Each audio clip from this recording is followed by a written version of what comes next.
Good morning. Welcome to the Pickens County Board of County Commissioners work session on Tuesday, October 13th. I'm Kelly McNicholas Curry, Vice Chair. Other commissioner in the room is Patty Clapper, and we have lots of staff here helping us get through our presentation today. And at home is Chair Steve Child and Commissioners Newman and Poshman. And I will go ahead and turn the meeting over to our Chair Steve Child to run. Okay, good morning everybody to a beautiful fall day. Today we launch our annual, I wouldn't say it's an ordeal, but it's a process we go through to look at our budget. Some people think of it as an ordeal. We do meet for many hours over the course of quite a few different days where we lay out, we get laid out to us by our county administrative staff and finance department what our budget for the next year looks like, and then we make decisions based on that. So I'm going to turn it over to John Peacock for presenting the proposed 2021 budget to us. And also welcome Ann Driggers and Connie Baker, who are very instrumental in this discussion too. Yeah, and actually we're going to have Connie and Ann probably doing most of the heavy lifting today, but thank you for that introduction, Steve. This is probably annually one of the biggest policy decisions and policy documents that the board looks at. The numbers are important, but we also talk about the budget being the authoritative allocation of values in our organization. And so it really does set the tone in terms of what we are going to accomplish, not just in the coming year, but Pickens County does 5-year plans or projections for all of the funds. With that, I am going to hand it over to Connie Baker, who's really done the majority of the work putting this proposed budget together. Thank you, Connie. And Connie is going to walk us through this morning. Okay, so we're starting the overview of our 2021 budget. In your budget binders, you'll find the presentation materials. Behind the first tab, there's the budget message, and the 7th tab has today's presentation material in it. Through October and November, we will be having a number of detailed presentations where we'll go into depth on general fund departments, capital funds, special revenue funds, internal services funds, and enterprise funds. So we have a lot coming up in detail. Today is really that big picture, high-level overview. And then that all leads up to December 15th, when we will ask the board to adopt the final budget and the mill levy certification.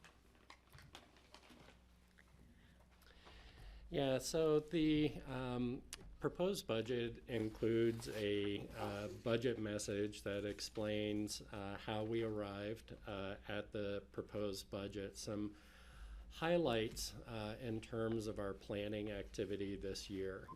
Probably the overarching theme is that there's an unprecedented level of uncertainty driven by COVID-19. We obviously had really significant effects to our local economy, particularly in March and April when we were in stay-at-home orders.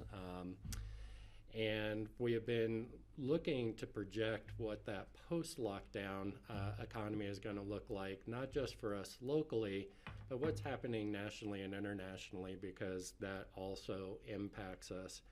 We'll be talking about where we are in projections of revenues.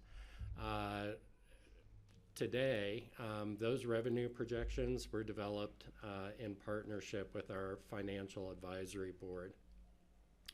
When COVID was confirmed in Pickens County in March of this year, we set a number of short-term budget priorities for immediate response. And as this board is aware, you've made a number of emergency budget appropriations, building capacity in public health, We have had use of fund balance and some of our contingency funds, but we've also been working as an organization to maximize reimbursements that have been made available, particularly through the federal government and also the state for CARES Act dollars, and then positioning from there for reimbursements through FEMA. And we've been estimating what that's going to mean not only this year, but in future years.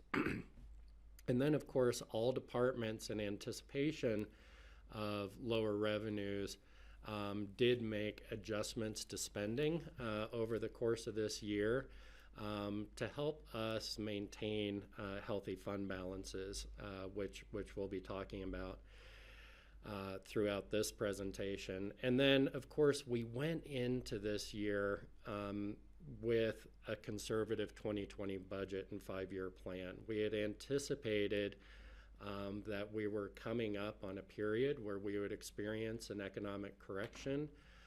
I don't think any of us predicted that it would obviously come the way that it did, but the conservative planning going into the 2020 budget and 5-year plan really did help blunt the impacts of the COVID-19 stay-at-home orders.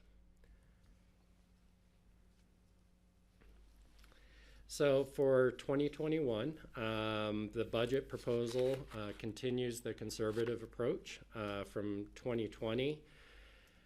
We established some priorities at the staff level, and so if the board, as you're going through this document, it's going to be very important for the board to check whether this document matches board priorities and whether we need to make adjustments prior to approval on December 15th. We really focused on maintaining the fiscal health of the county while still being able to provide organizational capacity to deliver services and do critical maintenance projects to preserve our capital assets. This downturn from COVID, frankly, is unlike any recession that I've experienced in my career because the activity, typically you have certain activities that you can predict will go down with a recession, and activities and needs that will go up. In this case, we haven't followed that traditional pattern. As we'll talk about later in this presentation, real estate transactions are up. Our building and community development applications continue to be up. But unemployment hit record levels this year, particularly in April and March. It's been dropping and the trend has been better. But it really is a unusual recession that's been caused by COVID, and it's had unusual impacts from past recessions that we've experienced in our community. And so maintaining that organizational capacity to deliver services across the county was set as a priority. Obviously, the continued response to COVID and recovery efforts is also prioritized in putting this proposed budget together. And then meeting the North Star of the strategic plan, and particularly the board priorities that were set in your retreat at the beginning of the year, including keeping an eye on what we're doing relative to climate change, managed growth, jail planning and safety improvements, and housing, all of which we'll touch on as we're reviewing the proposed budget between now and December. So numbers for the budget overview. For all county funds, there's a very, very slight decrease in expenditures compared to the 2020 budget. Then the expenditure numbers are almost exactly the same from 2020. But there's a 1.52% decrease in revenues overall as compared to the 2020 budget. It leaves us with an estimated fund balance of 63% of operational expenditures. And we'll get into the details of these numbers more as we're going along.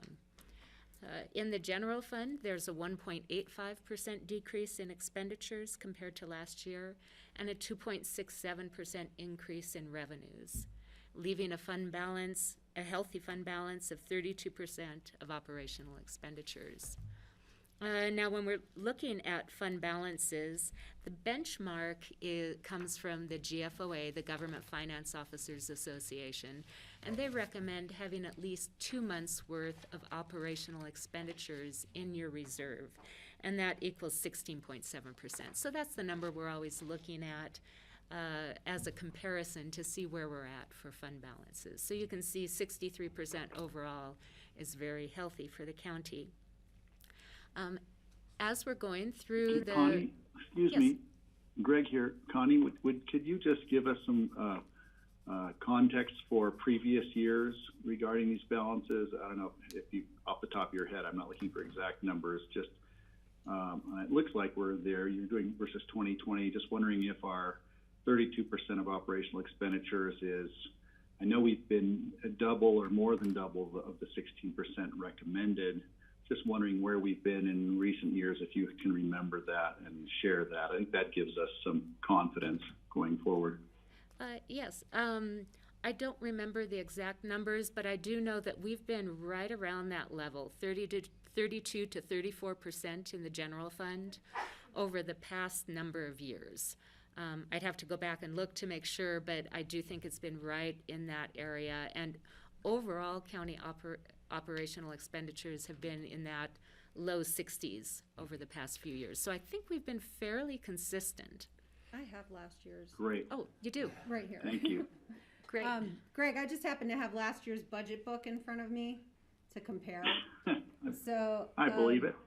The general fund balance for the general fund was 26% in the 2020 budget, and the overall was 46% for Also all lower. funds in the fund balance. Thank you. Thanks for that, both of you. And Greg, the farther back you go, those numbers will increase because, for example, prior to building the building and such, we were accumulating fund balance to contribute to those capital projects. And so you'll see we try and maintain a fairly consistent level. Personally, I like to see it above the 20% or above 25% of operational expenditures in our situation, because we tend to be fairly elastic depending on weather or crises and that sort of thing. But from an operational perspective, we've maintained pretty consistently, I think, between 25 and 35%, depending on the year. That's great. Thanks for sharing that. And we do use a save and spend model for many of our capital projects, where we'll save up, fund balances will increase, and then we'll spend down for a large capital project. So those ebbs and flows are normal. And Connie, if I might add, I think one of the reasons why the fund balance is so high as a percentage of operational expenditures for the 2021 budget is because we have the bond proceeds from the open space and trails bond issuance. That's true, yes. Please keep in mind that as we move forward between now and December 15th with budget adoption, there will be changes to these numbers. John mentioned in his budget message that just due to the uncertainty, our economic conditions change month to month. Our sales tax projections have been changing month to month. So you will see changes. And in fact, even from the time I prepared this presentation until yesterday, there have been a few changes that have come in. So it's a little bit of a moving target, so don't be surprised if as we go through our meetings and you hear from different departments, if what we end up with at the end is slightly different from these numbers. So with that, we'll get into an overview of all of the county's budget numbers. I've broken this up into 3 different charts just so it's easier to see the numbers. But this table of fund balances shows the revenue budgets, the proposed revenue budgets, proposed expenditure budgets, and then the estimated beginning and ending fund balances for each and every fund that we are budgeting for in the county. So it's really a high-level snapshot of what our proposed budget is. This first chart shows the general fund. And for budgeting purposes, we break up the fund balance in the general fund into a number of different pots. The second line, the light green one, Tabor Reserve, is required by state law. It is equal to about 3% of revenues in the general fund. And so beginning 2021 balance, just a little over $1 million in Tabor Reserve. This is really an untouchable reserve. The third line down in the darker green, operational reserve and contingency, this amount of $5.46 million combined with the Tabor Reserve is equal to that 16.7% of our operational expenditures. So if you look at these 2 green colored ones, and I use color coding because it's easier for me to remember, but you put those 2 together, about $6.5 million, that's that 16.7% that we try to never go below.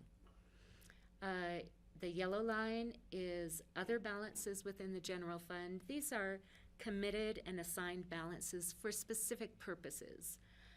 Tipsy-taxi, some clerks' revenues, motor vehicle fee and recording surcharge, funds for the animal shelter, about $470,000 in these restricted pots of money. And then the first line in the blue is the unassigned fund balance. And this is really our main reserve that we look at, that we can draw from for one-time capital projects, or in the case of a severe downturn, the board may decide to dip into this to support operations. So we're estimating to start 2021 with $6.1 million in unassigned fund balance. Our budgeted revenues, $35 million. Operational expenditures, $31.56 million. And then we have transfers in and out. We do support a number of capital projects with transfers to the capital fund and also a transfer to the translator fund. That's about half of that transfer balance.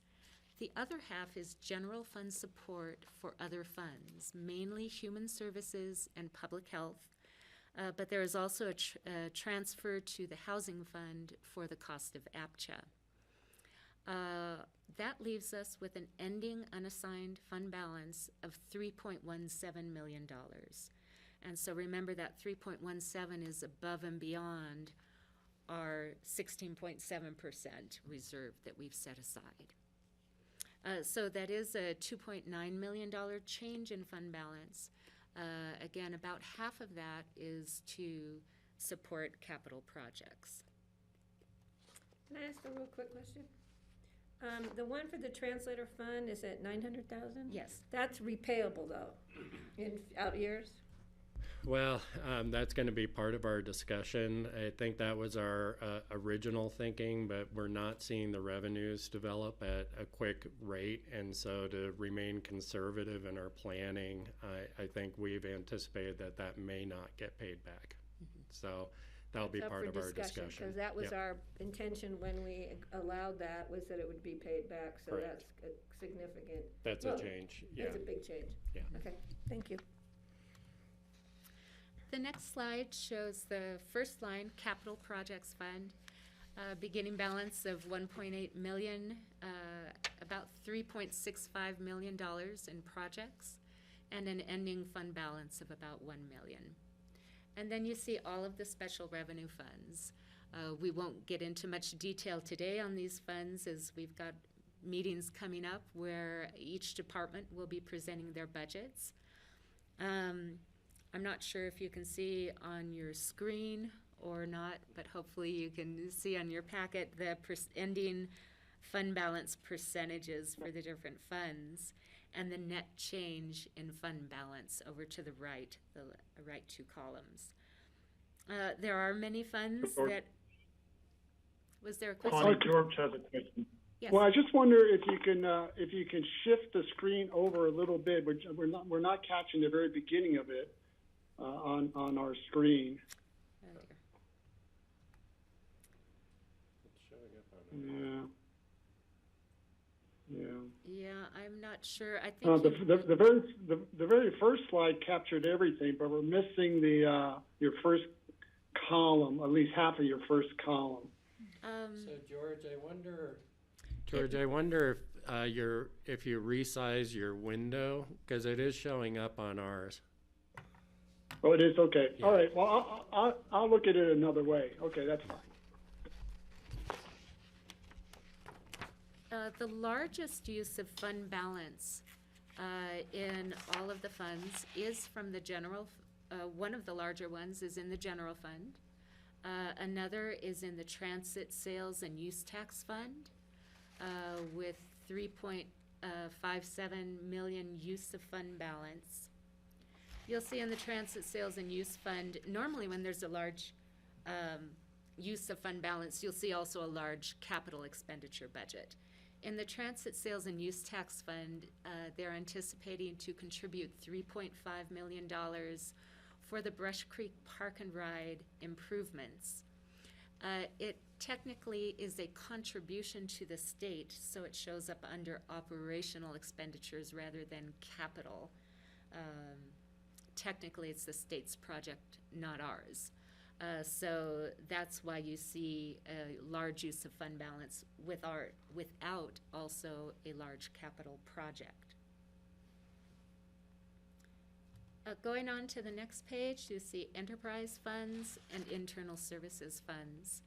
And the Solid Waste Center, again, is another fund where we see a larger use of fund balance. They've got quite a number of capital projects, and we'll be going through those in brief in this presentation, but then in more depth on November 5th. Kelly?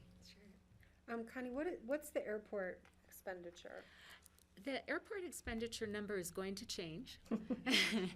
As I mentioned before, there are some funds that are still working through numbers, and there has already been a change in their vehicle replacement, which I think will bring that spend down in 2021. And so I didn't mention that one because I know there are going to be changes. Okay, thank you.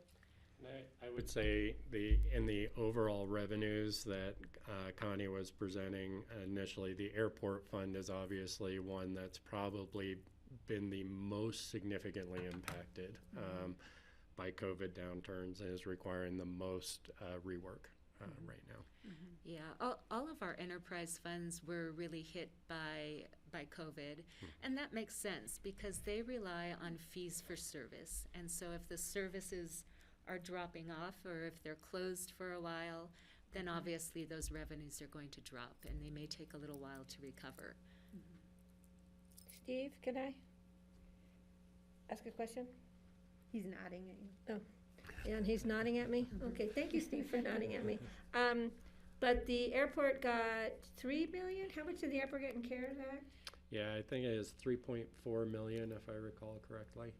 And is there any possibility of, say, Solid Waste Center getting any monies from the feds for their drop in their revenues? Have we ever, I mean, I just thought of it. I didn't know if that's. Yeah, so CARES Act can't be used to replace drops in revenue. It's for expenditures that were specific, reimbursement of expenditures that were specifically COVID related. I know we were talking about that actually this morning about some of the services that weren't necessarily directly involved in COVID response or recovery, but had COVID related expenses. What, if any, of those costs would be reimbursable? And you may be able to speak to that a little bit more at this point. Yeah, I mean, that's something we're looking into, but, you know, for the solid waste center, I'm not sure. Connie maybe can say how much is COVID related in the drop in revenues. I think a lot of it has to do with diversion of waste to other places. Like I understand Cerise Ranch is taking a lot of soil that would otherwise have gone to a landfill. And I know that ironically, I think we had more solid waste, trash, than we had construction waste in the first time in I don't know how many years. And I think a lot of that is because construction waste, we know construction is still continuing. A lot of that construction waste has gone to other landfills. Mm-hmm. So I know that that complicates the matter even further. I think it's unlikely that we'll see a significant backfill of CARES Act funds. You can never help. I mean, it never hurts to ask. Yeah.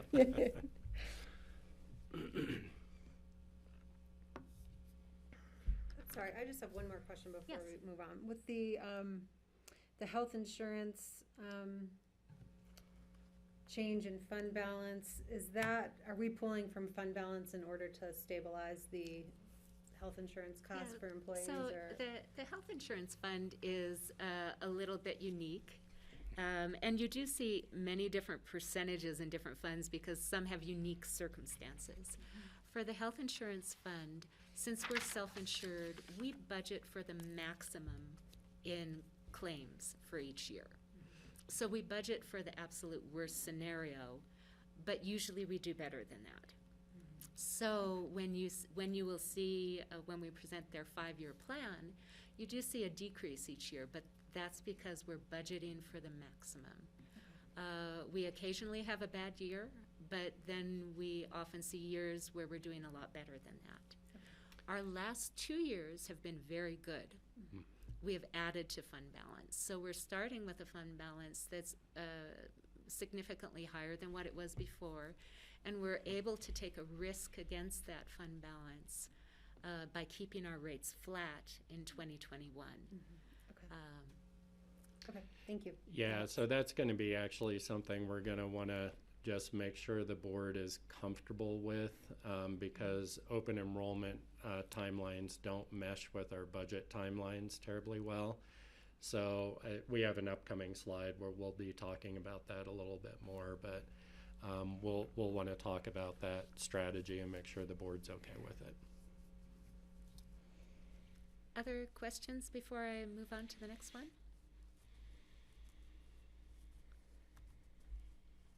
Okay, so next we're going to be digging into revenues a little. Revenues are our starting point because that shows us what we do have available as we're budgeting.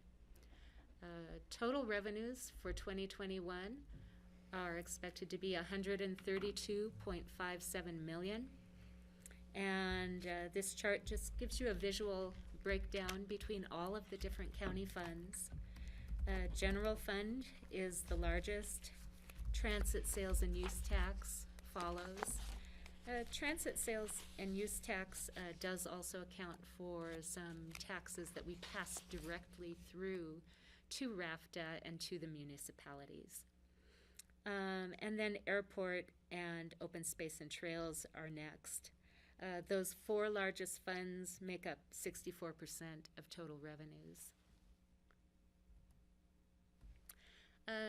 This chart shows the same revenue budget, however broken out in a different way by type of revenues. You can see that sales tax is overall the largest revenue stream in the county, making up almost a quarter of total revenues. And property tax is not far behind at 24.1%. And then fees and service charges are next. So just gives you a visual picture that about half of our revenues are the sales and property taxes overall for the whole county. I have a question about that. With regards to the property tax, I know in John's, letter to the board for the budget overview, discussion of how our mill changes with regards to the property, tax. And I guess I'm wondering, what do we anticipate next year with, reassessment and just the huge amount of real estate transactions that have happened in the county? Will that proportion of the pie grow, or is that always fixed, and so the people actually will pay less tax per? So we're not value of the allowed, home? we're not allowed to increase our property tax according to the increase in property values, except for those funds that have a fixed mill levy, which is open space and trails, so that they can keep up with property values as they're looking at acquisitions. And I believe also Healthy Community Fund and the Ambulance District. So those funds do see ups and downs according to the values of properties. There's an upside to that, but there's also a risk. Sure. All of the other funds are limited by Tabor, where the property tax collected can only be equal to the amount of the prior year's inflation plus the growth in the property base. So not the growth in the values, but the growth in the base of all of the properties. That growth is typically only around 1, maybe up to 1.5%. As you can imagine, our overall property base is very large, so any increases to that are really small percentage-wise. And we'll see on the revenue projections coming up in a slide or two here what those percentages are looking like. So based on inflation and the growth. And so we have taken credits on our mill levy so that as we're not collecting our full mill levy for the general fund and for a number of our funds. We're able to gradually increase and take that full increase of growth and inflation each year. Even if property values drop, we can still continue with that growth plus inflation each year in our property tax until we get up to that full mill levy. So property tax values would have to drop very significantly for us to get to the point where we would actually see a decrease in our general fund property tax. Even in the Great Recession, we did not get to that point. Okay. Functionally, do we run into a challenge where, if we're serving a larger year-round population because of what we've seen with influx of new residents, that this property tax may not necessarily keep up with? I guess I'm just thinking through, what is that challenge, and how do we continue to provide services at the level we've all would like to provide if we have that structural challenge to face? Yeah, Kelly, I think you're thinking about that the right way. We have obviously fairly high assessed valuations, but low mill levies, right? And the mill levies were really set on the amount of revenues required to serve a certain population. So as service level demands increase, if they increase at a faster rate because we have more people staying here year-round or more full-time residents and more of that year-round type of demand, there will probably be more demand for expenditures to provide that service level.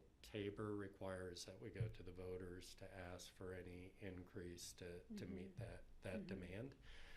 But yes, if we've got more year-round residents, the increase in assessed valuation itself for all the general fund supported services wouldn't necessarily keep up. Okay, thank you, I appreciate that. So that's a challenge that will manifest or not over the next year. Yes. Yeah, okay, thank you.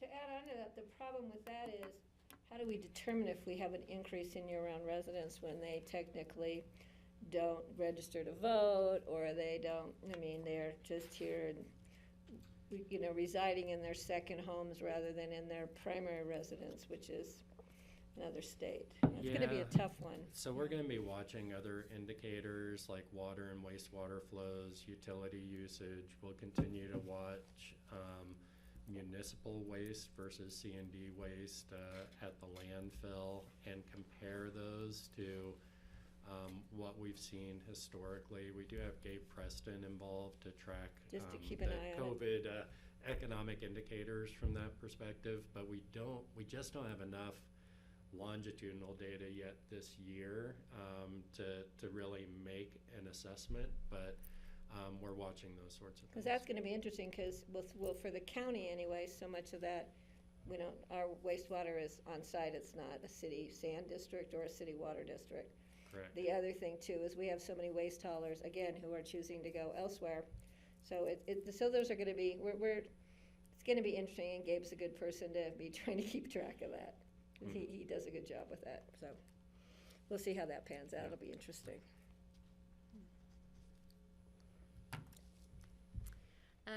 The next slide, number 11, shows a similar chart, but this one is just for the core services of the county with general, capital, road and bridge, human services, and public health funds, which are tied together pretty tightly as far as the revenue sources go. Looks fairly similar, however, you will notice that there is slightly less reliance on sales and property taxes and fees as compared to the county as a whole. And there's a greater reliance on intergovernmental revenues, which include grants. There's also a larger section on the licenses, permits, and fees that includes building permits. So just to give you a picture of what that looks like.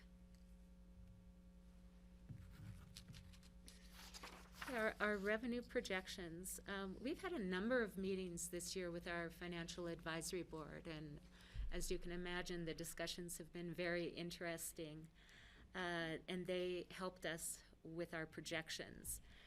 But I'll start with the first one, the property tax. Normally, we receive the preliminary assessed values at the end of August. However, this year the state granted an extension until October 15th, which doesn't help very much with budgeting. So we have an estimate of 1% growth. I'm not sure if Anne has already received an indication of those values, but in the next week or so, I'm sure she'll be working through those, and we may be able to revise the property tax numbers. The prior year inflation is where we see a difference from last year. Our inflation numbers were a little bit higher last year, and they've dropped. So that decreases the amount overall that we can collect for property tax. Then on the sales tax, we had, as I mentioned, some interesting discussions with the Financial Advisory Board, and we have seen some huge swings this year. As John mentioned earlier, we are fortunate that our Financial Advisory Board last year in 2019, when we were having our discussions, they were the ones who said, well, if all of these economic experts are predicting a downturn in 2020, why don't you budget for it? And we budgeted -2% for sales tax for 2020, which has been very fortuitous because it set us at a conservative level. Of course, we weren't expecting what came next. We set our 2019 projections, and then we budgeted to be down 2% from that. But then 2019, our sales tax came in a good deal higher, meaning that our 2020 budget was actually 7.9% lower than what 2019 turned out to be. We meant to budget 2%. 2019 came in higher, so it ended up being a budget of 7.9% down. So let's see. Then in January and February, we saw double-digit increases from 2019. So huge amounts of sales tax, January and February. The economy was hot, things were really rolling, and then all of a sudden, mid-March, COVID hit, and our sales tax dropped down 48%, which is an incredible swing the other direction. We brought to you a number of different forecasts as we were going through that time period, as we were looking at emergency appropriations. And all we could do at that time was give you a range of where we thought it might end up. Fortunately, the actual results, as we've gone through April through August, those results have been a bit better than what we thought they would be back in March and April. So right now, through August, we are down 4.2% compared to 2019, and we are down 0.9% versus budget. So overall, again, compared to where we thought we might be, those numbers look really good. The Financial Advisory Board did not want to give us a number to budget. No one felt comfortable doing that. But in the discussions, they did express some cautious optimism in regards to this year and to the upcoming holiday season. Things that they're hearing from friends or others in the business world lead them to believe that, cautiously, but there's some room for optimism. However, when we spoke about the remainder of the winter and then how long the effects of COVID might last, what effects that might have on business, there was a lot more uncertainty and maybe a little more pessimism. So we have set our sales tax projections in line with those indications that they gave us. So our sales tax projection for 2020 is a negative 7.9%, which actually puts us flat to budget. Wonderful. And then we have a 0% increase for 2021. And hopefully we won't be too far off.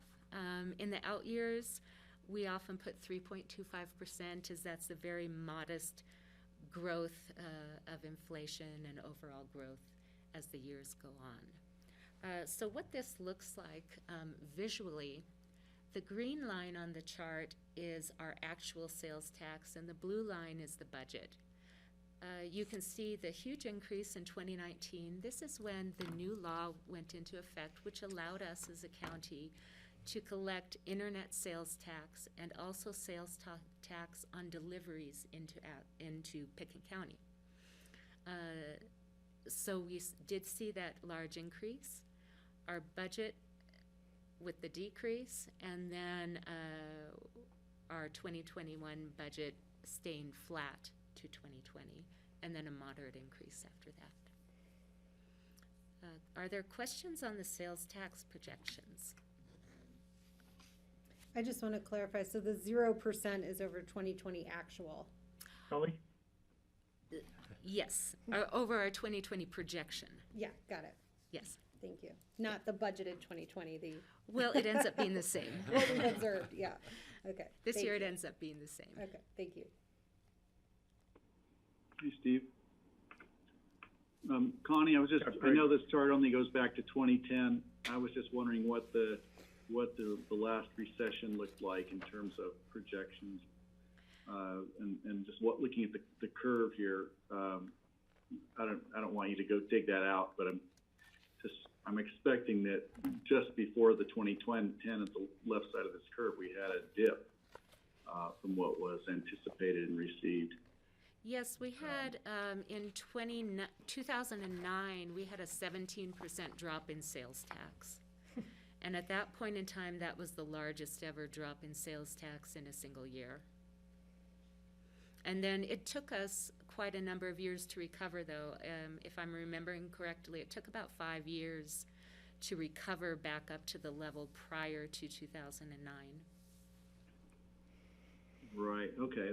I think that's really useful to have that information included in this, so we kind of get a look at what this sort of thing can look like.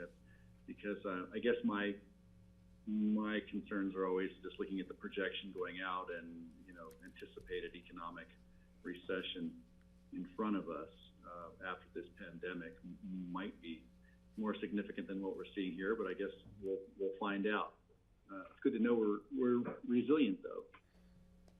Yeah, and I do think that the internet sales tax revenue has also buoyed us up during this time period. That has made a change in our base level of sales tax. And Greg, the other thing that we're watching for that was really different, I think, from both 2001, but especially 2008, is the real estate transactions and the associated construction that we think will happen with remodels and such, with so much turnover, particularly in residential properties. And that same change that Connie is talking about with internet sales tax also means we're collecting sales tax on those construction materials that are purchased outside the county, which is probably a majority.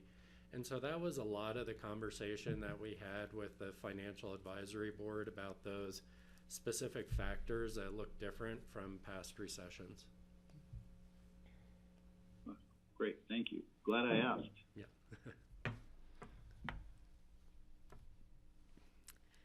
Okay, next is community development fees. The green line, again, are actuals. We've mentioned in other budget meetings in the past how difficult it is to budget for community development revenues. They have much larger swings percentage-wise than some of our other revenue streams do. 2019 turned out to be a very large year for community development, and 2020 seems to be on track with 2019. So that's our projection, that we'll be flat to 2019 actuals for 2020. However, then for the 2021 budget, we expect that to go back down to following the trend line. If you look at the couple prior years, taking a more modest trend line. So going back to our projections on slide 12, you'll see that 2020 is showing a 0%, but that's 0% against a very high year. So that 0% is not a downturn.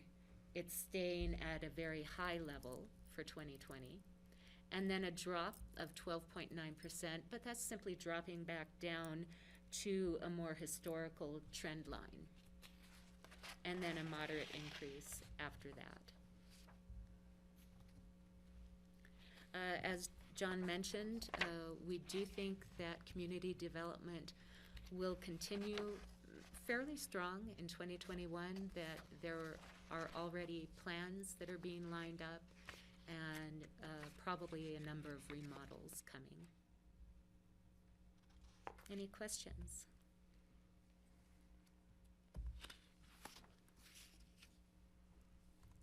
Okay, treasurer's fees. Treasurer's fees are a percentage of property tax. And so they only increase by larger amounts when other districts have approved new property taxes. So one of the larger increases you see on this graph is when the RAFTA property tax was approved.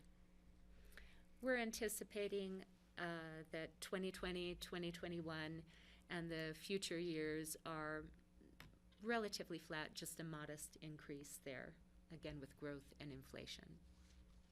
So again, a conservative projection for treasurer's fees. Clerk's fees are similar in some ways to the community development revenue trend, where we've seen them going up over the past few years. And they have continued to go up in 2020, but we have a conservative projection for 2020. And then again, are expecting that trend line to go down to kind of that more moderate level, historical level, into 2021 and beyond. And then investment income. And I think I'll let Anne speak to this one if you'd like to, Anne.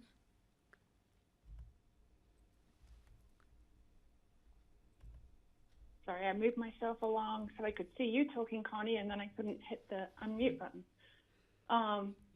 Yes, so as you can imagine, investment income has taken a bit of a hit in our forecast with the low interest rates. On the other side, of course, we benefit from these low interest rates for debt issuance, but it definitely hurts our investment income. So we reached a high in 2018, 2019 did drop, and then our forecast is 0.67% for 2021. So historically low and really not an end in sight. So we've kept it pretty low with the hopes that in 23 and 24 we might start to see an uptick. And these forecasts come from our investment advisors.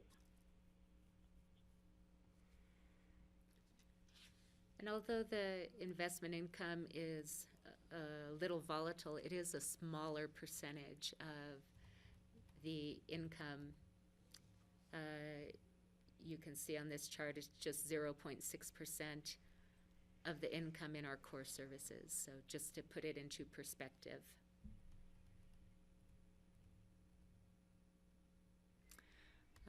So that ends our section on revenue projections. Again, the revenues give us that ground line, the basis that then we can build the budget on to know how much we have available for budget requests. As we're looking at the budget requests, we want to make sure that they line up with the county's strategic plan. Are they hitting the mark? Are they furthering the goals of the county's strategic plan, the commissioner's priorities? So we look at the 3 different core focus areas of the strategic plan. And in fact, our budget presentations are centered around those core focus areas. We try to group departments based on where more or less they fit within these circles. Some are a little arbitrary. And then we look at the success factors, and that helps us to have something to measure against to see if we're hitting the mark, if we're furthering the goals of the county and the commissioners.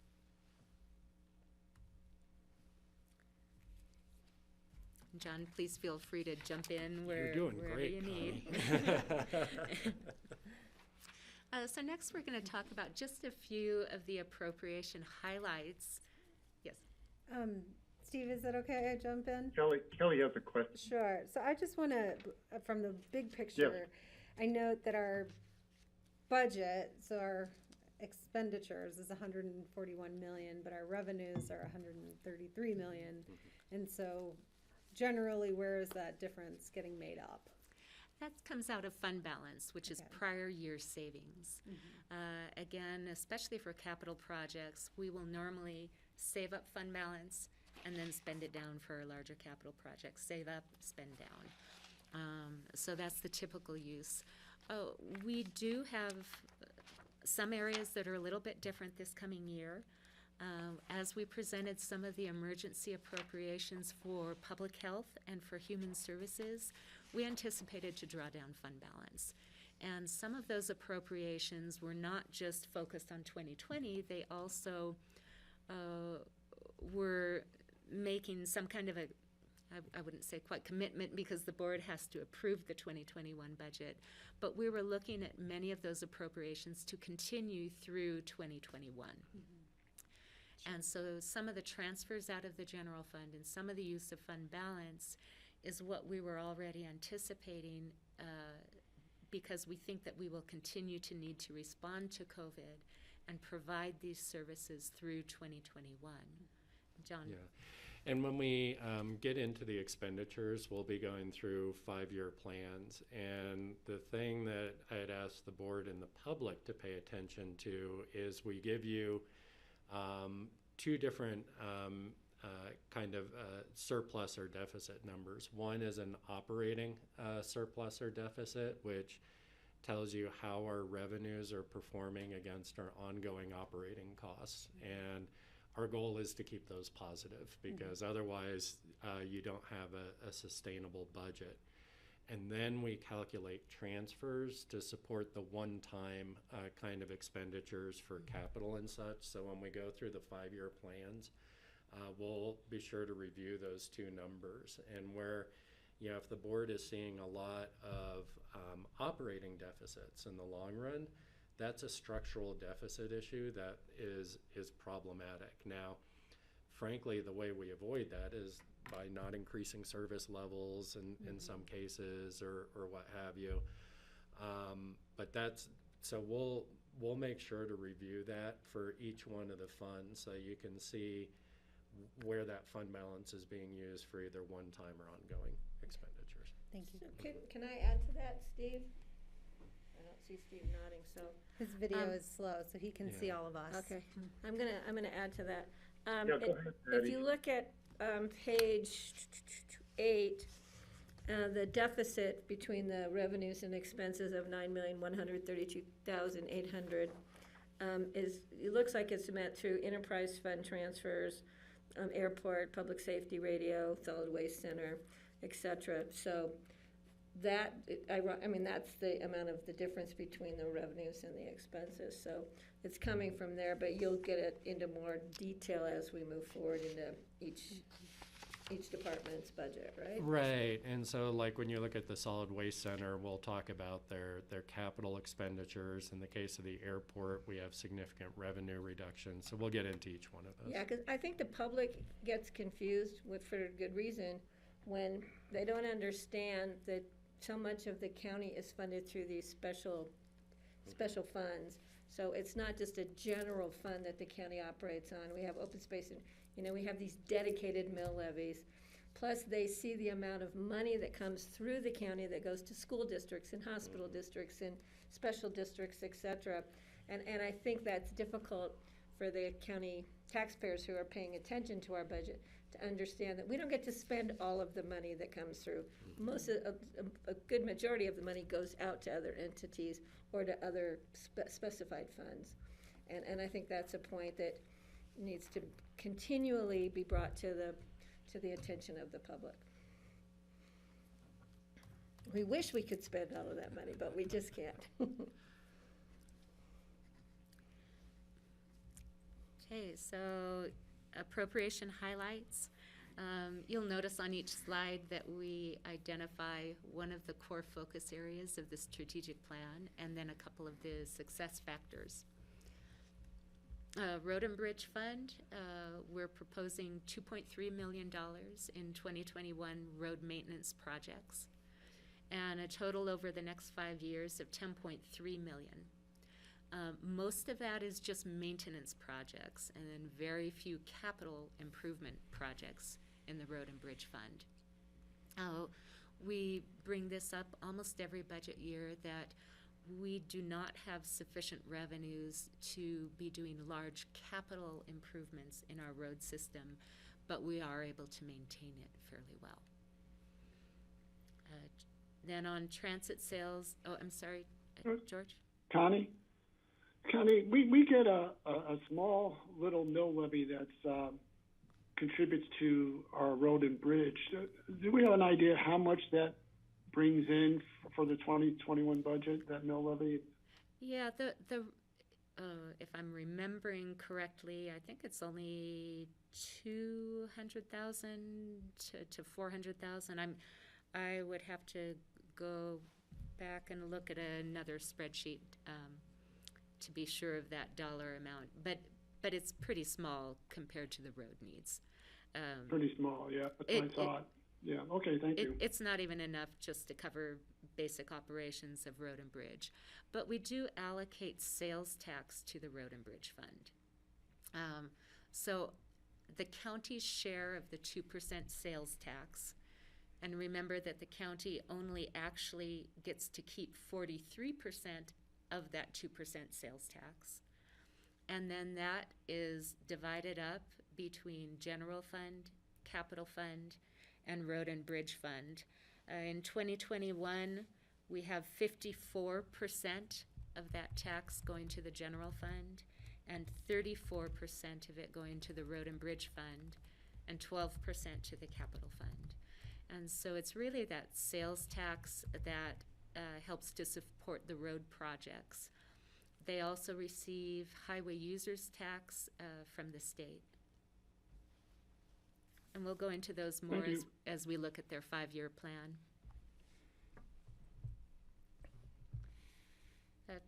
Transit sales and use tax, I mentioned earlier, they provide funding for RAFTA and the EOTC. And it's also the pass-through fund for a 1% sales tax that is for transportation. And the largest part of their budget for 2021 is a $3.5 million contribution to the state for the Brush Creek Park and Ride improvements. There's a FLAP grant, which the state has, and we are paying the state's match for that grant for the improvements. In the Open Space and Trails Fund, one of the projects that they have coming up is a partnership with EOTC and City of Aspen for a feasibility study. They're going to be looking at the Brush Creek Park and Ride Trail to the Aspen Airport Business Center. And we'll be having a public process to see if this is going to be a possibility in the future. They also have $2.3 million in other projects lined up, and they will go into all of those projects in their budget meeting on November 5th. They would like to have a new seasonal ranger position for 2021. As I'm sure you've heard going through these last months, they've had a huge increase in trail usage, and so are asking for another ranger. And then they're also maintaining fund balance for acquisition opportunities. They recently went out and had a very successful bond sale, and so you'll see a large fund balance in open space and trails, but they do have a number of projects that they have their eye on for future use of that. In the solid Connie, waste, and I would just add that yes. For open space and trails, they don't budget those acquisitions. correct. So the expenditures are not included. That's right. They budget their operations and their projects, but the acquisitions, they don't want to put that out for public view until they are able to negotiate and actually bring forward to the commissioners a property. In the Solid Waste Center, the budget includes a number of larger capital projects. $2.15 million for the North Landfill expansion. This will help to prolong the life of our landfill. The majority of the work on the operations and maintenance facility will be complete by the end of 2020, but there is $1.7 million in the 2021 budget to finish up that project. There's $1.2 million for the MRF retrofit, and then $267,000 for the fuel farm, and this will help actually bring down fuel cost, having that infrastructure there on site. This is the old fuel farm that was at Public Works that's being moved out to the Solid Waste Center. And then in the Public Health Fund, they're asking for a 9-month temp position for on-site wastewater treatment system permits. Obviously, the environmental health employees have been very busy with COVID response and need a little backfill support to perform their some of the normal job functions. Yeah, and this is one of those situations where in a normal recession, though, you would have had a drop-off in demand for those types of applications, but we're anticipating actually an increase. And does that align with like the ComDev permitting? Yes.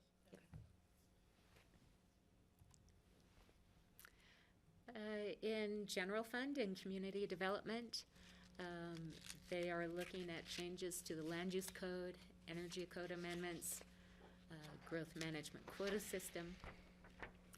So a number of the projects that they have coming up. And then they do have a request, as they were implementing their PATS software, which sounds like it's gone very well. We added 2.5 FTEs during that implementation period to help backfill. There was a lot of data conversion that had to go on, and just to help with that data conversion, but also backfill their regular staff as they were working on this new software. And having those extra 2.5 FTEs really, they felt, made a huge difference in the success of their project. Now in 2021, there is budget in the capital fund for the last piece of that implementation, which is the planning applications. And they would like to keep one of their FTEs and carry that position on into 2021 to continue to help with that last phase of their PATS project. The other 1.5 FTEs are all terming out in 2020.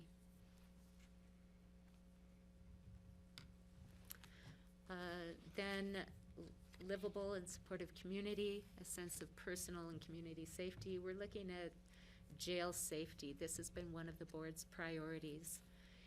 In the capital fund, we have a placeholder of $1 million for capital safety improvements to the jail.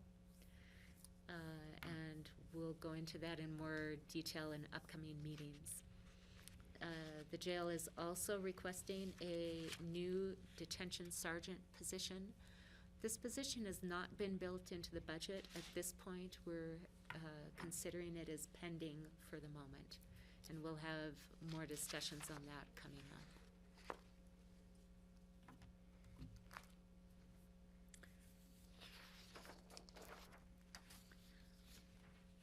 There are a number of county funds that support the community. The Healthy Community Fund is one with grants to nonprofits and health and human services agencies. Coming up in November, you'll have a meeting where the Grant Review Committee will present their recommendations for 2021. In the Public Health Fund, a number of new positions were approved in 2020, but they do have one more ask for 2021. It's a 2-year term-limited position, which is fully funded. The mental health analyst will come through the mental health contract in the Healthy Community Fund. They have some surplus funds from the last couple of years that they can use towards this position, and that's why it's a term-limited 2-year position. And they'll go into more detail on that in their budget meeting. The Colorado Department of Public Health and Environment, we received a harm reduction grant in 2020. Although we received it in 2020, I felt it was important to mention it here as it has a big impact on their budget. It's $320,000 per year. So a very significant grant that helps to expand the PACT program. And that is a co-responder program, having a mental health person being able to respond alongside law enforcement when it's necessary. So this is an addition to that program. Is this going into its second year, or is it going into the third and final? I can't remember, time flies, so. Well, we had the big party the week Aloysius was born, so that was 2019. So it must be going into year 2. Yeah. So we have one more year, 2022 will be year 3. Okay, just so we can look at the future. Because it's a great program. For diverse and livable housing options. In our housing fund, the 2021 budget includes $350,000 for planning and infrastructure at Phillips Mobile Home Park. It does not include any money for projects, infrastructure projects. They're looking at grants to be able to fund those, and those will be coming forward to you as grants are received through the course of the year. There's also $600,000 for employee deed-restricted housing acquisitions. This program has seen a good amount of usage in the past years and is a very cost-effective way for the county to be able to provide more employee housing. And then APCHA, about $412,000, their regular budget, and they are coming forward with an additional $111,000 for software costs. Part of that is one time in 2021, and then about $76,000 of that would be ongoing.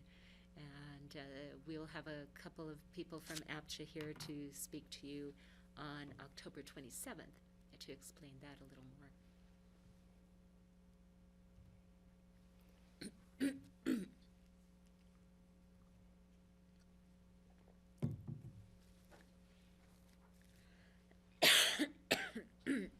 Oh yeah, that's mine, isn't it, Connie? Sorry, dry throat. Sorry. So Healthy Community Fund, and John could probably speak better to this one. Yeah, so we do have continued funding for Mountain Family Health Center Clinic in Basalt. I will report that they have had success during the pandemic, turning some of their financial challenges around with uninsured. They did receive both CARES Act funding. They no longer have a wait list for uninsured as of June 1st, actually. And, you know, we continue to see this as a critical partnership to offer affordable and quality health care regardless of ability to pay. So we're excited to talk about that. I guess we get to health insurance later, don't we? Sorry, I was going to go into the unrelated topic. So, but no, so we are continuing that funding partnership that we created with Eagle County and AVH to fund And that service. will the amount of that continued funding come back to us with the Healthy Community Grants? Yes. Okay. I'm going, there's no dollar in here. Yeah. Then translator and broadband. As you know, they embarked a number of years ago on a project to totally transform our mountaintop sites. Looking back in our history, we were at a point where these mountaintop sites were held together with duct tape and just minimum repairs being done on them. Jeff Kruger came in and has undertaken really a full transformation of each site. And so little by little, they have worked through to get these up to modern standards, to have standardized replacements. And then also the voters approved expanding the use of the property tax to include broadband. So we've brought in the middle mile network and services now available through that. And there are a few more pieces left in 2021. The Thomasville site is the biggest one. $512,000 is budgeted for Thomasville, and that's a total site rebuild. And that will provide service that has not been available up to that point in the valley. On the Jackrabbit site, a new power line is needed. This one sounded pretty critical to me as Jeff was explaining it, and he'll present it in more detail in their budget presentation. They certainly would not want the electricity to get cut off to the Jackrabbit site as it did on the Red Mountain site. So that's what that one is for. $130,000 for Upper Red Mountain site improvements. So those are the larger capital projects. And then coming up in the next couple of years are also a number of relay sites which have to do with the broadband middle mile network. In order to complete these sites in 2021 and then the relay sites in the next 2 years, the fund needs a fund balance transfer from the general fund. The property tax is not sufficient to support the level of capital projects that they have taken on. The property tax is sufficient for their operations and for general repair and maintenance, a few projects here and there, but this level of redevelopment that they have undertaken over the last years, the property tax is just not sufficient to support that. So that's why we're asking for the one-time transfer from the general fund so that they can fully complete this process that was started a number of years ago to have all of the sites up to modern standards. The alternative is to stretch the projects out, you know, Right. and try and save up. So that's going to be the conversation that the board needs to have. So, John, this may be a tangential discussion regarding, we never heard back on a regional authority concept, and I thought that there was going to be some money that was going to be needed or budgeted for 2021. Yeah, so this would have been, from Pickens County's perspective, some of the infrastructure that we would have needed to finish out. I think what we're seeing is during COVID, George, a lot of the projections, again, that uncertainty factor. So those conversations have been continuing with Garfield County at the staff level.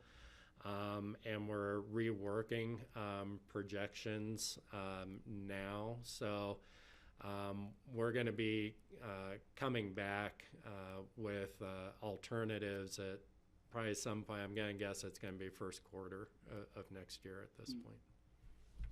All right, thank you. Yeah. Sorry, I keep looking at you on the screen. It probably looks like I'm looking away on my camera here. I always forget where the camera is. Okay, then in the capital fund, a number of proposals for 2021. In information technology, there is $500,000 included for conversion to Office 365. Whatever that is, I have no idea. So what it is, when we made the conversion to Google 6 years, was it 6 years ago now? There was not really an alternative for cloud-based solutions. And so Microsoft did come out with a competing product. And I think what we found was in a number of departments, we were basically double licensing with Microsoft. For example, I don't think I'll get Connie to stop using Excel maybe ever. That's okay. We've tried. But because that product suite was fairly new, and so it didn't have all of the capabilities. And so staff did an analysis of the long-term kind of costs and benefits, and determined that now that there is this alternative, going back to a Microsoft product would make sense. So does that mean we all have to relearn a new process, or? Yep. Good, because I never learned Google, so I'm good to go. So, and that is true of some other folks in the organization. For others, it will be. I knew there was a reason why Yeah, I put it like off. I've gotten very used to using the Google platform, so I'll have to be retrained if Okay. that's possible. So. And this cost is obviously not just for the licenses I was of the gonna product say, yeah. itself. Most training. of that is for us, for their training, for the implementation. Maybe I'll take advantage of the training this time around. Also in information technology, $60,000 for ComDev, as I mentioned earlier, the planning part of their PATS software. Then vehicle replacements. Most of these are just regularly scheduled vehicle replacements. 3 motor pool vehicles, a ComDev vehicle replacement, 5 sheriff's patrol vehicles, and 1 disaster trailer. And then the one item that is new is cages for the 2 existing detention vans, and this is getting them up to safety standards, again in line with that priority of safety for the jail. I have a question, Steve. It's my understanding that we have had very minimal use of our fleet vehicles during COVID for many reasons, cleaning them between use, blah, blah, blah. So how does that play into our replacement issues with mileage, or is it just based on years the car is old, the vehicle is old, or mileage and years? I just am wondering. Yeah, fleet is actually doing it based on maintenance costs. So you may have some vehicles that are going longer in the fleet, some that are going shorter, depending on what we're seeing with the actual experience with the fleet vehicles. And when it is most cost effective to turn them over where we can get either sale at auction at a good price, as well as managing those long-term maintenance. So that fleet is looking at kind of a larger picture there in terms of when to replace. So Patty, you are correct that during COVID, usage has changed, obviously, particularly with folks working at home. In some cases, it increased for use in other areas. But if I recall correctly, Connie, this was a slight reduction from what was originally in our replacement schedule for vehicles. We'll need to go back and double check that, but I know that that was a focus, looking at, would there be any changes in the replacement cycle. So, and of course the sheriff's vehicles and detention vehicles really, we have not seen significant change. Well, and I'm in hoping use there. that when it comes back, as far as the disaster trailer, we have more information since, we've always kind of done a shared disaster trailer, so now we each need our own in the valley. Mhm. So I think more information will come back on that, because, it's great if we all have one parked, but maybe, we don't need to each have our own. Mhm. And that's something certainly I think the sheriff's department would be Because we prepared. had one before and we gave it to Carbondale. Now we need our own again, so I think we need to have just to justify this is necessary. Sure. And then I'm going to anticipate Greg's questions on the pool vehicles. We are looking at replacing with hybrid, potentially electric. Right now, these tend to be longer range need, and so it'll probably be more hybrid vehicles. We're not to that Tesla yet, Greg. It just couldn't fit those in the budget. No for red 3 of Tesla them. this round. Make sure the hybrids have ludicrous mode at least for me. Okay. And then Don, really. Don, I have a question. At CCI this fall, they had presentation by Enterprise Fleet Management, which is a Colorado-based company that is associated with the Enterprise rental car company also. And they were advertising they would actually manage county fleets and arrange the replacements and I don't know about maintenance, probably more the replacement of vehicles. Has the county looked at that program at all for having a private company do the fleet replacement instead of having us kind of do it in-house?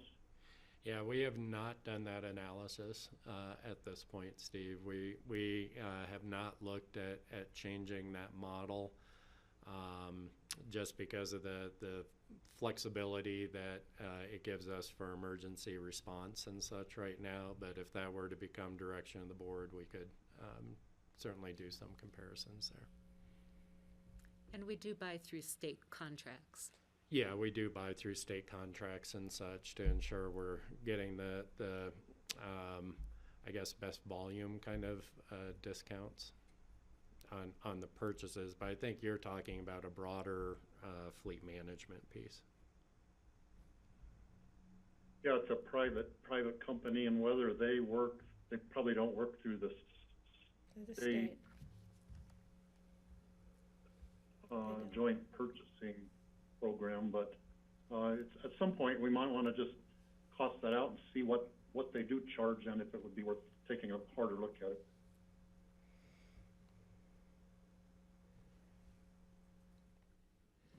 Okay, then facilities. We have a $1 million placeholder for jail safety improvements, $1.3 million for renovation of the space in Basalt River Park Center. One of the businesses who is leasing will move out at the end of February, and so we plan to renovate that space to be used first for public health, but also with flexible internal systems. And then $35,000 for a generator at the North 40 building. I think that's an enclosure of the existing generator at the North 40. Okay, Yeah. thank you. And then in the general fund, a couple of FTE changes. During the ERP conversion in finance, we asked for 2 additional term-limited positions during that time.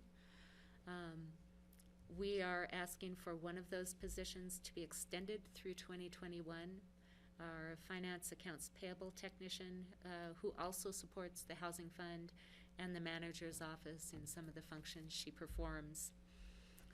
With COVID and all of the work for grant reimbursement and everything that's going on, and continued implementation of some of the Munis modules, we've not been able to get our head above water enough to really see how we can better structure the department, and it would be beneficial to keep one of those FTEs on through 2021 when we're able to take a better analysis of it. And Anne will mention more about that during our Prosperous Economy budget meeting. There's also a new 9-month term-limited position being proposed in the manager's office. This is Julia's position, wanting to keep her on through September. You may know that Jeanette has taken on an additional role as county records manager and is really making big strides in that area. Next year is a revaluation year for the assessor's office, and there will be Board of Equalization hearings. So it's a good way to provide the support needed to Jeanette, provide the support needed to the Board of Equalization, and it's just a 9-month term limit. And we've been holding a BITS position open as previously doing records management. And then our last slide in this section is on employee pay and benefits. There are no wage increases budgeted for 2021. We are holding wages flat. We have budgeted a pool for bonuses. The advantage budget-wise of bonuses is that they do not build onto the base of employee pay when we're looking at future years. So it's a conservative approach to being able to give something to employees, but without having that wage increase that exponentially increases through the years. And those dollars amounts are to be determined. Correct. Steve, can I jump in here? Kelly? Thank you. Yeah, that's my question, Patty. And then also, I guess is staff charges ever presented in like the cumulative? Like I know we look in the general fund and we have the general fund wages and salaries and then I'm of the understanding that all the other personnel for like the enterprise fund falls under their budget. So I guess I'm wondering what is the impact of not having a wage adjustment increase?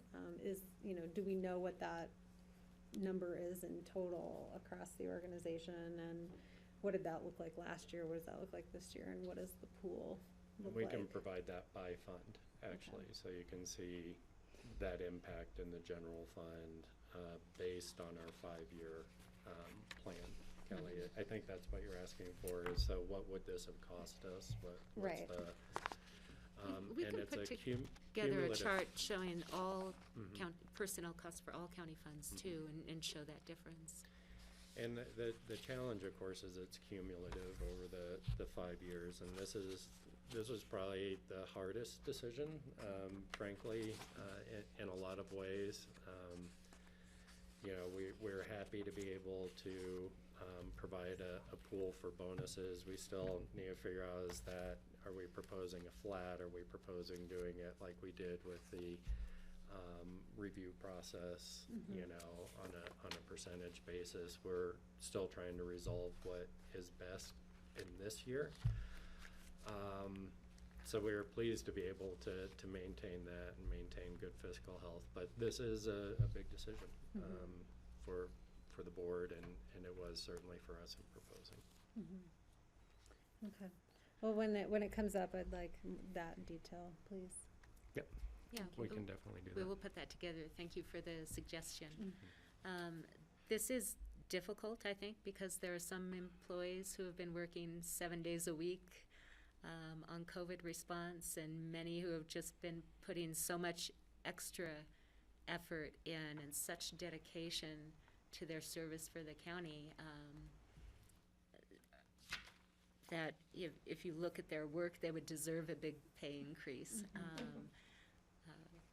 So, yeah, as John said, it is difficult. Yeah.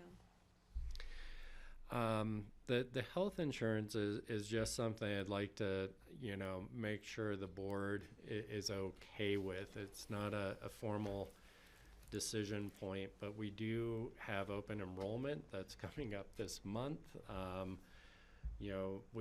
We were dealing in a fairly uncertain environment in terms of planning for the budget. We were really finalizing up until this last week, and as Connie said, still are, but we feel very confident that we can offer the health insurance benefits largely unchanged from last year.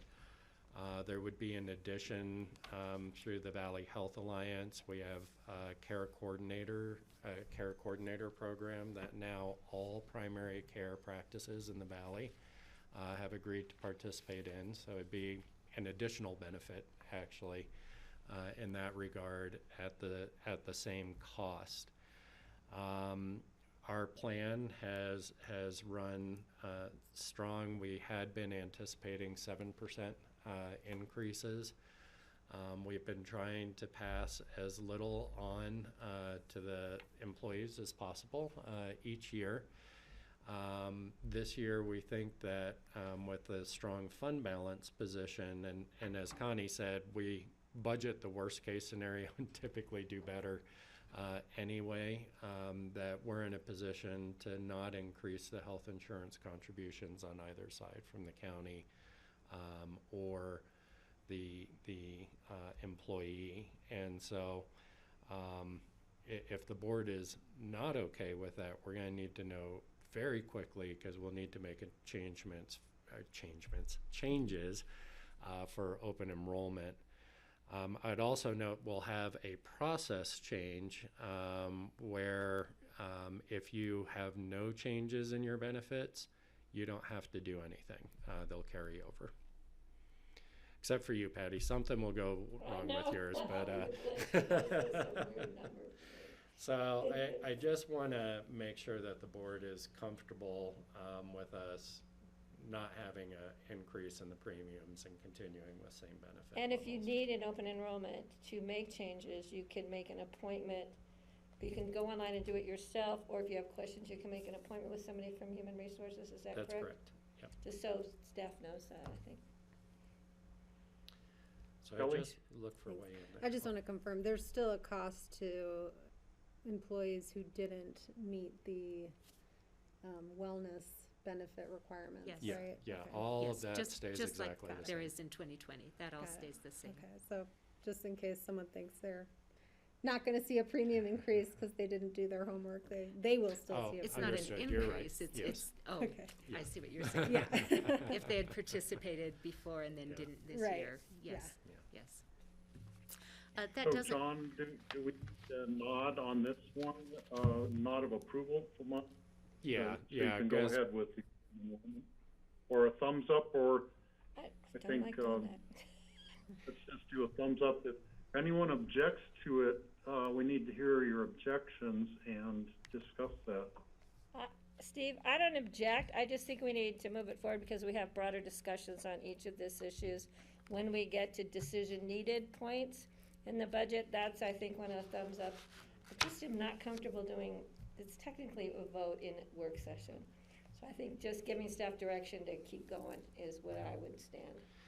And this typically has been kind of an administrative call with the board. Right. So I think as long as you're comfortable with it, we're not asking for formal action Yeah, or 'cause we have a resolution. lot more It's just discussion. checking in that we're okay moving forward with this.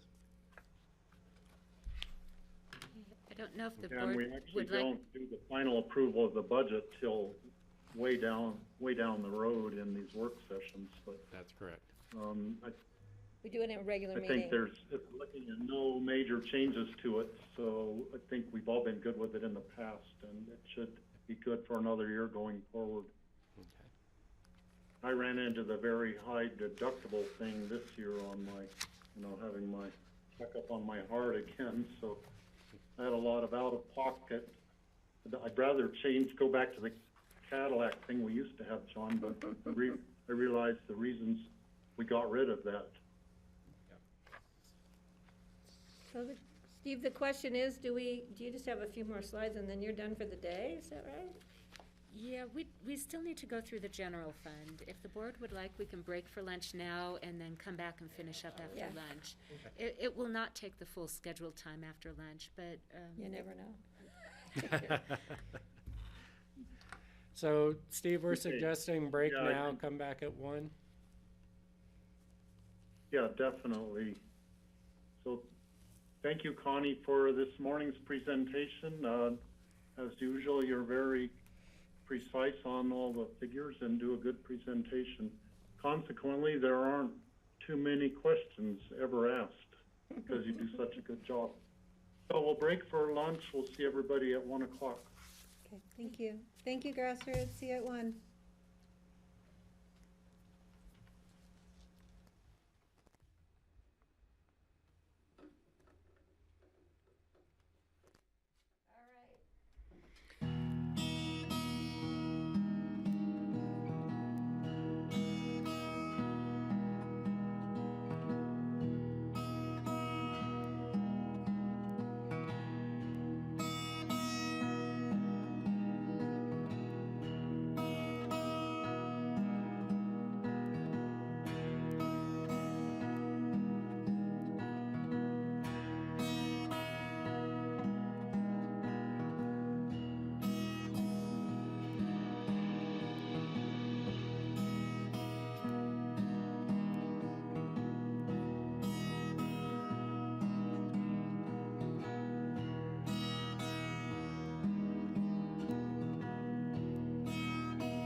Okay, welcome back everyone to the Pickens County Board of County Commissioners work session on Tuesday, October 13th.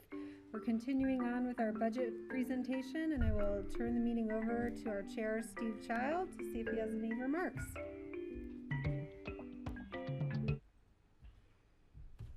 Hey, welcome back this afternoon. Yeah, same, you already said it, Kelly. We're continuing the 2021 budget presentation, and I think Connie Baker's gonna probably take the baton and just continue where you were. And we were on about page 31, is that right, on your presentation?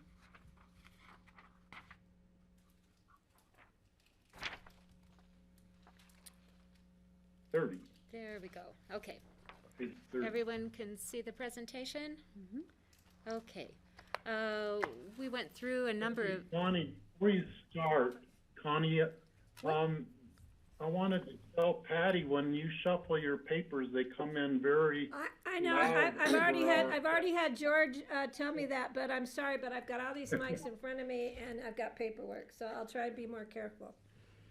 Yeah, so just do it as Turn my quietly as sound you down. can. I realize I want you to be looking at your paper, but I just wanted to remind you of that.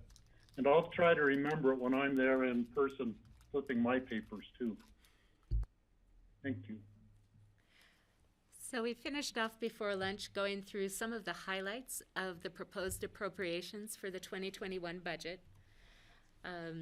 Next, slide 31 shows the total proposed budget, $141,708,000 for all county funds. And the pie chart just gives a visual of what that looks like with the different funds. General fund is the largest. That's our catch-all fund for everything that does not have its own specific revenue source or is not specifically required to be in its own fund. Transit sales and use tax is the second largest. But again, remember that over $13 million of that fund are pass-through revenues that we collect, we pass directly through to the municipalities and to RAFTA, about $5 million to RAFTA for the half-cent tax. So a large portion of that is not money that we're actually spending ourselves. We're passing it through to others for transportation. Third largest is the airport, fourth largest solid waste center, our two big enterprise funds, so no surprise there.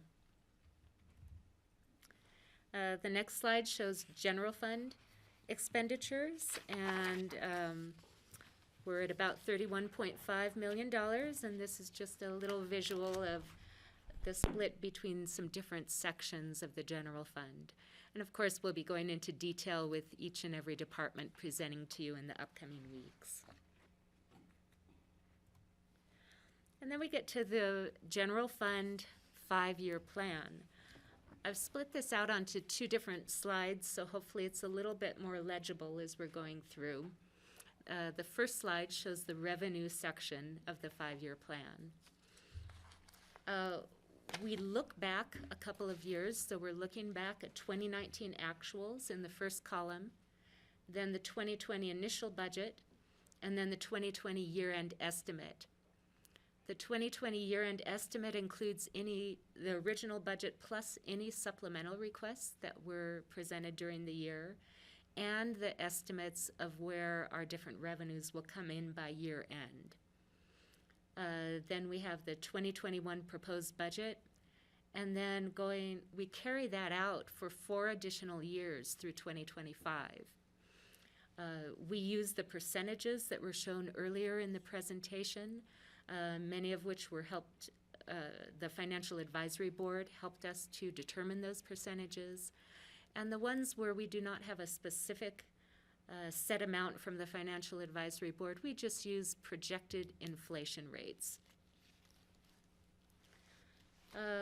Other taxes include motor vehicle single occupancy tax, property taxes, about $8 million in 2021. Again, that's a fairly steady revenue source and grows slowly.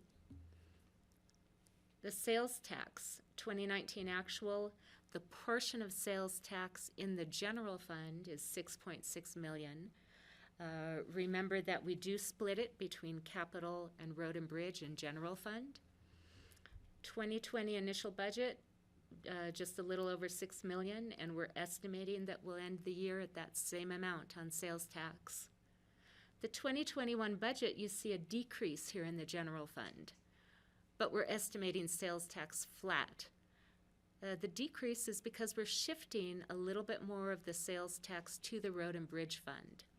Instead of allocating 56% to the general fund as we did the year before, we're only allocating 54% and are shifting that additional 2 percentages to the road and bridge fund to help support the road maintenance projects. Intergovernmental includes grants, typically around $1.5 million, but you see our 2020 year-end estimate jump up to almost $3.5 million. We've got the CARES Act funding included in that amount. Payment in lieu of taxes, about $1.5 to $1.6 million. Then community development fees. You see a decrease in 2021 of about $700,000. Again, we have a conservative budget for 2021. Fees and charges for services, around $1 million. Treasurer's fees, about $4 million. Licenses and permits fines are very small. Other revenue, $1.4 million, includes in-kind rent, lease revenue from River Park Center, donations. We have interest income and then indirect revenues. The general fund provides many services for other county funds, HR, finance, payroll, IT. Many of the services in the county are centralized in the general fund, fully paid by the general fund, but then we do prepare a cost allocation plan to charge the overhead to other funds, and this is the revenue coming in from that overhead charge. So altogether, a budget of just over $35 million for revenue in the general fund. Questions so far? Okay, the next slide starts with expenditures. On the salaries and wages and benefits, health insurance, I would encourage you to combine those three lines when you're trying to compare year to year. In 2019, we were in our Eden software where retirement and payroll tax benefits were included in the wages lines, not in a benefit line. The 2020 budget was prepared in Eden, but 2020 actuals are being done in Munis. And now, of course, 2021, we are fully in Munis. So it will take a couple of years until the Eden numbers drop off of the chart and we're able to have a really clear apple-to-apple comparison of these numbers. But if you add the three together, you get a better perspective. And Kelly, I'll take your suggestion on that payroll chart, and we'll be bringing that back in one of our upcoming meetings. And then we go through all of the other categories of expenditures. Professional and technical services, property services, where we have utilities and any kind of repair and maintenance project for our general fund facilities. Other services include training and phones and many other things. Supplies. In the property section, the numbers are relatively small. Some basic departmental replacements. The replacement schedules will be provided for your following meeting packet so that you can see the plans for the departments that do have replacement schedules. The larger amount in this section is computers and computer equipments, and those are just regular replacements of county or general fund computers. Other expenditures, let's see. The other expenditures include in-kind rent, and I'm drawing a blank right now of everything else that is in that line. But I can pull it up if you do have questions. We have a favorable budget variance included. We budget for our full FTE complement, but we realize that every year we're going to have vacancies and we're going to have some savings in our payroll, but also in our regular operational expenditures. So one way to handle this is that we budget for savings, and we put this amount at approximately 2% of the salaries and benefits, just knowing that we'll see some savings. That puts our total expenditures at about $31.5 million. Next, after this, we look at operational transfers. The general fund receives money from the Conservation Trust Fund, about $55,000. These are lottery funds which go into the general fund to be used for parks purposes. Then transfers to other funds. These are the operational transfers. The operational transfers include $69,000 to open space and trails. This is to support general fund properties that Open Space and Trails maintains. So every year it's the same amount, $69,000 to open space. We are proposing a $1 million transfer to the Human Services Fund. This is a little increase from past years, and we'll look at that more when we look at the Human Services Fund. But we do support the cost of their administration and programs where the state does not provide adequate allocations in administration or childcare or other areas. The state allocations do not cover our cost and the level of service that the Commission has wanted us to provide. $1.7 million transferred to the Public Health Fund. That will drop by about $1 million the following year. So 2021 is about $1 million higher than the following years. That is to continue to fund, through CARES Act monies that we're receiving, the additional FTEs and services in Public Health Fund for the COVID response and recovery. We have a small transfer to the Healthy Community Fund to cover their overhead costs of $50,000. That's so that the Healthy Community Fund can fully be granting out their money and does not have to worry about having some of that grant funds eaten up by any overhead costs. Then APSHA, and we mentioned earlier in the presentation their regular charge of about $412,000 plus the additional $111,000 for software. And so all of those are included in that $3.3 million transfer. We consider that to be operational costs. Taking all of that together with the total expenditures, total revenues, it leaves a surplus in 2021 of almost $206,000. With the expenditures and the transfers, as well as the revenues, we do inflate them in the out years. We plug in wage increases.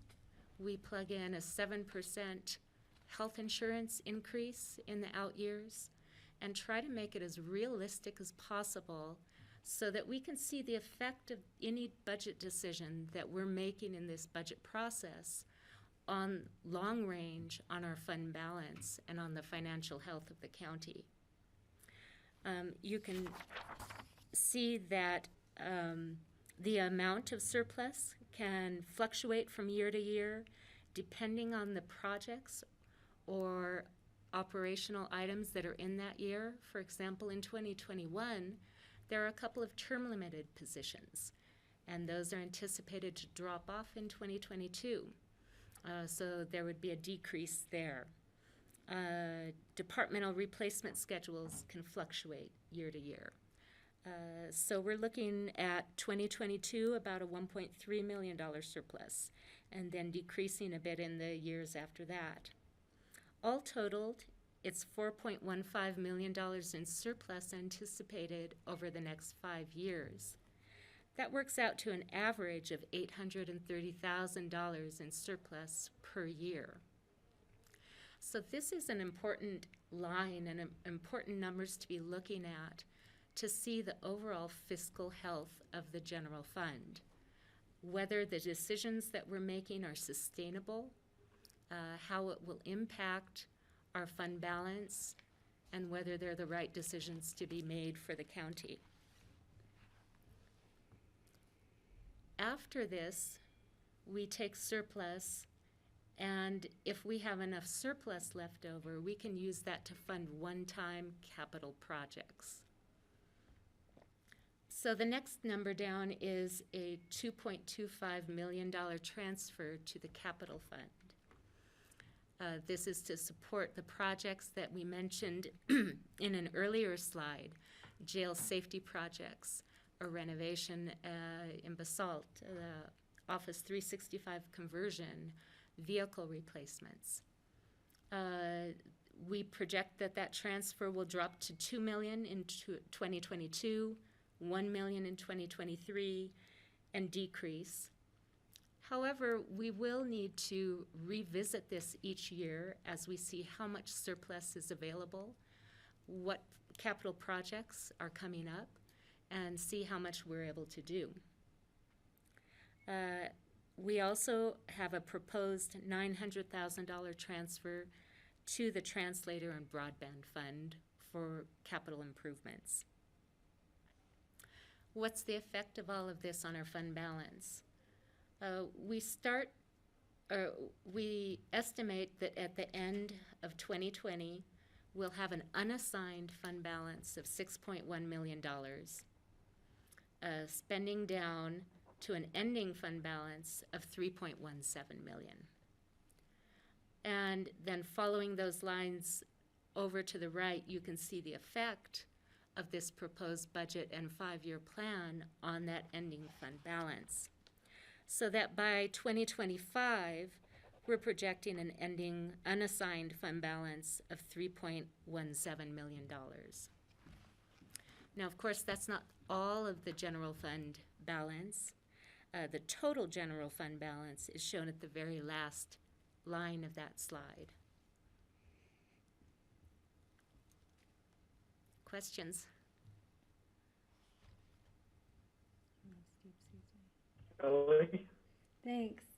I have a question about the property services line item. Why is there such a jump from this year, last year 2020, I guess, or this year 2020 to next year 2021? Yeah, we have, there are some one-time projects included there that I haven't gone through to try to pull out into a separate line item to make it clearer. Okay. The property services include a lot of facilities projects. There are many facilities projects that can be fairly large projects, but are not actually capitalized, so they're not in the capital fund. Okay. Say, for example, if we replace all of the carpeting in a building or a new roof, those are considered repair and maintenance costs. They're in operations under property services, okay, rather than in the capital fund. Okay. Thanks, Connie. Are there other questions?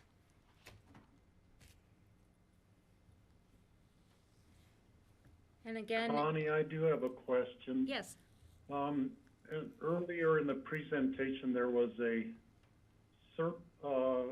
gain in the amount of revenue in the general fund from 2020. Looking at the different charts, it shows that there is an increase from what was in the initial budget, but it's actually a decrease in the year-end estimate for 2020. Yes, that's So when that earlier statement that there was a gain in the amount of revenue, is that based on the initial budget? yes, it is. It's based on the original budget for 2020. So, Steve, we generally try and compare apples to apples. So, the 2020 adopted budget to the 2021 proposed budget, understanding that both will probably be adjusted over the course of a year. So generally, when we're doing budget to budget comparisons, it's as close to the same point in time. Yeah, if we were to include the CARES Act funding in that estimate, I think that would skew the numbers a little more. So our ending 2020 numbers include CARES Act. Yeah, that's what I was assuming. The CARES Act money boosted that up quite a bit there. And it also boosted up our expenditures quite a bit from what it had been projected for 2020. Other questions so far?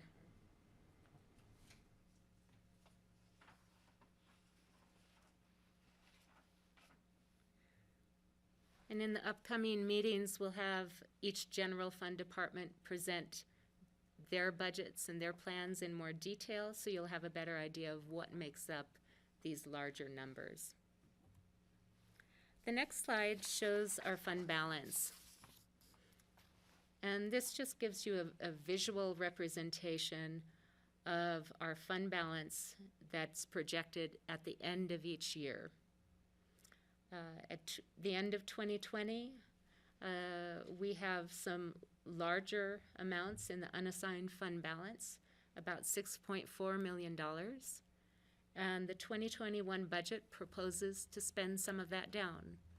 Some mainly for the capital transfers to the capital fund and to the translator fund.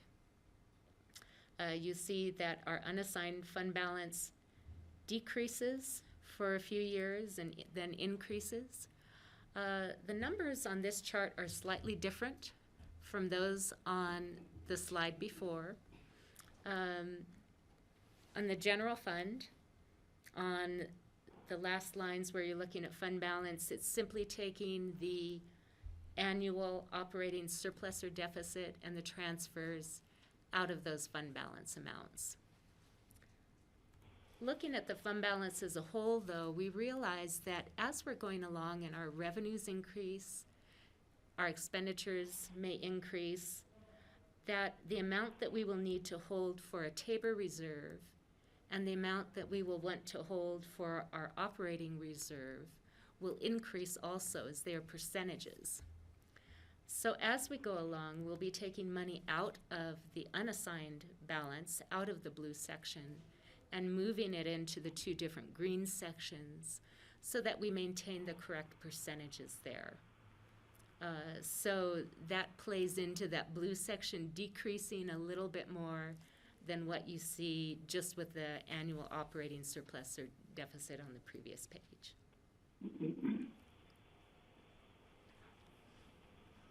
Is that a question? Yeah, Connie, on the TABOR reserve, you say that's really not touchable, but when would it actually ever be used? Probably never. Well, things would have to be really bad, George. The way the TABOR reserve works is it's a required percentage, and if you use it in a year, you have to replace it the following year. And there are different options for how we account for it. We account for it in the general fund. You can account for it in the balances of all the funds in the county.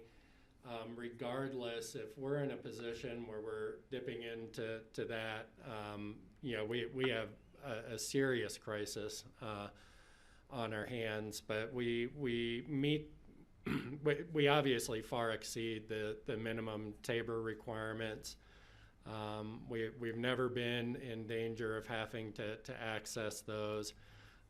It is a requirement in the Constitution that we hold those reserves at a minimum. And like I said, if we do touch them, whatever we touch needs to be replaced in the following year. So if Tabor ever went away, those dollars would just go into our regular unassigned general fund operations? Correct. They would actually go into the dark blue section, into our operating reserve and contingency, because we do calculate those two green sections together to equal the 16.7% that we like to hold as a fund balance. So at the end of the day, it doesn't make a big difference whether we consider it to be Tabor or operational reserve. Connie, along that same topic, why is the 2021 Tabor Reserve just 1.0 million? All the other years are 1.1 million. That has to do with the calculation of the revenues in 2021. We take 3% of the revenues and calculate it off of that.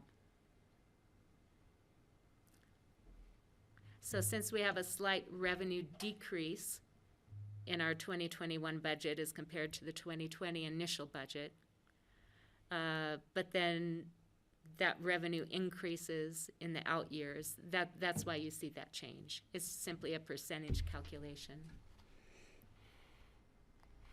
But we are happily in a position where we are a long ways away from having to worry about whether we're meeting our minimum Tabor reserve requirements. The blue section on this chart, the unassigned fund balance, is the area that we've asked the board to focus on. The proper use of that, how much of that we want to hold on to. If the board felt that these unassigned fund balances were getting too low, we can delay capital projects. So we can change the way this looks based on what we're planning to do each year, whether we're going to spend down for capital or whether we'll hold back and wait and save up more. But this really presents a very healthy picture for the general fund. There's really, just to add on to what Connie's saying, there's a couple of ways that you can look at that. It provides a little bit of buffer during uncertain times, if our revenue projections are not on, and so it provides some buffer while still maintaining a healthy position. The board could also look at it as, do we need that much of a buffer for either unexpected revenue declines or unexpected expenditures? You know, there may be other things that the board is seeing that the community needs right now that those funds could be used for. And again, we want to really balance between ongoing operating increases and making sure we're not creating any structural deficits versus one-time expenditures, you know, that may be community needs because of COVID or other infrastructure projects. But we do have a healthy reserve that gives the board some room either way. And I think it helped us as we went into this COVID crisis when the board was approving emergency supplemental requests, that even not knowing for sure what our reimbursements through CARES or through FEMA might be, the board was able to act and act very quickly in our response, both on the public health side but also on the economic relief side to people in Picken County. And that blue section, that unassigned fund balance, gives the board that opportunity. Mm-hmm.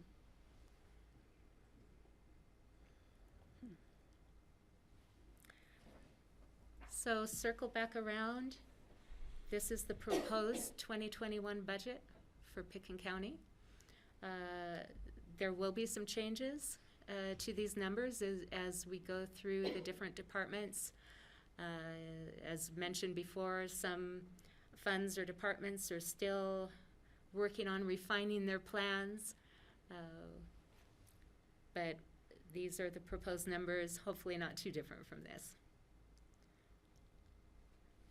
As we've gone through the slides in this presentation, we've touched on a number of the success factors in our strategic plan. And we think that the 2021 proposed budget will meet the board's priorities and also meet the needs of Pickens County citizens. And so we hope that this will further all of the goals of the strategic plan while also maintaining the fiscal health of Pickens County. Coming up, we have a number of meetings planned. The next will be in 2 weeks with Livable and Supportive Community Core Focus Area. Then on Thursday, November 5th, Flourishing Natural and Built Environment. Healthy Community Fund Grant Review Committee, as well as the District Attorney, will present on November 10th. And then Prosperous Economy on November 17th.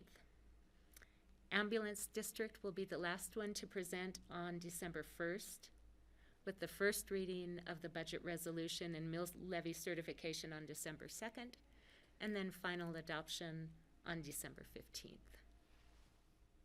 Steve, I have a question. Go ahead, Patty. December 15th, are we gonna have a special meeting? It's a Tuesday? Yes. Okay, because I'm going, wait a minute, our regular meeting is the 16th, so it's a special meeting we're calling on We have to adopt by a by certain state date. statute by the 15th, so we'll have a special meeting. Perfect, thank you.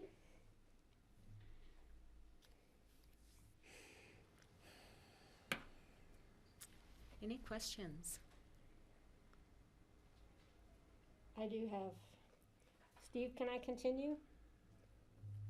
Yes, go ahead. Is there a possibility You go. mid-year, next year, if we see a resurgence of sales tax revenue or something, that we can revisit wages, employee wages? I'd like to maybe think about doing that.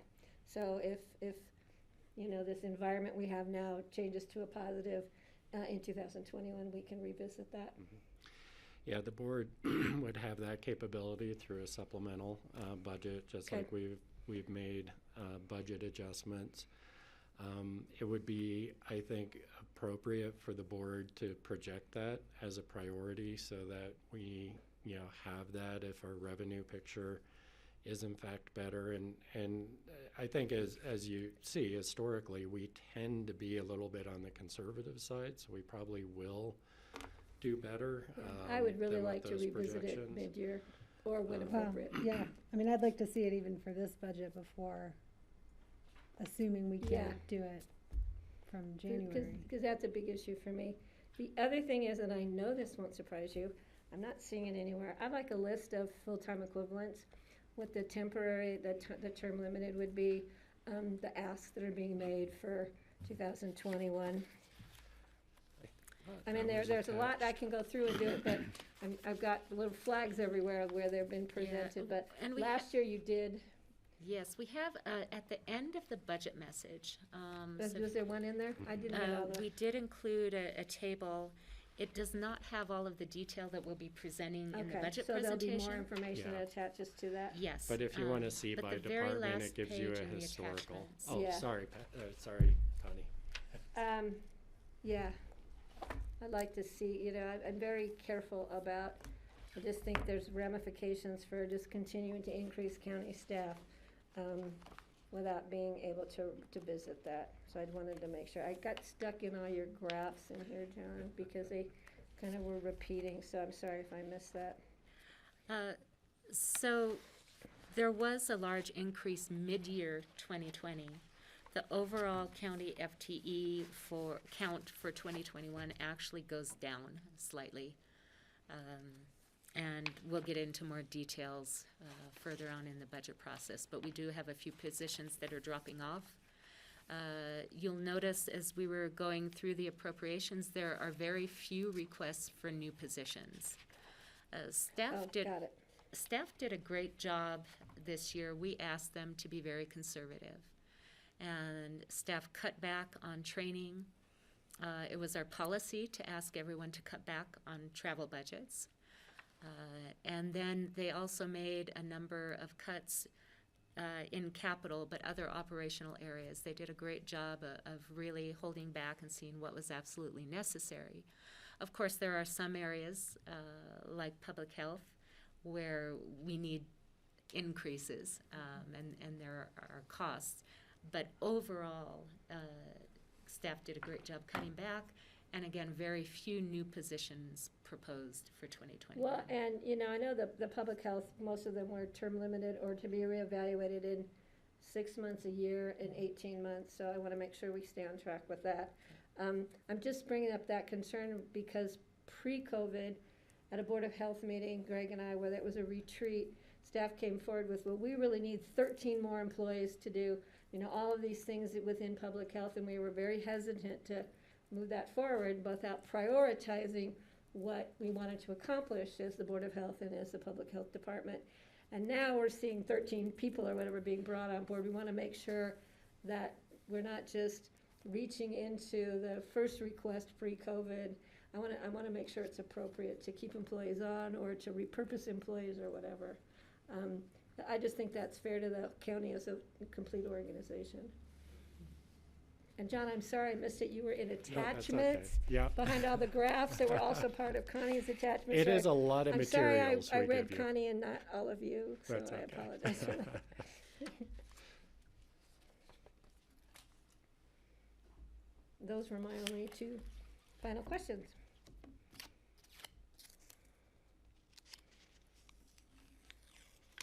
Okay, I'm not seeing any other hands. Greg? Yeah, hi. Just, as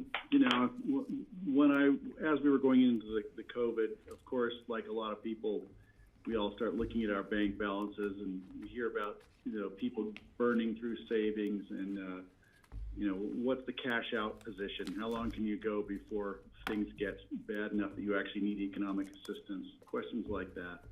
And I think we're not out of the woods yet with the pandemic, and we don't really have a clear idea. And so I was just, I'm very comfortable with the budget, and clearly you've gone through the process. You've projected what could possibly go wrong if we had to keep spending money on financial assistance or food security or you name it in the community. I'd love it if you could just briefly give me, how you went through that process, a projection, and how many years out are we thinking? What's our cash out? I hate to even bring it up, but if say we have a 3-year problem here, or a 2-year problem, where we have decreased revenues and increased expenses, how long can we project with some confidence that we'll be able to keep going the way we have been? Yeah, I think the starting point on that is our revenue projections. And we have pretty conservative revenue projections. I think that our sales tax projections are conservative. John and Ann and I have had discussions about it, and the three of us think that, we could very well do better even in 2020 than what's in this.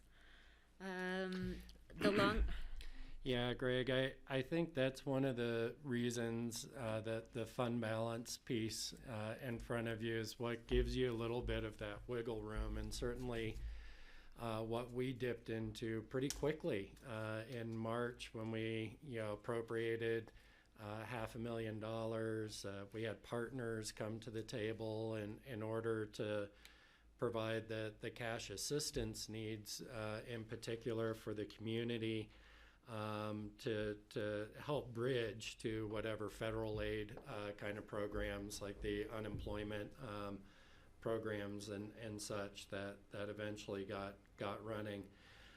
But I want to go back to this theme of uncertainty, because we're going to need to be agile. We're going to need to be agile if things are better than we think they are, which is one line that we'll be asked to follow. We need to be agile if things are worse than we think they are, and that's why it was important for us to have some fund balance that provided some discretion, both for revenues that didn't come in as we expected, but also to address needs that frankly we may not be anticipating right now. So Greg, we kind of went with the uncertainty principle, understanding that we may not have projected perfectly what the needs are going to be as we work through this pandemic. I don't know if that's a good answer for you, but it's a real one. I think yes, I anticipated something like that, and it's good to hear you articulate it because, of course, that's probably the big question anybody coming in and dipping in and watching this might ask. Thanks. I see Kelly has her hand up. Yeah, Kelly. Thank you. So I guess practically then, when I look at the big ticket items for our transfer to the capital fund, because that's what'll take a big chunk of that, our current general fund balance. Can some of those be phased? So like, can the 1.3 million in the Basalt River Park, you know, if we realize we need a chunk of that for something that's serious and emerging, you know, can those capital projects be phased in a way that if we need to claw some of that fund balance back? Yeah, there's definitely scope in the project that's not just like internal remodel. Some of it is drainage corrections on site and other kind of maintenance issues that we may be able to phase out. I'm not remembering off the top of my head how that's split out, but if the board were to say, you know, we want to have a little bit more flexibility for whatever reason to do something different, we would go back and do that homework. When we've recommended the projects be combined with like the full phasing, it's usually because you can do it in one mobilization, it's a little bit more efficient, you know, it might add costs, but definitely the board has those kind of decisions available to you, as well as do we just move some of these out at this point. Now there's consequences to that, and so we've tried to consider those in making the recommendations, but short answer is yes. We could figure out some of that phasing probably. Thank you. Steve? Yeah, Patty. Yeah, Kelly caused me to think about, you know, we have so many staff that are working at home. They enjoy working at home and for many reasons, and we appreciate their continuing to work for the county. I'm just concerned about the use of paid time off, since now staff has gotten used to just taking their computer with them when they travel and working from wherever they might be. I'm just worried about cash out amount, and are we going to be hit with having to cash out large sums of money for time that staff isn't using? And do we know what that might be? Have we planned for that? That can be a further discussion. Just a concern that comes to my mind when we're thinking of unintended consequences of what's happening in our lives today. Yeah, that is calculated as a liability every year in our financial audit as we're closing out the year. So we do make a calculation of what the dollar amount is in current dollars, current pay rates of those leave hours that are not used.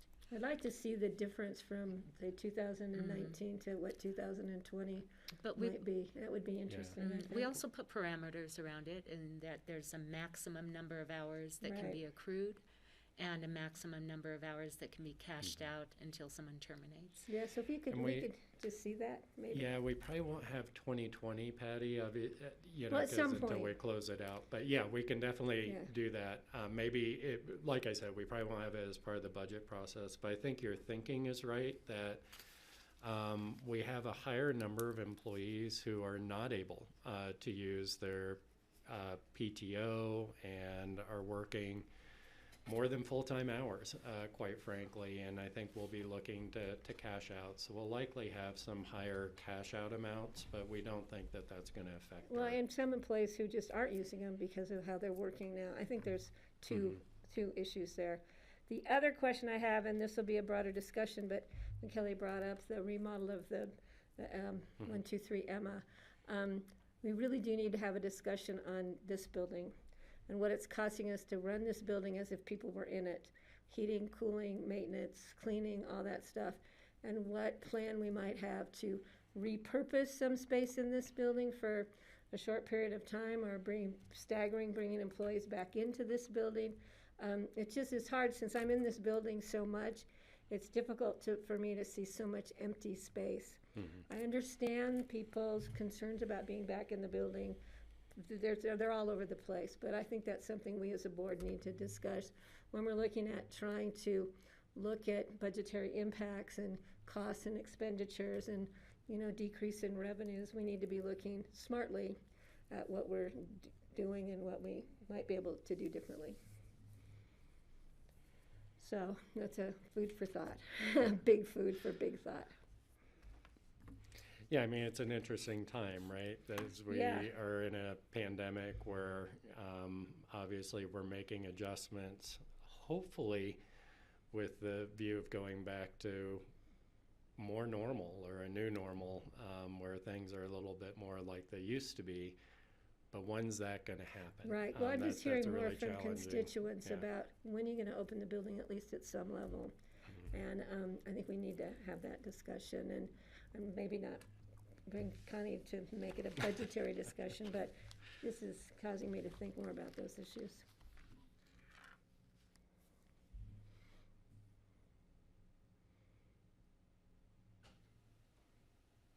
I promise I'm done for now. Thank you for those thoughts, Patty. That's, good questions to be thinking about.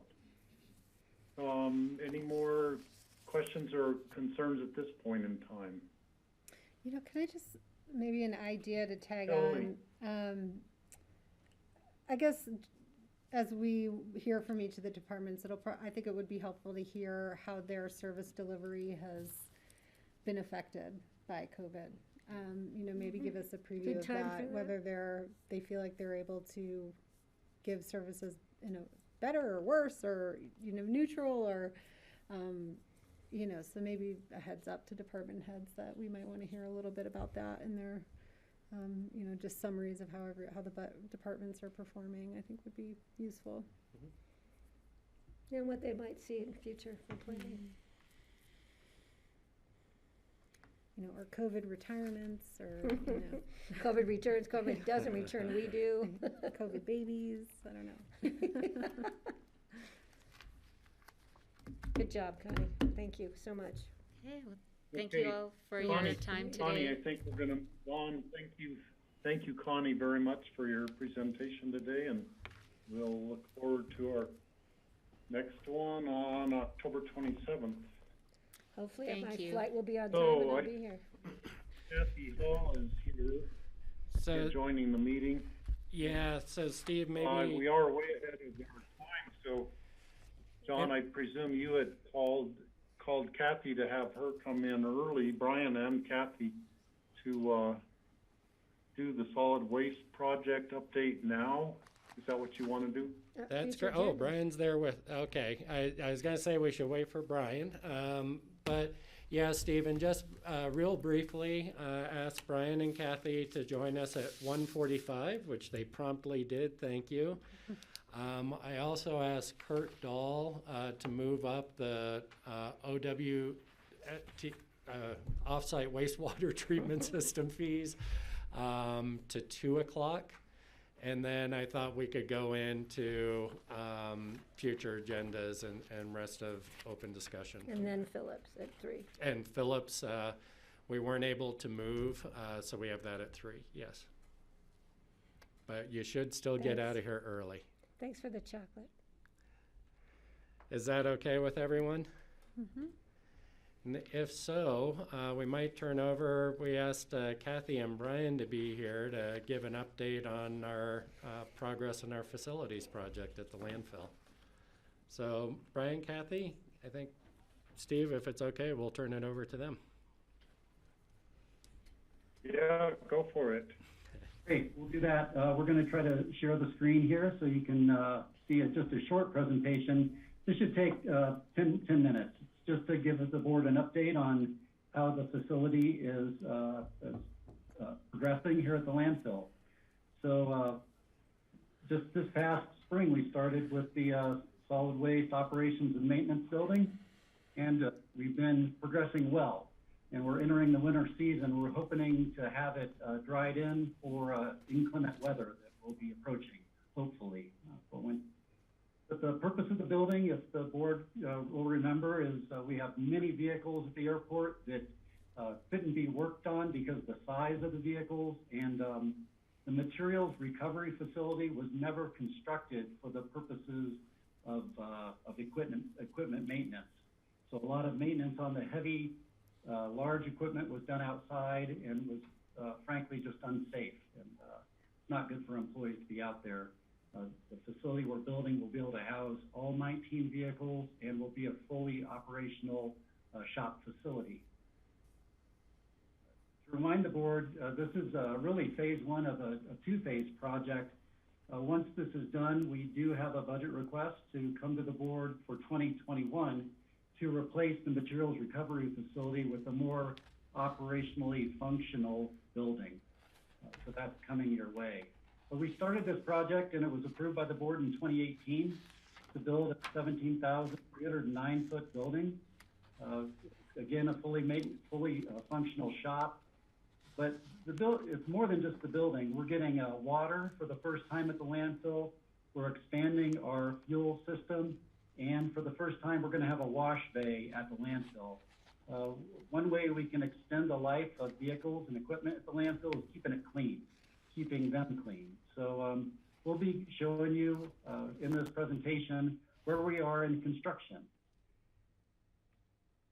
Okay, so I've got a series of photos and slides here. So we contracted again back with Shaw back in 2018, early 2019, to construct the building. We were issued our permit in May of 2020, and we got on the ground running in June 2020 and began construction. So the photo there is from June 2020 as they were digging the foundations and getting the building footprint ready to go. So the next two photos here, the one on the left, that is probably from about July 2020 this year, and the one on the right is from early September or late September this year. So we're progressing along really nicely on it, and it's really fun to see the building go up in real time. And a big shout out to Andrew Shoemaker and our drone. He comes out here on occasion and gets this nice footage for us. Yeah. He's in the room, so that was I have to give credit to him. There's a lot of his photos that we're using. So these photos are just from last week. You can see the one on the left. That is, we're standing in the wash bay area, and that construction just kind of towards the right of the picture, and there is the actual fleet maintenance facility or the shop. It's got a higher roof line. That middle picture down towards the bottom, that is the wash bay sand oil separator. So we're really excited here at the landfill. As everybody knows, we are super muddy, and Fleet will be very pleased with us being able to keep equipment clean. So that is a sand oil water separator. So as equipment vehicles are being washed, water and everything will run down into it, runs down into a ramp, and then gets filtered through by the sand oil separator. And then the water that can be reused goes to that 8,000 gallon tank in the back. And so we do plan on reusing water for washing equipment. And that was designed in.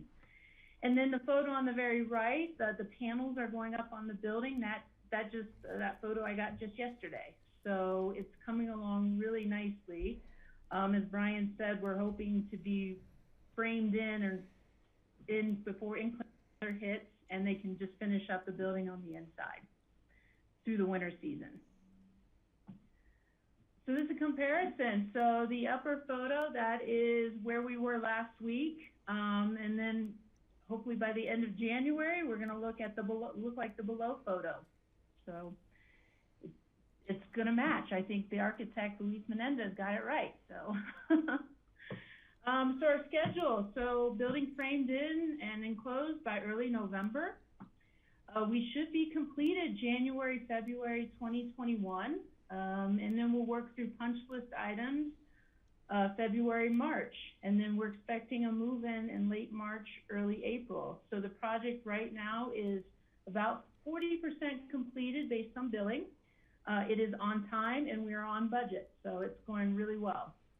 Yeah, and the other shout out I'll have is Tyler Carvel has been helping us through procurement to manage this project, and Shaw Construction is doing an excellent job with the project.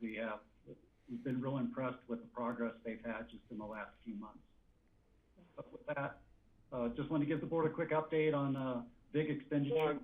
George has a question, Brian, before you start. Yeah, thanks. Brian, we had received a core grant for the solar panels onto that facility, and then because it wasn't going to be utilized at that point, we were able to shift that grant dollars to the courthouse. So what's the plan on that?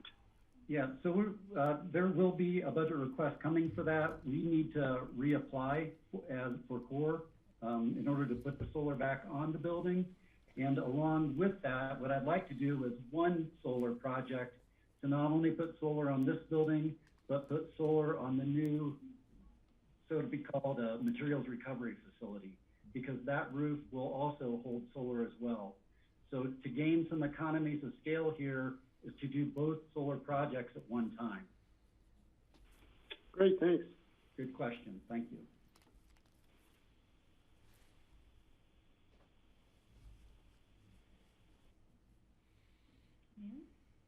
Any other questions? No more questions. So yeah, Brian, go ahead and talk about the money thing you were just starting on. Well, I was just explaining that for the solar installation, we were just going to do both solar installs at one time in order to get some economies of scale to put solar not only on this building, but on the future building where their current materials recovery facility is. So the budget request in 2020 for the new building, and we'll see what bids come in for that construction. See if we can do the solar next year or not. So a question about the Murph building, Brian. If you were adding solar on but hadn't done the remodel on the Murph building, would you be able to put that on the roof, or is there more major structural kind of changes that would be done first before something could be put on the roof? Yeah, and so what you're going to see with regard to the Murph building is a new structure. The current building is very high from an efficiency standpoint. It doesn't make sense to heat all that space in there when we need just a lower building for household hazardous waste and for basically a drop and swap facility. So to build a new facility there makes a lot of sense economically and from an efficiency standpoint, energy use. So the new building would accommodate solar for sure. We'll make sure that happens. But we looked at the benefits and drawbacks of remodeling the existing facility, and in the end, it just made sense to build a new one. So that's what the board will see coming through this budget process.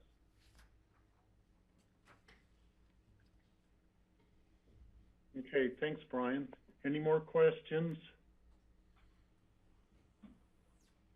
I'm looking forward to seeing the new building and going in there and getting warm during the middle of the winter time.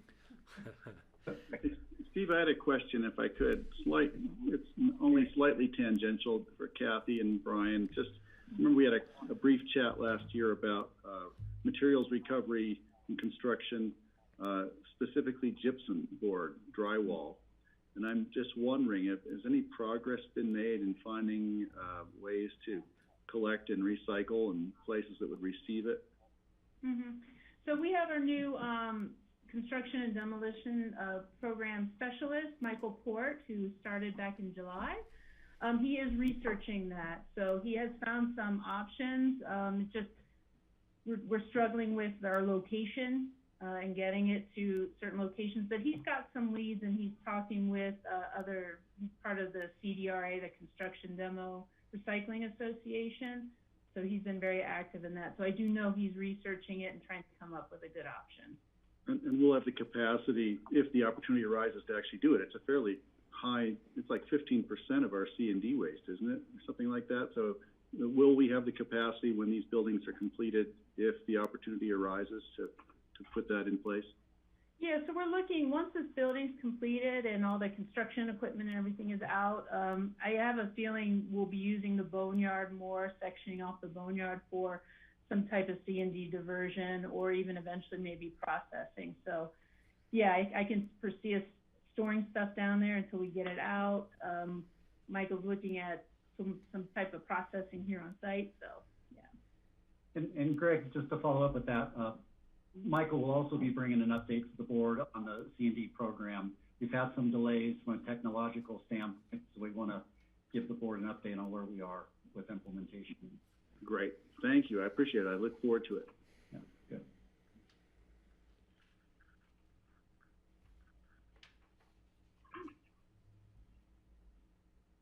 Okay, Kelly. If we're closing up here, I just want to thank Kathy for the tour last week. It took me almost 2 years to get to it, but it was super informative. My kids had a blast, so thank you. You're welcome. We like to.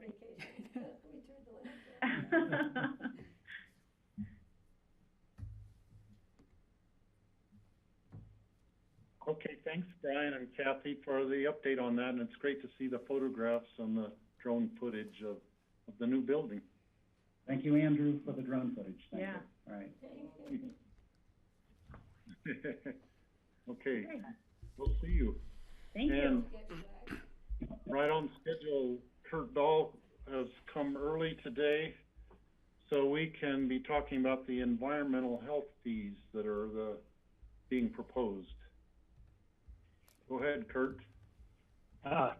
Thanks, Steve. Can you hear me okay? Cool. Alrighty, thank you. Good afternoon, everyone. I wanted to talk about environmental health fees.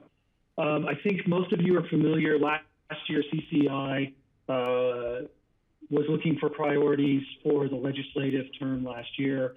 One of the things that was brought up was the OWTS on-site wastewater system fee, and that fee is discussed in state statute, and there was a limit of $1,000 per permit that we could charge. Obviously, with COVID, we lost sight, or my department lost sight of tracking that bill. But in early August, we found that the legislation had actually moved to amend the statute to take out that cap so that we could allow for charging cost recovery for the septic system permit fees. So my department started to look at fees, and we had been looking at this since last year, anticipating that if this did change, that we would have a significant change. We came to you in 2018 with fee changes. At that time, the Board of County Commissioners was still serving as the Board of Health, and in state statute, the Board of Health has the responsibility for setting environmental health fees. So one of the reasons that I'm here today is looking for your approval to move forward to the Board of Health with the proposed fee changes, but that is a procedural change from the last time that we met about fees because you were meeting as the Board of Health to approve those fees. So in case you had any questions around that, that's why I'm looking just for approval to move forward to the Board of Health. My plan is to, if I get approval from you all today to move forward, that we would present these this Thursday at the Board of Health meeting. So with that, in 2018, the last time that we talked about environmental health fees, the new construction permit fee was $1,023. It has been that way since 2008 when it was changed back then. So for 12 years, we've been at that maximum cap. Now that that's been removed, the department, we looked at a couple of different spreadsheets that I attached to the agenda item summary that look at calculating what the fee should be based on the amount of time that we spend. Both fees came out or both spreadsheets came out with a fee over $2,000. In one case, it was $2,390. In another case, it was $2,361. One of the spreadsheets, I believe some of you may be familiar with, that was one that was passed around as an estimation. The other is a calculation. We work with our information technology, our BITS department, when we were looking at going into the new permitting system for ComDev stages. We started asking the question about calculating fees then, knowing that we were going to have a new system to go into. So they put together a spreadsheet as well. Both of those fees were over $2,000, and this is just for the new construction permit. So in looking at that information, we felt like going to that cost recovery was a little high, and so what we're recommending to the board for that particular fee is that we go to 2023. The reason for the 23 is that's a $23 charge that the state health department puts on for supporting their purposes. They have a staff member that we support with our permits as well as other counties. 20 of that goes to the state, 3 we keep as an administrative charge. So I don't know if I can share my screen, but I thought I would run through the actual changes that we're proposing in the 2020 fees. I don't know if I have the option. Let me bring it up for you.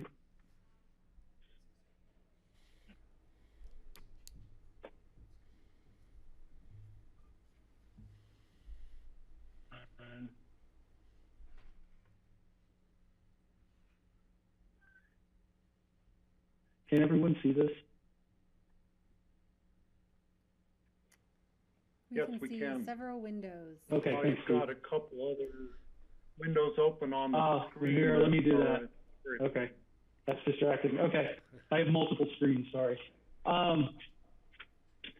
So these are the proposed fees, and what I've done is highlighted in yellow the changes, and I thought I would just run through them really quickly with you. Kurt, real quick, if you could zoom in on that document a little bit too.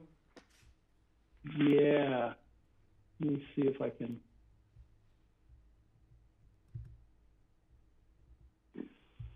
Does that help?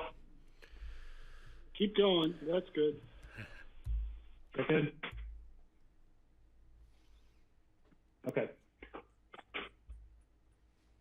So for 2020, the fee changes, and I attached the 2018 fees as well.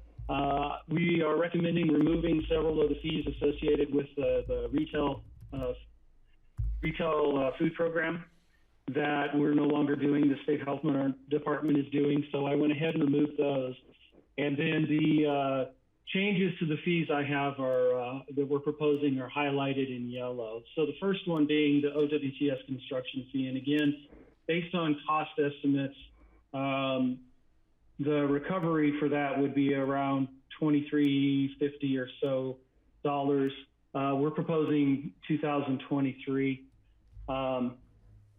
The reactivation of the permit, we actually just went to an hourly rate because there can be either a very simple process of just reactivating or a fair amount of administrative or review work that could happen. And so we felt like that was a more accurate way to capture that instead of just a flat cost. The use permits were $100. We're proposing to increase those by $50. The minor repair permit, previously there was not a fee attached to that. These are permits that would be like a pipe repair or some very minor system repair that doesn't require review, but we would like to be able to record that in the system so that we have that information. Currently, we're not issuing minor repair permits. That's something that we wanted to go to just so that we have that information. So we're recommending a $50 charge there. The renewable permit is a permit that we haven't gotten the process off the ground yet, but we're looking to do that here hopefully in 2021 as we move towards that. That really is around systems that have higher level treatment. and require maintenance.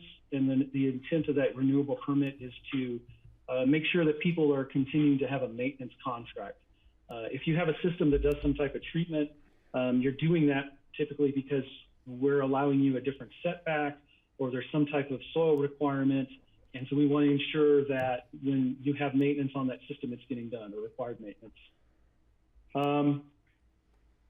As you go down, the other piece that we're adding to OWTS would be additional inspections. One of the most common things that we previously got caught up in because of the $1,000 permit cap was that we have people who have partial inspections that they want completed. We couldn't charge for additional inspections based on those partial inspections. We're able to now. And we felt like the best way to capture that was, again, an hourly rate, because sometimes these systems, you're talking about somebody in Buttermilk that it doesn't take us very long to get to. But if they're out in Redstone, again, we felt like an hourly rate was the best way to capture that recovery. You know, we have some people that will have 4, 5, 6 different inspections done on a system just because of having to piecemeal it together or for weather reasons. So that should help us with the cost recovery that we were really not able to capture previously. And then the last 2 additions that we had, we issued noise permits for construction, fireworks, various pieces to allow folks to go beyond the noise code requirements. We've not ever charged a permit fee for that. One of the things that we felt like we needed to do was at least have a minimal charge for that. Again, we felt like an hourly rate was the best way to go because, again, some of these are very quickly, we would charge probably a half an hour fee because they're like an annual event that's the same thing over and over and very easy to review versus, you know, something where it's a construction permit that we may have to get into a little bit of depth in reviewing. So we felt like an hourly rate was, again, the way to go there. And then the last one is really around a general plan review where we're working with the community development department about something outside of the septic system regulations. I would give you like a pool. There probably will be pieces of child care that will still be reviewing, and we may want the ability to go ahead and charge a review fee for that. And again, we recommended an hourly rate. Currently, the hourly rate for the environmental health department is $164 an hour, and we're not proposing to change that.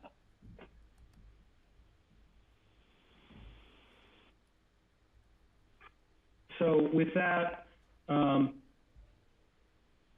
think, you know, I guess I would go ahead and open it up to questions that you have about the fees. And, you know, if there's an agreement, then the ability to have a recommendation to move them forward to the Board of Health. George? So does one size fit all for the permit application? It doesn't really matter in terms of the size of the system that you have to review? For the most part, no. So when you do a review of a system for a new construction, there are a couple of pieces that you're going to do. You need to go out on site and do what we call a pre-inspection. So look at the site and identify any potential setback issues. Then there's the actual review of the design that's been submitted. And then you go out and do a final inspection to ensure that what the system that's been installed meets the system that was designed. Most of those are fairly close in terms of the amount of time we spend. Can you spend more time on a larger system? Yes, but it's typically not so much more that it's that different in terms of time as, say, a smaller system. Those basic needs are there. The place where we really spend a lot of time in is what I talked about previously, which is when we have to do multiple inspections on the system. And that's where those large systems really start to differentiate themselves, because a lot of times people will want to backfill part of a larger field to get it covered so that they can then go and access other portions of the system. So the real cost difference in a large versus a smaller design in the system comes from typically people will ask for multiple inspections on those large systems. And we are capturing that now by being able to charge for those partial inspections, or the proposal here would be that. Great, thanks, Kurt. Mm-hmm. Steve? Greg? Well, Patty first, Okay, then yeah. Greg. Okay, sure. Yeah, real quick, well, on your agenda item summary, I like the statement, that the department does not want to propose a fee that more than doubles the existing fee. Well, the existing fee is $1,023, and the proposed fee is $2,023, so that kind of doubles it. It doesn't necessarily more than double it, so I'm a little concerned about a doubling effect of a fee, even though I know it's been many years since we've addressed the fee issue because of the cap set by the state. So I don't know if we can phase it in, but I think that's pretty significant. And to George's point, I find it really hard to believe that a septic system for a 13,000 square foot home doesn't take any more time than one for a 3,000 square foot home. So I'm not quite clear on that. And thank you for the clarification on the hourly rate, because the information I have before me says the hourly rate in 2008 was $162. So it's currently $164, did you say, Kurt?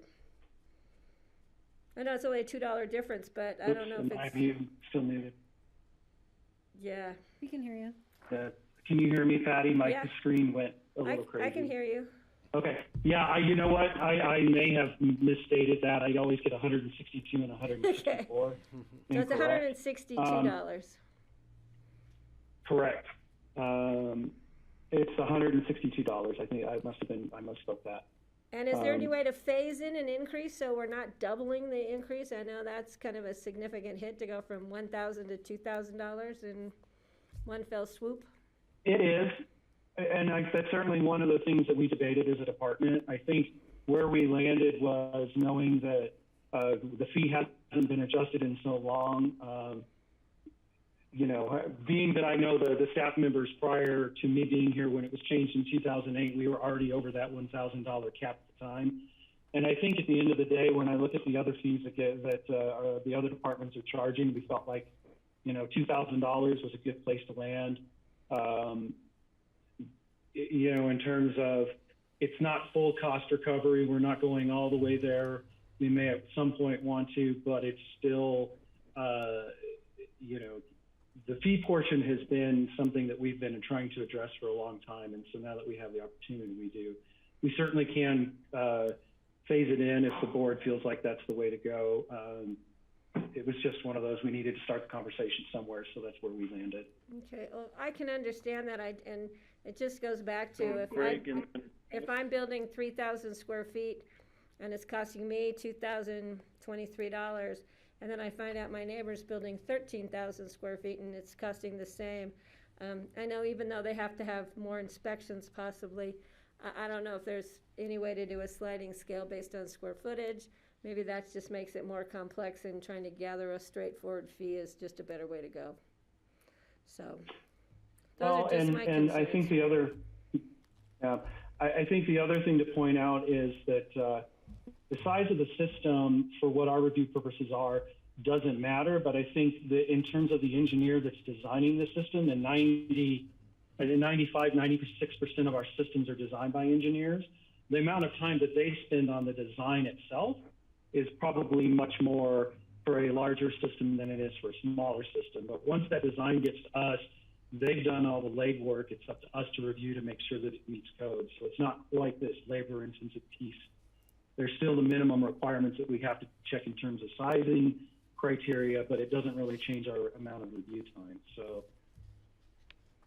Okay, and as far as the child care facility plan review, I want to be part of that discussion in the future because I'm doing some work with Northwest COG on child care facilities, and this may be pertinent at that point. Just a heads up for you on that, Kurt. Thank you. Okay. Great, thanks, Kurt. Kind of along the same track that Patty was on.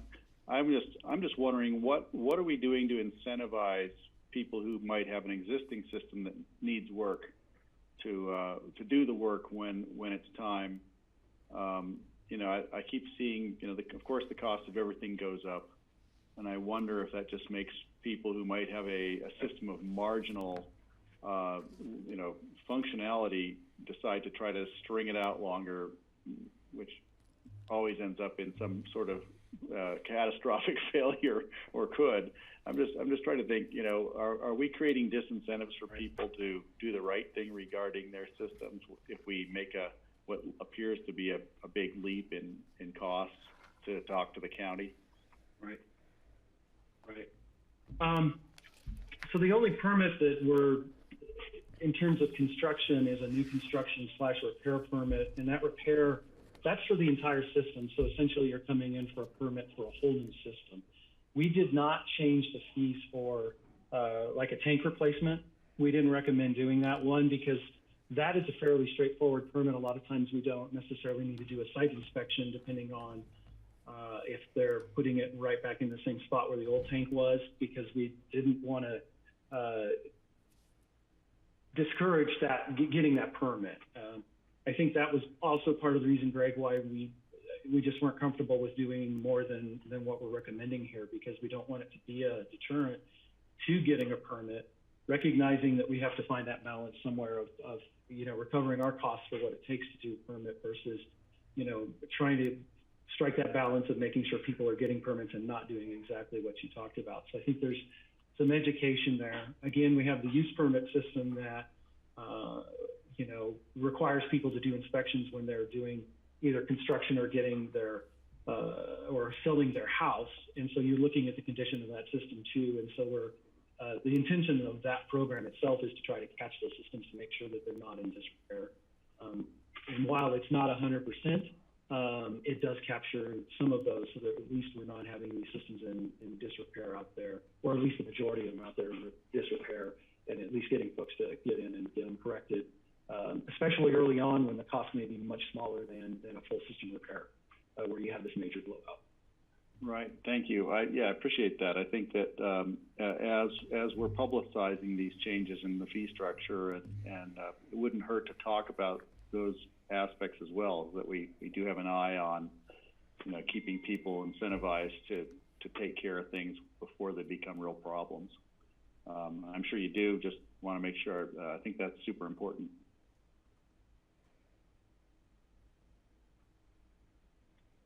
Kelly? Yeah, I appreciate the comments, and I'm learning a lot about septic tanks right now, septic systems right now. So, I think the proposal is a good one and a fair one, and that, we've been hamstrung, where a phased approach would have been great over time.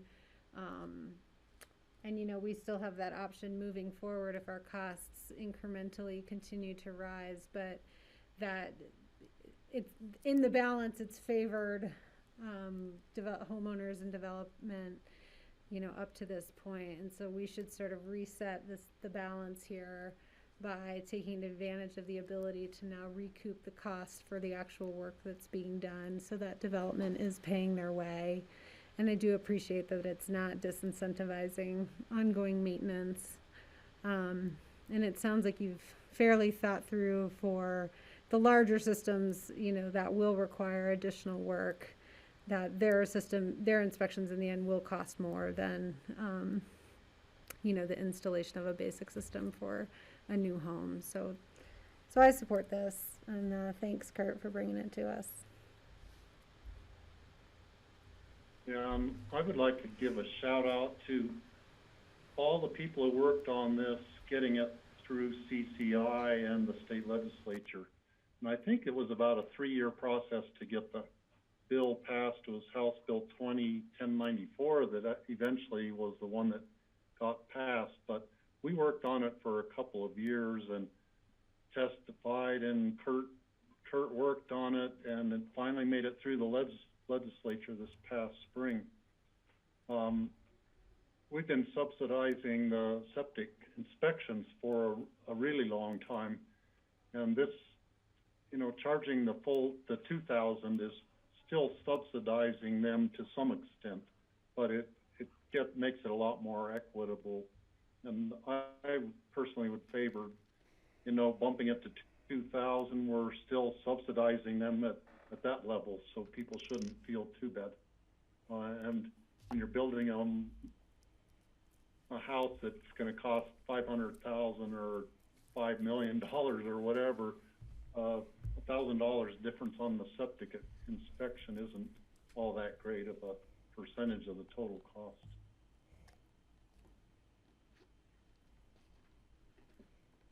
So let's see, we don't need to do a vote. It's actually the Board of Health that does the final vote on this. Is that correct? That's correct. The Board of Health, John, are you going to answer? The Board of Health is the one that will give a final vote on it, but it didn't feel right with the budget conversations that we have, just moving this directly to the Board of Health without having your recommendation to move these fees as I presented them to the Board of Health for adoption. So that's what I was looking for today. So I think it might be appropriate to, at the Board of Health presentation, to present Patty's viewpoint also, as well as the rest of ours, that for the Board of Health to consider.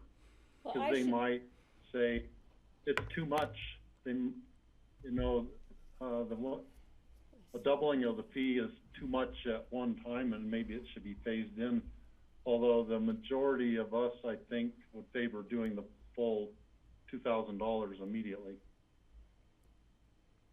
So Greg and Patty, I think, will be in the Board of Health meeting. And so I think it's important for staff to be able to represent the recommendations of the whole board, you know, which I think seems to be in favor of the fees. And Patty, will you be at that meeting? I don't know when it's on the agenda. Kurt, I think the agenda just got sent out. I haven't looked at it yet. I don't think it's on. Is it on this week's agenda tomorrow? I mean, this Thursday? Correct. Yes, this Thursday, correct. I believe it is, if it's not the first thing, it's one of the first things in the agenda to discuss. Yeah, I'll be at that meeting, but. So I'm yeah, it just, yeah, I'll be at the meeting. It'll just be nice if we actually have a chance to discuss it. You know how those agendas kind of get consumed with COVID data and that kind of stuff. But I'll be at the meeting, Kurt, so we can present this as the board majority went this way, but it's just food for thought.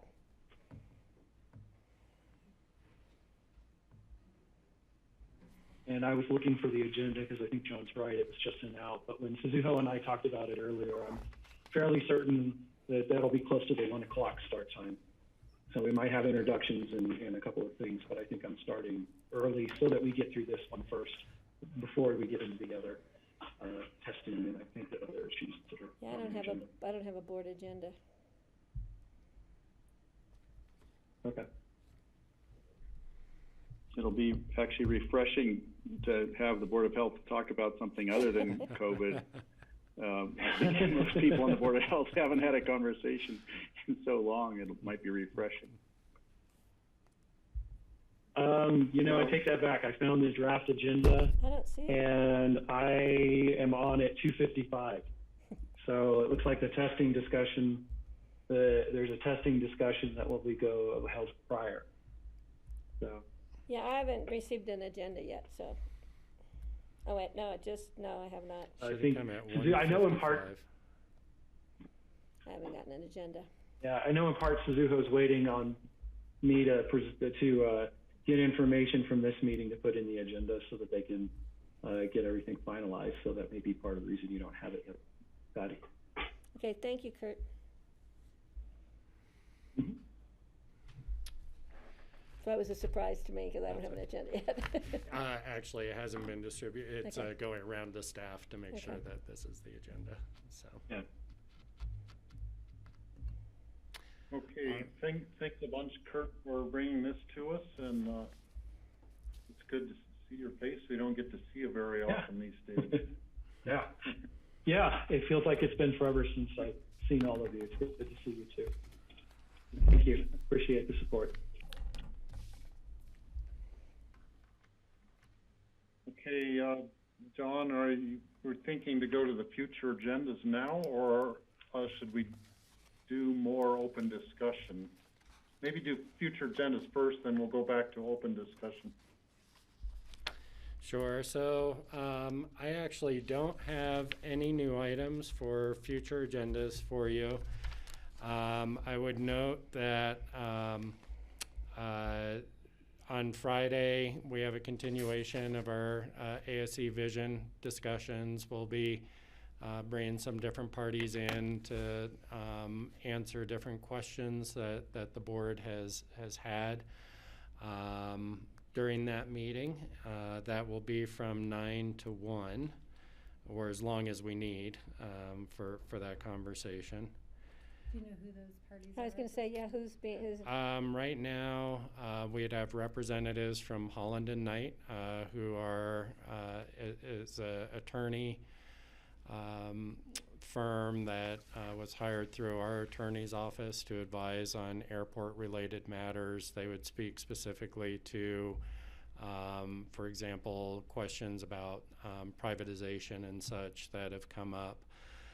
We'll also have Bob Jones from Kimley Horn to speak to some of the questions that came up around the construction, the ICAO parking, the geometry questions around the airfield. And those are really the two main folks that we've arranged at this point.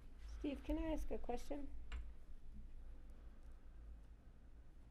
Yeah, go, Patty. Yeah, there's been some concern from the community when we post the agenda that they don't really know what we're discussing because it's a pretty open-ended.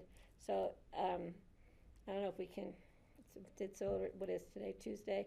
I don't think it's time we can add anything, but maybe we can to that and just put some more specifics so that members of the community know more about what we're going to actually be talking about. We should be able to do that before Friday. That would be great, just for transparency. Thanks, that would be great. So we had nothing confirmed on Friday. Yeah. When Steve and I met. Yeah, I know, but now that we do, because that's what I've told them that we were hoping to have, but now that we do have it, would be great. So I appreciate that. And when you talk about a time, you mean we're going to go over 1 o'clock, or we might go under 1 o'clock? My guess would be well. We don't know, but we will be going over 1 or under. We don't. I doubt we'd be going over. Okay. 1.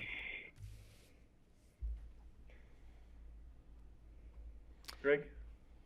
Yeah, thank you, Steve. I remember last time you brought up during the privatization discussion, there's another name out there. There's an attorney, and we discussed her briefly. I can't remember her name. And I'm just wondering, I think we directed staff to reach out to her, but I don't know. What was that?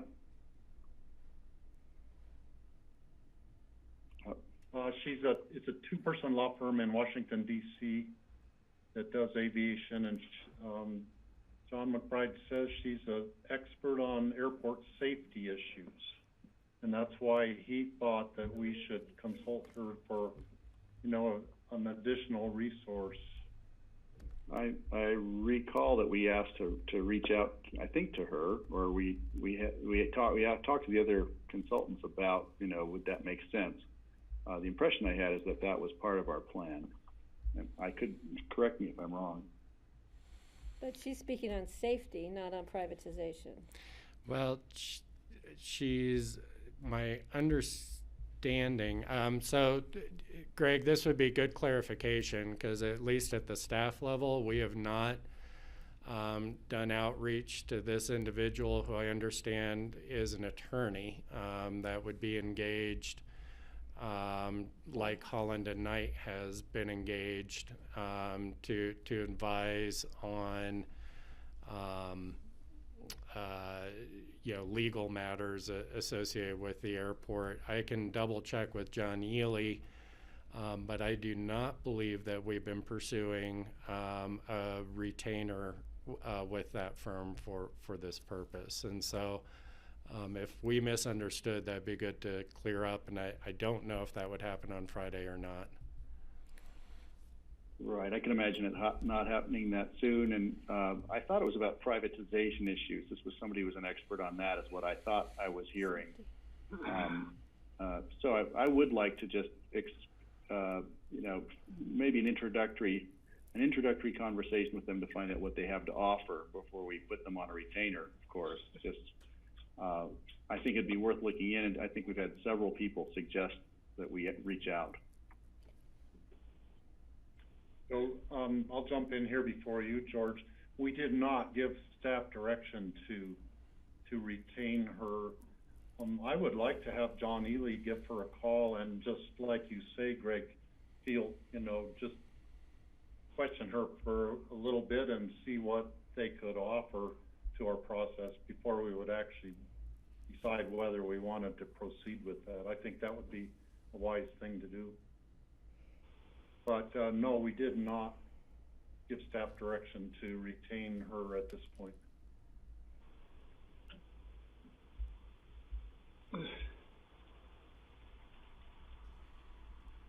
Yeah, go ahead, George. So what I recall, the question that was posed to Holland and Knight, are there other consultants out there with other viewpoints? And of course, when you talk to any attorneys, there's always other viewpoints and other opinions, and that's what they said. So just because one person has recommended another firm, you could have 10 other people recommend 10 other firms. So I'm not really excited about having to retain yet another attorney that may just confuse the matter more, unless we're not happy with the information we're getting from Holland and Knight.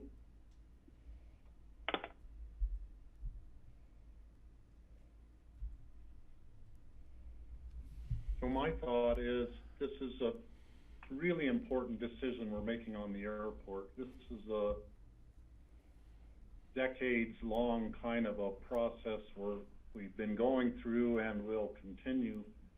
And to talk to one more person who has been recommended, I think would be actually a wise thing to do.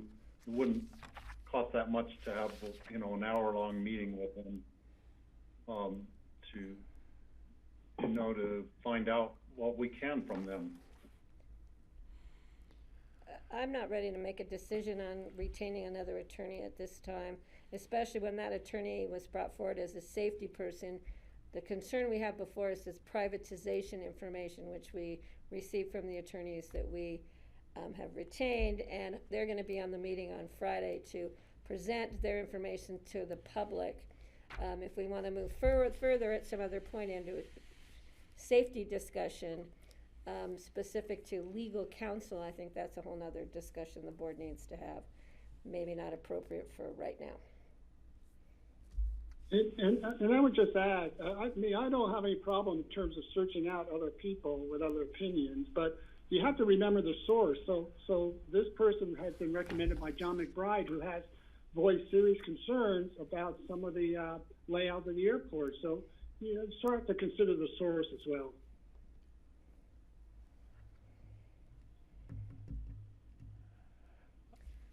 I have a recommendation or a suggestion. Kelly? I think George framed the question well. If we have expert input that is scheduled to present to us on Friday, at the end of that meeting, we can evaluate if we think we're getting good expert information or not.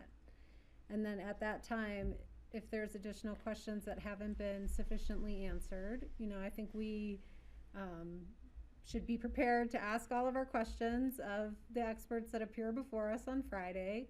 And if they're not sufficiently answered, then at that time we can revisit what additional expertise we need to have them answered and figure out that path moving forward.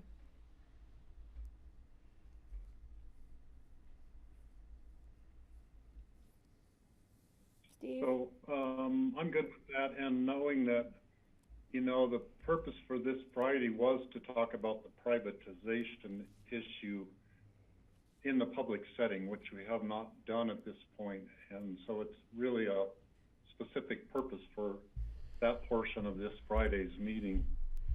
I wasn't thinking about trying to get this other attorney there for this Friday's meeting at all. We're pretty well set up what we're going to be discussing already on Friday. Patty? Yeah, I don't know if this is the right time or should I wait till open discussion, but it opens up the issue of we've had a request from a member of the public to have experts come in on airplane technology and other issues. One of them happens to be somebody else who's apparently involved in privatization around the country, a gentleman who's worked with airports. And then the board needs to have a discussion if we want to, or we would like to plan for another public session and invite these other people in and give them more time to speak, and how much time should they have to speak. I'm just bringing that into the board's mind to discuss maybe at Friday's meeting, at the end of the meeting. We can tag that on and we can have a discussion of where we want to see a public process in the future if we decide we want to go in that direction. But I think we need to have that discussion as a board, and we need to have that discussion at a public session. And I think we should do it on Friday when people are already listening for the airport. Right now, perfect. It's quite unlikely, you know, we're catching the group that might be interested in that conversation. So, you know, I would think we would end our meeting on Friday with how we move forward. And one of those questions is, what does additional public input on our recommendations or our decisions look like? Thank you, Kelly. I'm okay with that. I think that's a great idea. Yeah, I agree that having at kind of the tail end of our Friday meeting would be the perfect time to have this discussion when we know more where, you know, do we need more resources? How do we might feel really good with where we are at that point on all of our decisions. So let's be thinking about it, and then on Friday we can have further discussion. Thank you. That's all I have on future agendas. Any other future agenda items? Patty? I have one future agenda item. I knew. I have to always find one. I'm just a little confused. I'm trying to sort it out about the animal shelter. On October 28th, we have a first reading. I think it's because we've already had a first reading on the IGA, maybe? No, resolution to approve animal shelter IGA with City of Aspen. We've already approved that for first reading, right? So it's coming back to us for second reading on the 28th. And then the resolution amending and approving an amended IGA with the City of Aspen is also coming before us on a first read that day. So I'm confused.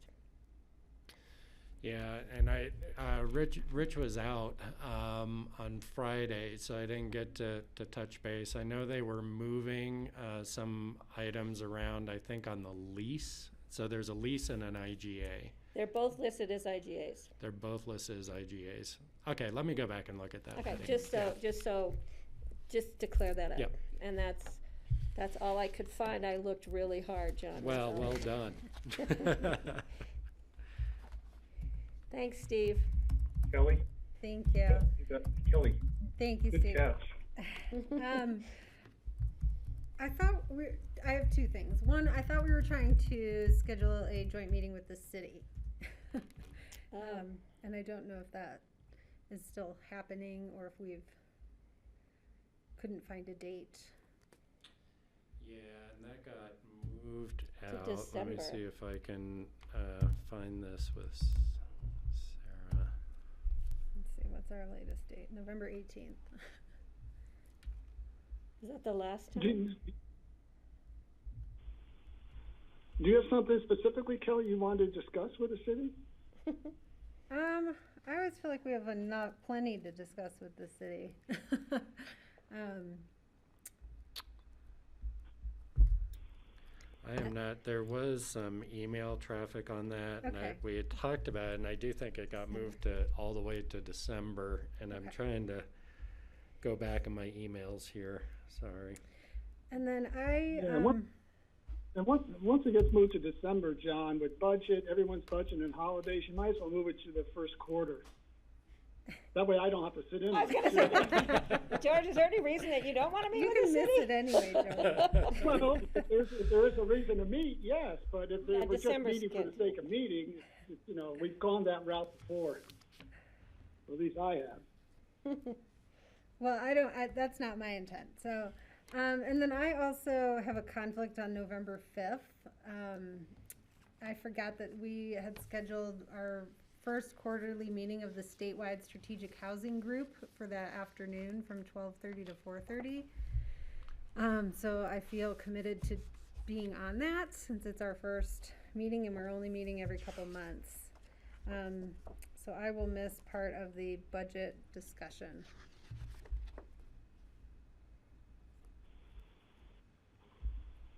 Your meeting's in the afternoon, budget starts at 10.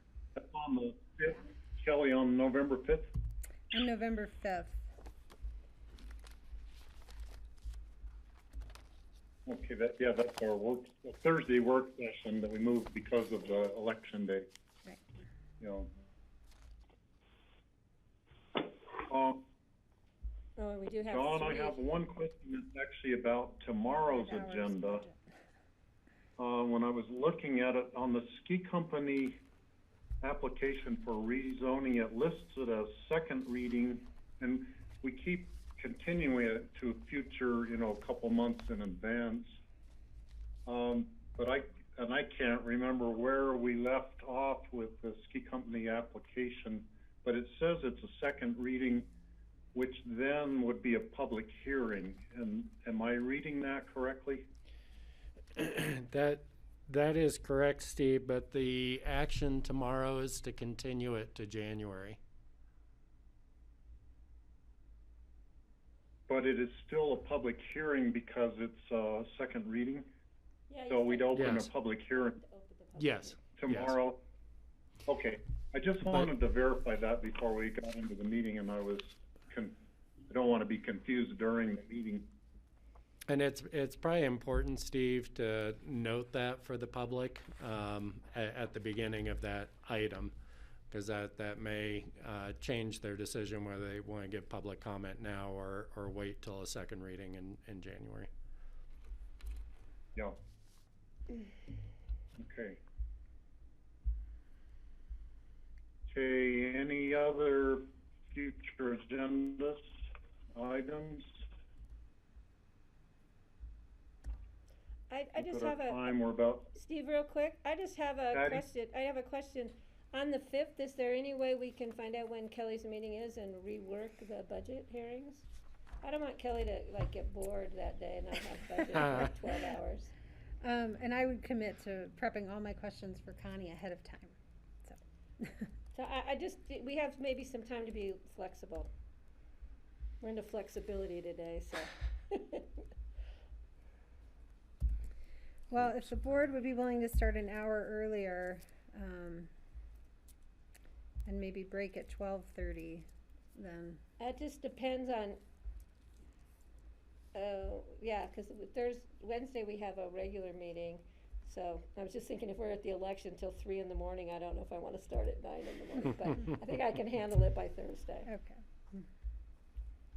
So anyway, if there's just something you might work out, John, between now and then. Okay, yeah, I'm going to look at it. Thanks for your consideration. I just remembered that when I was first elected 8 years ago, the day after the election, I was in the Virgin Islands. So I think maybe I should do that again and not be here for either of those. I'll meet there.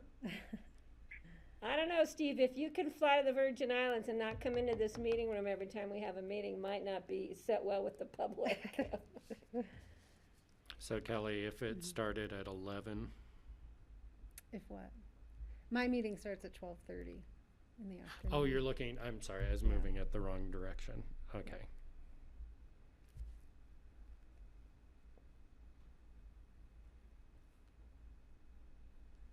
How long is your meeting? Do you have any idea? 4 hours. Hour? 4 hours. 4 hours? 4 hours. Oh, let's just cancel the whole day. And what time does it start again? Because we're scheduled to go to 4. Yeah, 12:30. So she'll be gone for the rest of the day. Okay. So we might not be able to do anything. All of it. And again, I'll prep my budget questions It was a thought. ahead of time. Just a thought. So the board, you were scheduled for a break at 2:45. You could do that. I do have just a couple open discussion items to go over with you, but they'll probably take a little bit of time. So if you wanted to take your scheduled break, do the 3 o'clock Phillips, and we can finish with open discussion. We'll still be out early. Yeah, let's take a break till 3 o'clock right now. And I have an open discussion item to bring up after we're done with the Phillips discussion. So, grassroots, we're going to break for 10 minutes. Okay. See everyone at 3 o'clock. Thanks, Grassroots.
Okay, welcome back everyone to the Pickens County Board of County Commissioners work session on Tuesday, October 13th.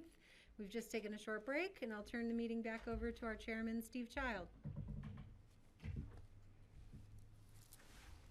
Okay, we have scheduled a presentation on the Phillips Mobile Home Park, and this has to do with site planning outreach as the main topic. So I'll hand it over to Phyllis Matthijs. Hey everyone. Today we're coming back to you, taking the plan that you had given us the okay to advance and giving you a background of meeting with the Woody Creek Caucus as well as the resident groups at Phillips Mobile Home. And I'll turn it over to Bob. We also have Laura Kirk from DHM Design, who's our lead on this project, and Bob Schultz has been doing, really spearheading the outreach. And he has a outline of who's attended. We did do 3 meetings. Also with us is Chris Lopez. Chris did a presentation to the group at Riverview, who's identified to be relocated, and talked a little bit about what a relocation process would look like. But I'm going to give it to Bob. Thank you, Phyllis. Hi, everybody. We are going to be brief, just give you an overview of what we did. The comments that we heard, at least in general, are provided in the memo. We had a Zoom meeting similar to this for any residents that were available. And then we also met on site over on the hillside for the general residents. And both of those were reasonably well attended. And then on a separate occasion, Chris was kind enough to come over and we met at Riverview with residents of Riverview and the 2 residents from the area impacted by the debris flow, specifically on the topic of relocation. And the goal of these meetings were twofold. For the general residents meetings, it was the commission had asked for some input of what people were thinking. And then with regard to the relocation, there was a desire to get some information about what the county was doing and what the current efforts were. And we really wanted to put a face to a name with that one. So it was great that Chris was able to be there and be able to interact directly with the residents. As you can imagine, there were lots of questions. The overriding series of questions were things that we really weren't in a position to answer. And those are very pragmatic things about, where would I be relocated to, and what's the timing and what's the cost of a lot, how much land what will be the size of the lot that I might be able to acquire. If I want to leave, does the county want to buy my home? Will there be a metro district? Who will make the final decisions about costs? And so some more kind of practical things that you or I or anybody else in that situation would likely to be asking. But then there were other comments that specifically related to the relocation one that I'll focus on now. Some pushback about is there a way to not relocate the mobile homes that are near the debris flow? Challenges to floodplain designations and other criteria over on the Riverview side, and on the general ones, Deb Bamsberger was there, and she brought a list of comments that she said she had gathered from people who live directly below the area at the far up valley end of the site where we're proposing multifamily homes. up above the ditch, above these locations, and comments that people were in opposition to having those units up above them, and that they would prefer to see those down in the agricultural field that's up valley of that site. And then we also met with the Woody Creek Planning Commission and the Caucus Planning Commission, and went through the current state of the plans with them, and gave them a chance to offer some comments. And while there was some sympathy for the economics of the project and the fact that additional units were a part of trying to achieve affordability, they have a specific call out about Phillips and their master plan, and the call out is that they'd like to see all the non-conforming units converted to affordable housing without any expansion of density. They also have some policies that express their opposition to multifamily housing. There were other things mentioned as well, but those were kind of the two of the big drivers. And so where we were at for this exercise was to bring this feedback back to you, and then see, do you want to continue on with the site plan that we've been working with? Do you want to make some changes? Where would you like to go now that you've had that additional feedback?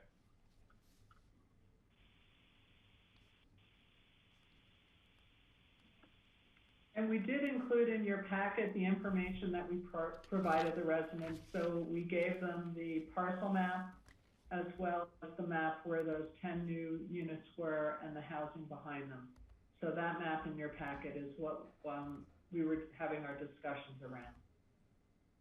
And we also updated the project website and put the debris flow study information on there as well, as there were some questions, and been in regular contact with people who are more affected by the relocation, even up to today, hearing from one of the debris flow residents who had just really got his arms around the information and is feeling more comfortable.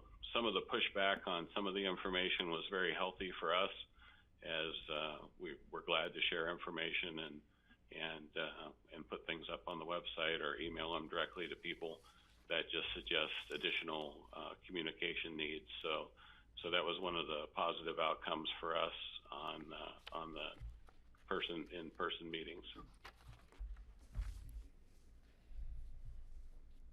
Greg? Yeah, thank you, Bob and Laura, and Phyllis. Good to see you all. Chris, I'd be interested to understand why, I'm concerned about taking a design project back and adding more voices, especially if it's something like a debris flow where we've had a professional examine it.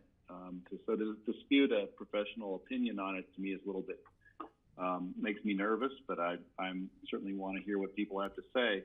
But I also want to know what's the issue with building above the existing properties, and could we assure them that there'd be privacy screens and barriers of various sorts just to maintain the privacy and the sense of lack of density, I guess, creating an impression of lack of density that they're used to now. Is there any other reason why being up on that hillside is a problem? The other thing that I heard was about construction impacts. And as far as the screening and so forth, once we're into a detailed site plan for a land use application, we would look at the existing. Right now there's a lot of landscaping along that ditch, as is often the case around ditches. And we would try and save as much of that as we can, and where we couldn't, we would want to look at what we could do to supplement screening.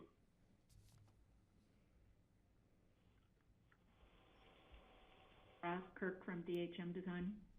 That there, amongst the residents on the site now, that there's and this may be a projection on my part, but a preference for, you know, the kind of the lots where you could put a modular unit on a lot rather than a triplex or a quadruplex. And so that there may be, for some of the residents, you know, a preference for more of that kind of lot configuration rather than for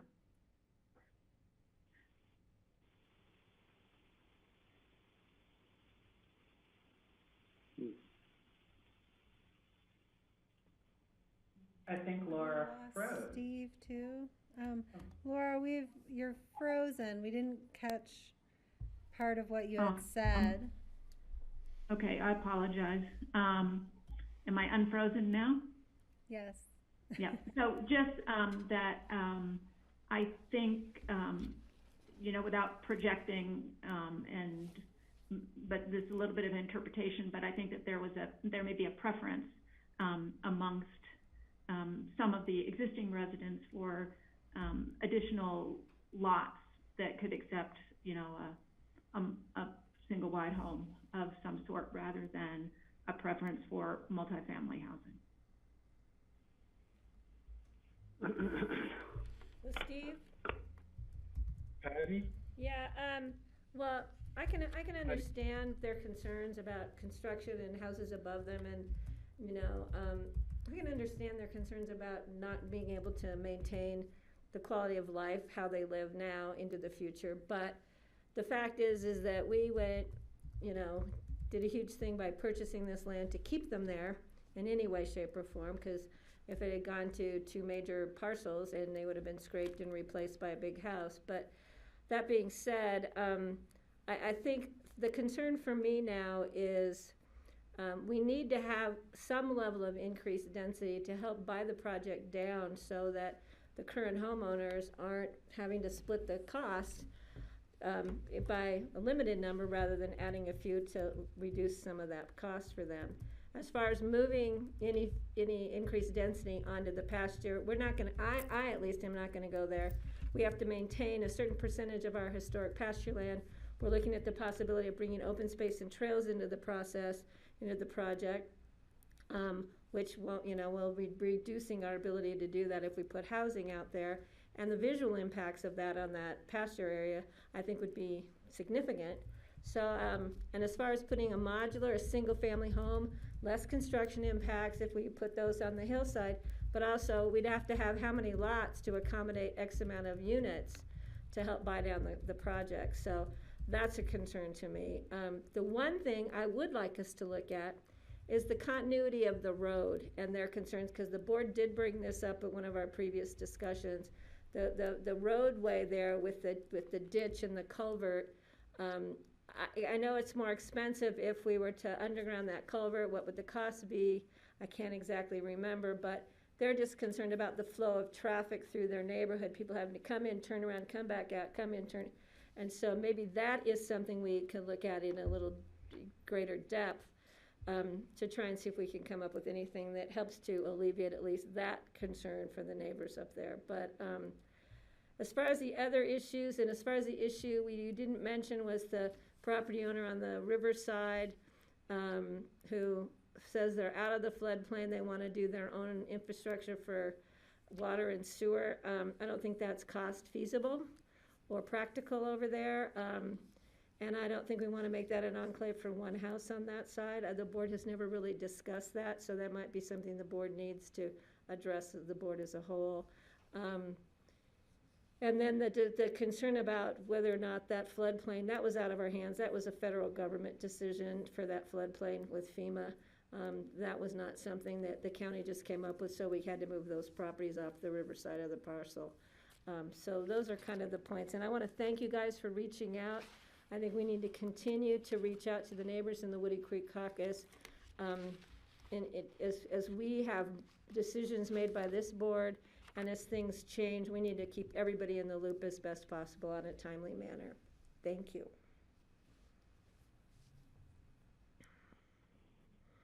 George? Yeah, I'll echo some of Patty's comments. this is never going to be a perfect scenario for everybody.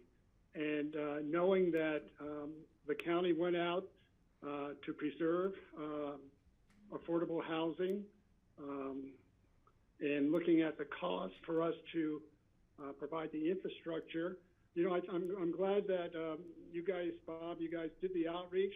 It's important to have that two-way communication, to answer questions, to clarify some of those questions, to give those folks a better understanding in terms of how and why we've made our decisions. And so I think that's an important communication loop that we need to continue as we work through this process. But it's going to be a process that's not going to be that will not please everybody. Our goal is to be able to maintain and continue to keep Phillips an affordable workforce housing area. And I think most of those people who live there can probably appreciate that and not wanting to see their rents go drastically high where they actually would have to relocate. So I'm comfortable with the plan that we devised. We spent a lot of time discussing it, and I'm at this point, I'm comfortable with continuing forward.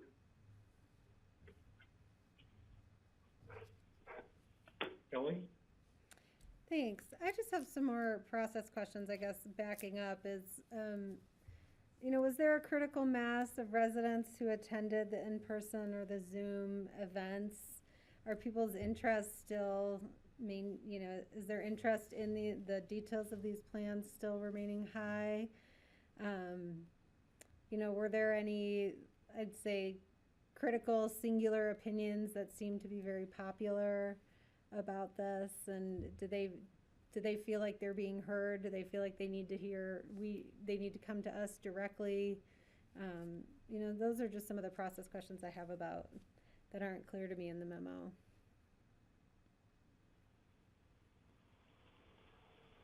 Yeah, I think at every meeting encouraged people that at any time they can contact the commissioners directly. We are not intended to be a barrier between the commission and the residents. We're just collectors and communicators. And so I think at all three of the gatherings, and I know we've sent that out in emails as well, in terms of the numbers, I don't know that I've added those up. It probably is about half.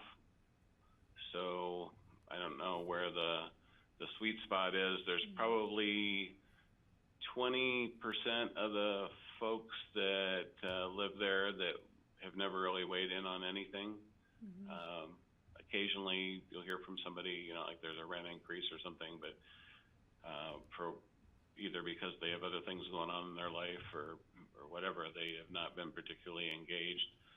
So there's, and it's kind of an unusual time, for everybody's got to do their own risk assessments and so forth. That's why we did the Zoom meeting, but then not everybody's a Zoomer. So it's like it's a weird time for trying to keep everybody in the loop. I'd say half's a pretty good estimate. Maybe Laura, did you ever add those up? Does my number seem off base? No, but I think that's about right. That when Bob and I were on site, and I don't know, we had a little over 10 people that showed up there, maybe, kind of over the course of an afternoon, and then a Zoom meeting where we had another kind of handful of kind of in that neighborhood, and then when Bob and Chris met with the residents on the Riverside, plus the two residents that would be impacted or are impacted by the debris flow analysis.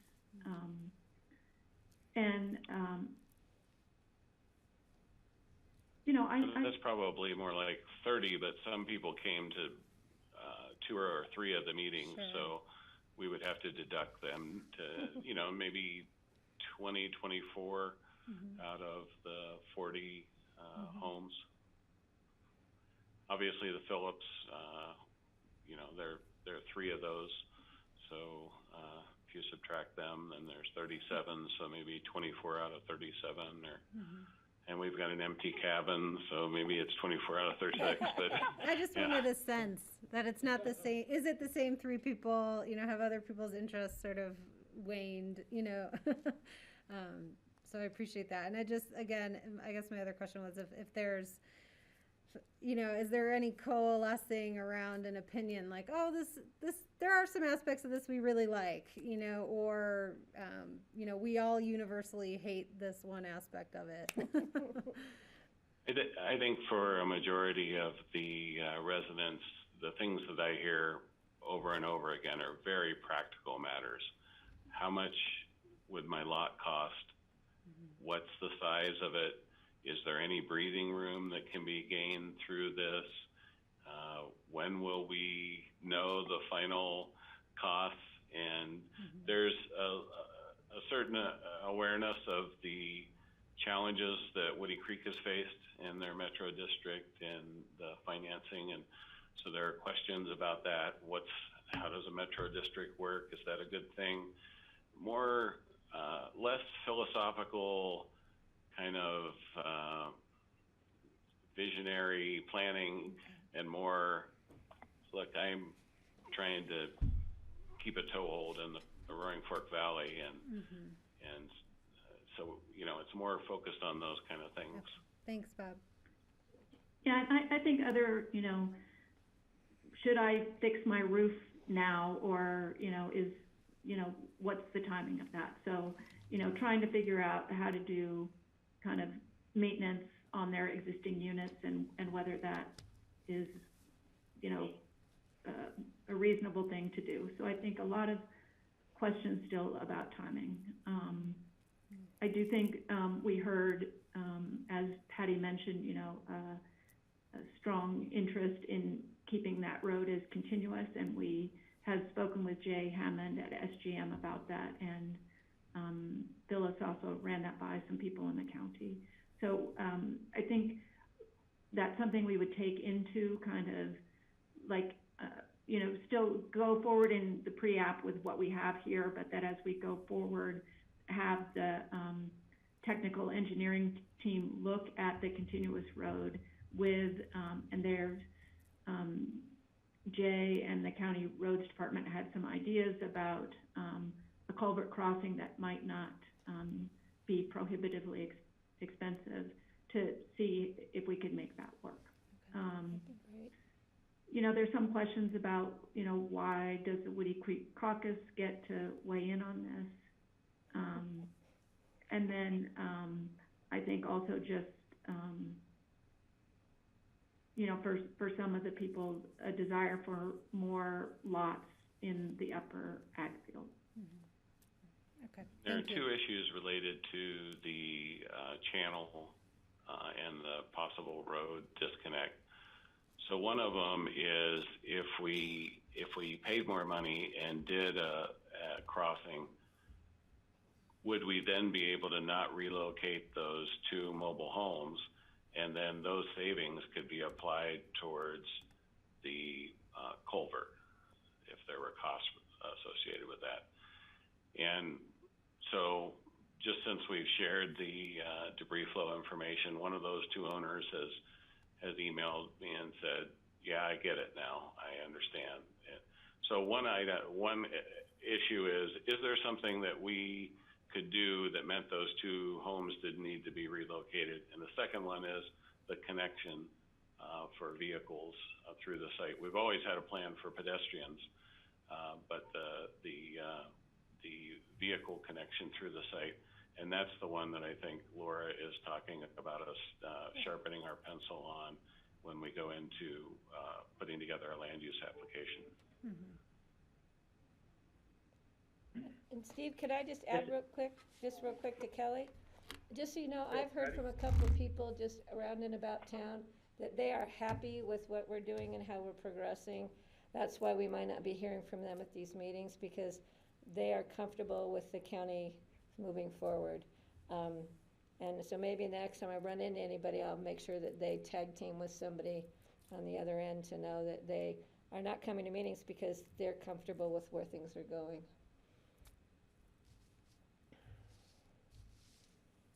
Chris Lopez?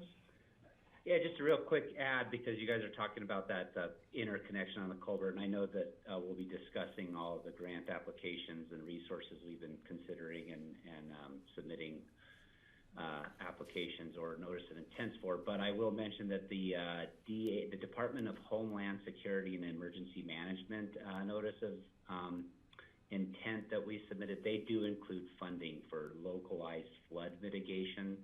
So I think that's great that you're getting SGM some costs, but I think there's some possibilities of grant funding as well for that culvert that's being discussed through that FEMA grant. Again, it's grant and you have to be awarded it, but I just wanted to let you all know that it seems like there's resources available for that specifically. Thanks, Chris, that would be great. So I have a list of 6 things that I heard the Woody Creek people and the residents say. 6 different separate issues. The 2 Woody Creek issues have to do with a multifamily dwelling not allowed and that they don't want more density. I will set those aside right now, but we might want to have discussion about that. We do own the property. We can basically do what we want, but I think we should consider what Woody Creek caucus said about it in their master plan. In terms of the continuity of the road through there, I would suggest an alternative would be a prefabricated bridge, precast bridge that can just be set on new foundations on either side of the debris flow gully. And if you look at the road to Montezuma, Colorado, up above Keystone, that bridge, their bridge was washed out one year, and they brought one of these prefabricated bridges in and set it right in place within a very short time. I think it was very cost effective, and I think a bridge such as that would probably be better than a culvert because it could span a wider section of gully and not get clogged up. If there was a debris flow, culvert's going to get clogged up way faster than a bridge with more room underneath it. So I would suggest that we look at that as an alternative to doing a culvert there. I think it might be more convenient for all of the residences on the lower level there if they did have a continuous road through there instead of 2 cul-de-sacs. The location of the townhomes above the trailers, the row of trailers, I don't see that as that much of a problem. During the construction, there is probably more impact than later on when there's people living there. But I think if we can do it sensitively so that, try to minimize the amount of disruption to the people living below during the construction would be important. I think that row that we picked for the townhomes is actually a really good location in terms of being in a not so visible from the highway. It would have a good view. I think it's fairly easy access.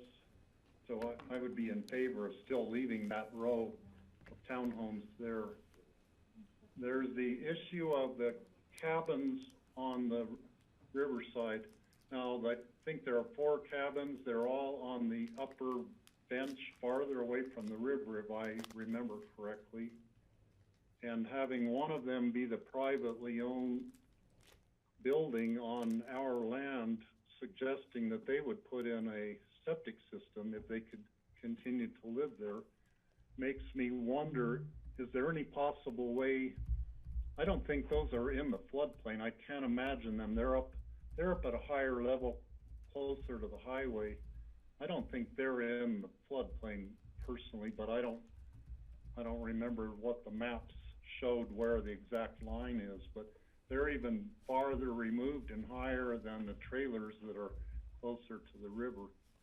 So my question I pose is there any possibility of leaving all 4 cabins there and building a smaller septic system that the one house owner is willing to pay for it sounds like, and leave the 4 cabins there?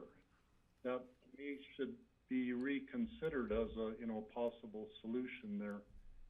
That would mean we'd have 4 fewer on the other side of the river to try to replace, and that might make it easier on the hillside of the project. The final issue that was brought up was the 2 trailers needing to be removed from the debris flow area. And I mean, I don't think we have any way around that. I feel bad for them. I'll note that I have a friend who lives in a trailer along the road there, and she said that they were really glad that they didn't have to move their trailer because they're a little farther away from the debris flow area. So, it affects 2 of the families there for sure. It's unfortunate for them that their trailers are right where they're sitting there, but I don't see any way to get around that. So, it's leaving the cabins on the riverside, if someone could address that issue with more information. Bob or Laura, do you have ideas on that? Phyllis? Well, I could do a little bit, and Bob may have additional information. We have one of the cabins vacant. They're not in great shape. They're not electrically sound, which is why we closed that one down. It might need some work. We also don't own the property from between Highway 82 and where the cabins are. So we have an access and egress issue that we would need to solve.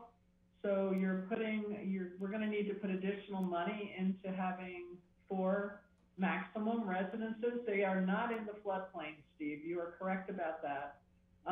The water well, however, is right next to the river, and I'd say that's also an issue that we have there. So there's still a couple to be solved. We do own the other 3 cabins. It's been a real challenge. The person who does own that cabin is pretty adamant that they'd like to stay there. They've lived there a long time. It's a hard situation to have a cabin, one cabin on the river in a beautiful location, which also takes it kind of out of the possibility of it really being public there if we want to do something else with it. So I don't know, Bob or Laura, do you have anything else to add? We didn't really do a scenario where we were trying to keep that one cabin there and see what it would take to solve that and what the expenses and issues. We looked at the whole 10 of them. If the commission as a whole wants us to examine that, we can do that, but we have not really looked at that particular scenario. And I would just add that I think the Riverside units, a lot of the discussion focuses on the FEMA mapping, but as Phyllis mentioned, it's more complicated than that, and it has to do with both the septic field, and that the current septic field is not entirely located on Pickens County property, and then the water. And so it's those infrastructure items are challenging to resolve on that side of the river, and irrespective of sort of the FEMA considerations. So it's sort of in a way, the double whammy. And I don't, I think the water thing, would be a challenge to solve that over there. But we can certainly look at that if the commissioners would like us to. And again, we did not look at a kind of a partial, keeping only a couple of units there. I think in part just thinking about the cost of infrastructure improvements and bearing that over only 4 units, and whether or not that would be cost effective. So I'm looking at the map showing it does both roads going in there across some other property. Is that CDOT property, or I think part of it is the state land board land on the down valley end. Well, the upper end, is that just CDOT right of way or what, Phyllis? That's all state land board land. The whole, both sides Right. of the egress? Okay. Right. I do believe the issue arose when 82 got widened. There's some stories. I don't have any data. Okay. No, listening to your discussion here, I think we probably made the right decision to just remove them. And it's unfortunate for the family that owns their own and have lived there a long time. Is there any way that we can give them a lifelong estate for till their parents are gone, the older people who live there, and then remove it at that point? That might be a possible solution for accommodating them for a little bit longer. Steve, I think the challenge there is it really depends on the viability of the infrastructure and whether, the board is willing to take the risk of whether we'd need to acquire the state land board land, as well as the risk of providing the infrastructure should it fail to support that commitment. And so that has potential to be a fairly heavy subsidy for 1 unit. So that would be the conversation. Okay. And if we develop that Riverside into a public park, would we want to have access from the highway into the park, or would it only be across the pedestrian bridge from the hillside? If we have to gain public access, legal, purchase whatever we do with the land board land, would we have to do that anyhow? I think, Steve, that's to be figured out with our partners, both either Open Space and Trails or Healthy Rivers and Streams, who I think are our most interested partners in that piece of property. But we haven't done any planning yet for that. Okay. And looking at taking the road through, is that something that SGM could give us an estimate on what just a precast concrete bridge would cost to drop in place there across the gully? Well, without getting... Go ahead, Bob. Go ahead, Bob. Without getting locked into a particular technology yet, I think the way that we were thinking this would transpire is if we go into the land use planning process, we have to do a lot more detailed engineering, and that would be the appropriate time to examine that scenario and work with GR and Jay Hammond to say what's a reasonable cost alternative that could address the safety needs and try and keep this connection alive, and then bring that back to you with the costs, and you'd be the determinant of whether that was the cost and the benefits were aligned. And I do want to say, Steve, I think I may have used the wrong, the kinds of things that GR and Jay were suggesting are not, it's not a culvert per se. One of the things is, I was trying to look it up, it's a bin something, kind of crossing, and so it's got a wide opening, it would handle the debris flow, and you don't get into issues about, it feels safe. So I think we would, as Bob said, evaluate a number of technologies, but we would need the geotechnical engineer Tetra Tech to run the different calculations and figure out how that works. But definitely look at the continuous road crossing, what the different alternatives are for that, and associated costs. Okay, thanks for looking into that.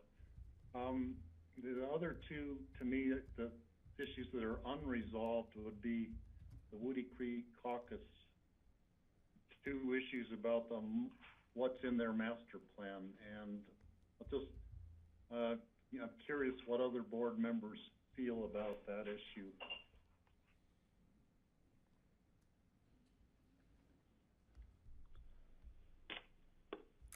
Greg has his hand up. Go ahead. Yeah. Sorry, Steve, I don't see you on my screen. I think that the thing, and I really appreciate the process, and I appreciate reaching out to everybody involved. I think it's super important, and we have to do it. The thing that I always keep in mind is that this is a very expensive project. We used a lot of public funds to do it. We do have the interests of the entire community to look after.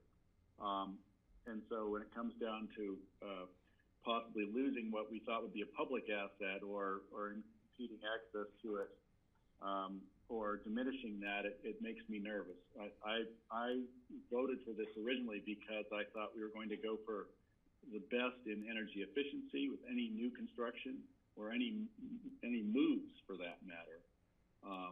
The thought of moving something that is, really an outdated, inefficient energy thing, to me, it makes no sense.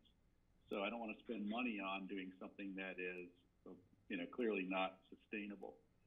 Regarding access for the public for fishing and for parks or picnic or whatever, I think this is super important. This is what the community is going to get out of this. I think the residents there, as much as I appreciate what they're going through and the uncertainty they have in their lives, I think we've removed a lot of uncertainty, that they still have a place to live and a chance to live there.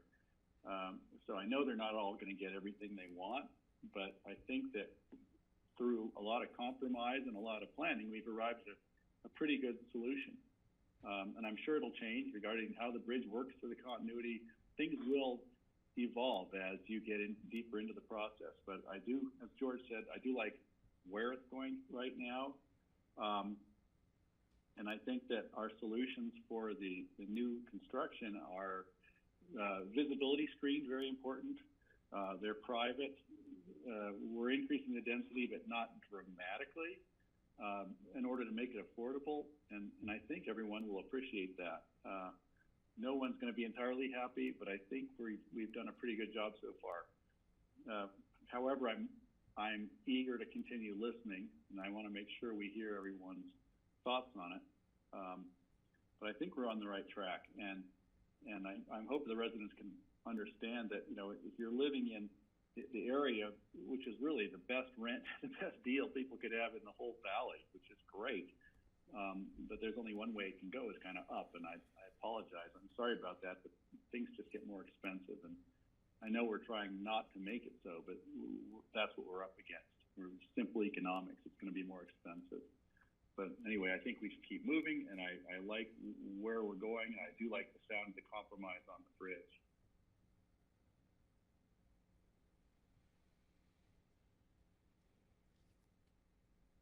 So, let's see, I'm going to pose a question, then I'll go to you, Kelly. What's the next steps? Is there going to be further outreach with the local residents, or do you feel like you've had enough outreach at this stage of the process? Ultimately, you're the deciders of that. We feel pretty good about where we're at. I think what we're looking for from the commission is either we have a site plan that's good enough to go into the pre-app. We recognize that we'll have to make some adjustments as we get our pencil sharpened, but to move forward, or wait a minute, I want to step back and take a look at this this aspect or that aspect of the plan before it moves forward into the pre-application process.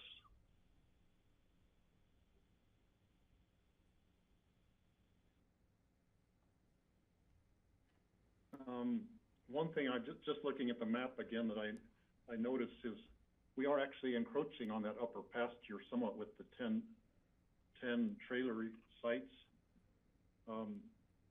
which we're not going completely above the ditch into the sagebrush part. So, I mean, people were saying, well, we ought to allow homes in that upper pasture, and we are doing that actually. I just noticed that.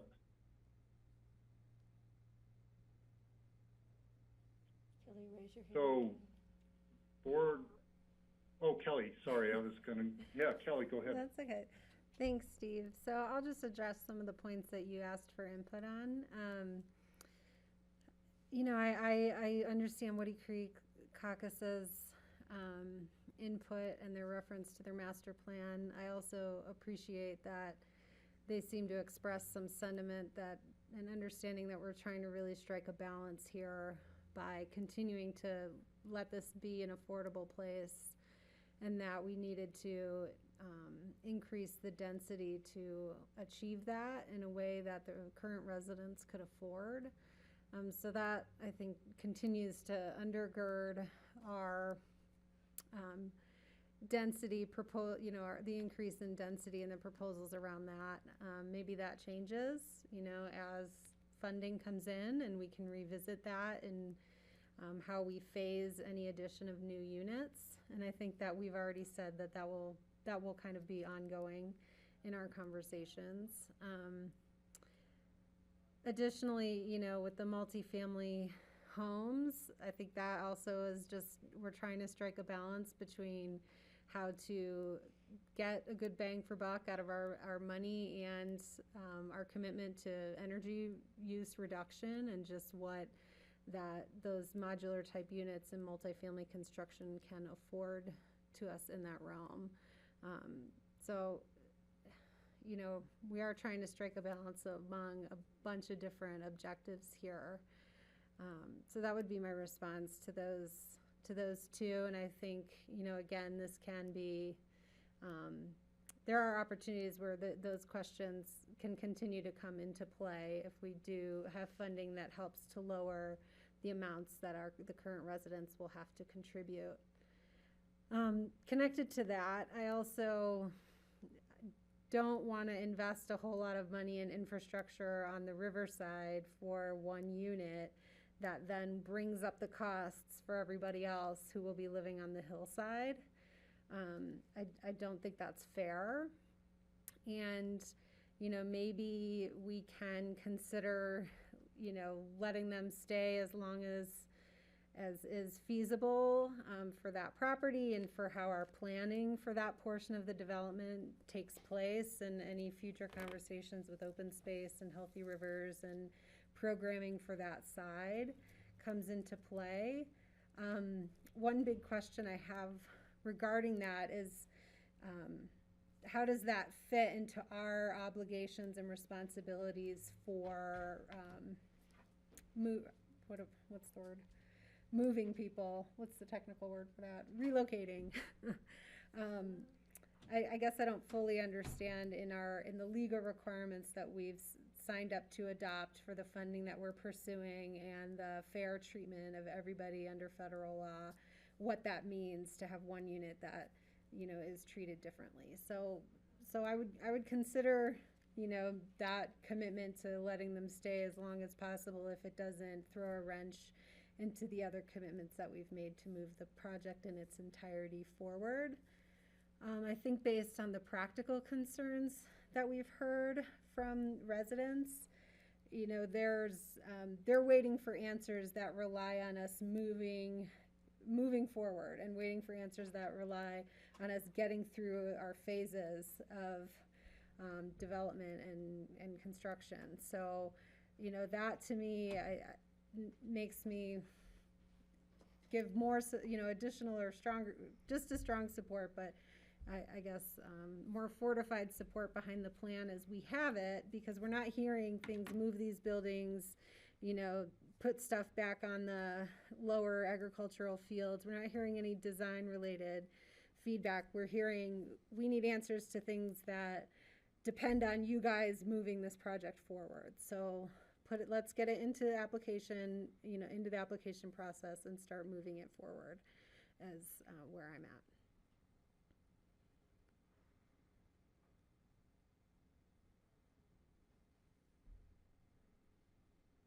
Thank you, Kelly. I see one other possibility that I want to ask about. If the residents are concerned about the construction above them of the row of trailers, would it be possible to put the 10 trailer sites up above the ditch behind the other trailers and put the townhomes over in the upper meadow where we have the site for the 10 trailers now? Just trade those two elements of the plan. So the construction would not be so near the trailers on the lower row. Would that work? Is it, and design wise, is there room for 10 trailers up there that you could just back a modular in onto a foundation and it'd be a done deal? The construction would be very minimal. Steve, just to address that, that was one of the scenarios that we looked at first when we started looking up on that hillside area. It's there's more grade up there than one would imagine, and so when we looked at putting pads there that you could back a modular on, those pads need to be pretty flat, and it resulted in a retaining wall there along the back that started to get at heights that seem costly and not necessarily desirable. And one of the things about putting units up there and the way that those have been at least conceptually designed is that the units can work where they take up the grade. And so we're able to do, they fit better there. And the disturbance to the land would actually be greater by putting in the flat pads with modular units up there. One of the things, and this gets determined down the road, whether you do stick built or whether those are kind of prefab modular units that come in. But if those are prefab modular units, they're still, getting the infrastructure ready and things like that, but then the boxes arrive, and that is one way potentially to reduce kind of the time of on-site construction. There are, I think, other things to be evaluated at that point, but that's one way that you could reduce impacts. I think also there's a lot of, if that's, there are other things that can be, if it ends up being stick-built construction up there, there are other construction mitigation items that might be a part of kind of the big package, if you will, with considerations for noise and time and things like that.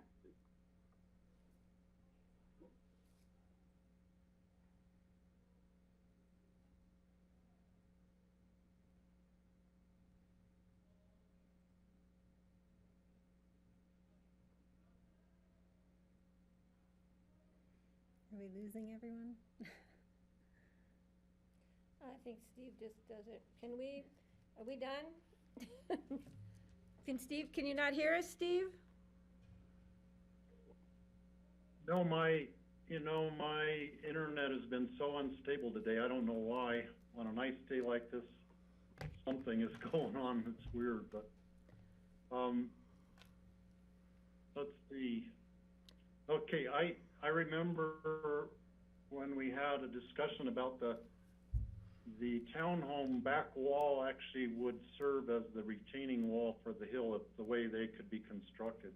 I remember having that discussion at some point now, so I totally understand, Laura, what your viewpoint on that. So to me, that, we made the right decision there, I think, to have the modulars over in where we have them on this is designed. I have a question on the land use process going forward. If you do the pre-app and then we do a land use application, how is that carried with us being the owner of the land and the developer basically, and also the reviewer of the land use application?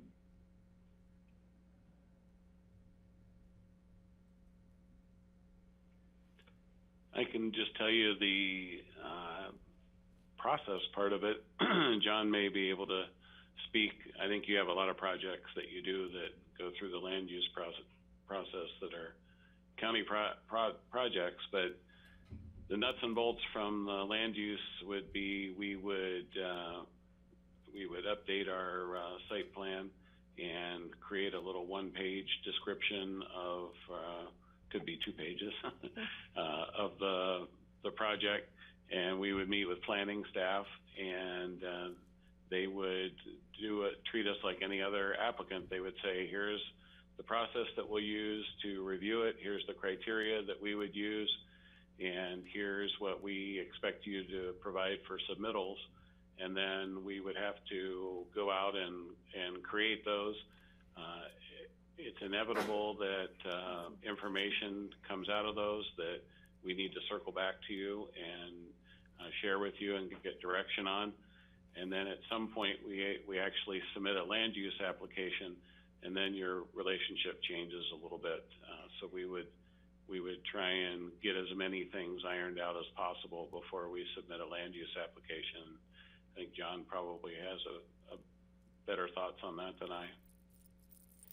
So Steve, this would fall under locations and extent unless the board directed a different process. However, I think particularly in this case that would make sense. So under locations and extent, I think the board's familiar with that from some past projects, but in this case, the board would actually be submitting as the landowner.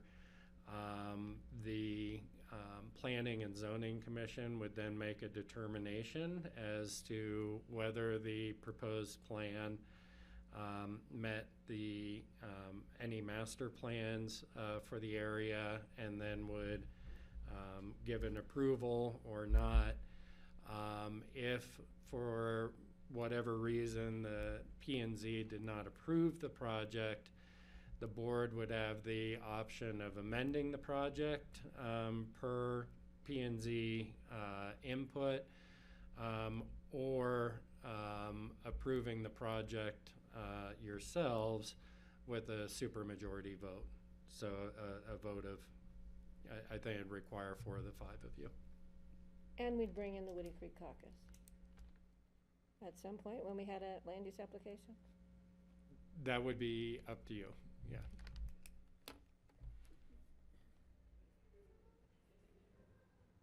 I don't know if that answers the question. It did answer the question. Okay.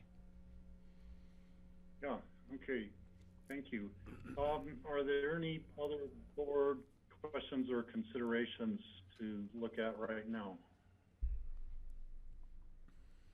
Not seeing any hands. Are we all ready to have the team take this for pre-app at community development? Greg? Just something that occurred to me I'd like to bring up very quickly. As the housing stock in there ages, as much of it is quite old, are we going to have any conditions on replacement or any guidelines or requirements regarding replacement of some of the places I think are probably pretty ancient. Other ones are brand new. I understand that. Just wondering, do we have a criteria that we need to include in this application, or would it be handled just in the regular replacement cycle process for the park?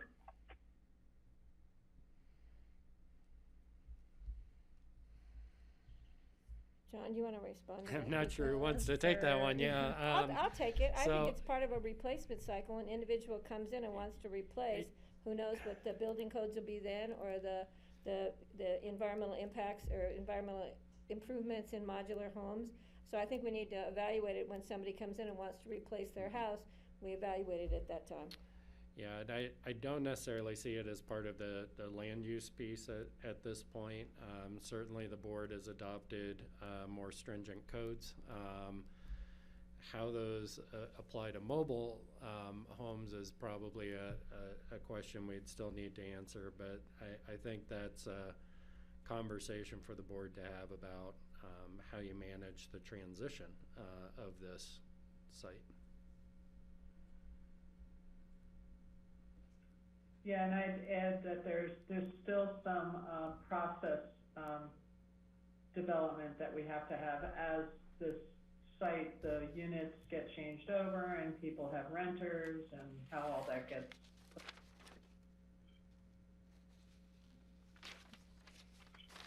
So that's more to come. Great, thank you. Yeah, that's going to be the fun part for you, Phyllis.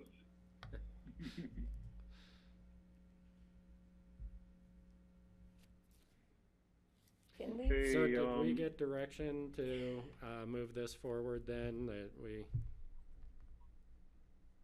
Yes, I think you have, I think staff Yeah, has direction. I to feel move good forward. with moving it forward. During the land use process and all, there's going to be public hearings. People will be able to weigh in on the thing going forward through our process. So, I feel like we're making some adjustments at least, and considering, trying to make it the best project. Like Kelly said, it's not going to be perfect, but we're keeping their homes and making a pretty darn good project here, I believe. And people don't need to wait till the land use application is submitted. We're around, and so the people that live there know how to contact us, and members of the public who might be watching this know how to get a hold of the commissioners. There's going to be some more adjustments as this thing moves forward, so don't wait until it's a formal hearing. There's still opportunities to offer advice. Thank you. Yeah, and we definitely, I really appreciate getting the public input and like creative ideas on how to make a good project. They're really, those ideas are really appreciated by our board. Okay, well, thank you, Thanks, Bob. Bob Thanks, and Laura and Chris Phyllis for and Chris. here today. Any last comments? No, let's go to open discussion. Thank you. All right, bye-bye. Thank you. We'll see you. Okay, continuing on our agenda to finish up today, we have a few more open discussion items. And John, we'll go to you first. Yeah, thanks. Thanks, Stephen. I just wanted to take a minute. We didn't have a COVID update on here, but I just have a few things I want to share, particularly ahead of the Board of Health meeting, to bring the board up to speed on some conversations that are happening around testing. But just some quick updates. Last Wednesday, of course, the public health order was updated per direction from the Board of Health. The state's coronameter was adopted. This is a screenshot from where we're sitting with the state's data. Today, we continue to be in level 2 of the Safer at Home, primarily because of our cumulative incidence rates. Those rates are going up. We're seeing that across the state, we're seeing that across the nation, and we're seeing that locally. Our test positivity and hospitalizations can continue to look good. We did finish, I participated on a work group for ski area guidance for the state. That work group completed its recommendations last Friday. We're expecting to see whatever modifications are made through the governor's office and CDPHE to come out this week. So more when we get there. And then just wanted to give the board a heads up on some of the testing discussions that are emerging right now that will be talked about in more detail at the Board of Health meeting. This is just a quick summary through October 11th of where we're at with our AVH testing right now. I will say we are continuing to be in that post-Labor Day kind of spike, not unlike what we saw post-4th of July. But more importantly, I just want to kind of talk about, you know, what's happened over time. You know, back in March and April, the state lab had the capacity to process 160 tests a day. And at that point, we had very limited testing, and our positivity rate, which we've got another graph showing it, but it ranged between 25 and 70%, which is extremely high. Now our positivity rate for all testing is continuing to stay anywhere between 3.9 and just over 5%. So what really filled the void here was AVH stepping it up to provide testing for symptomatic individuals and the community. But we've heard, you know, the challenges with some of the barriers, the physicians' referrals, the challenges with insurance payments and such. And so the county has taken lead on facilitating a conversation with large organizations in the community, some of which are represented here, but the ski company, RAFTA, the school district, Aspen Country Day School, the hospital, City of Aspen, and others.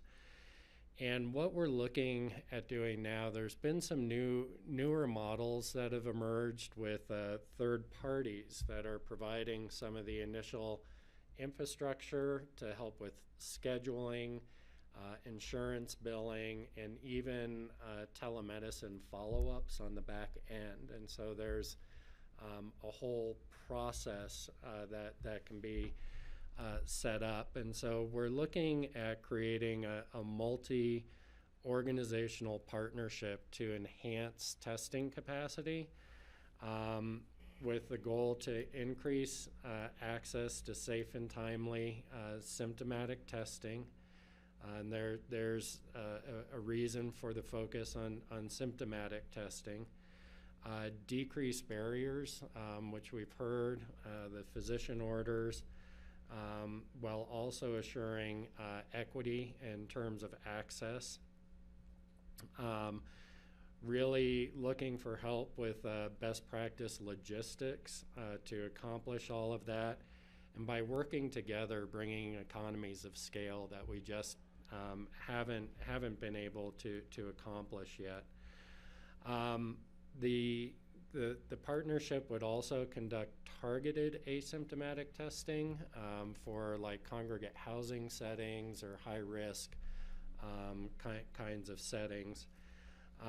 And then, you know, continuing to pursue existing and emerging test modalities.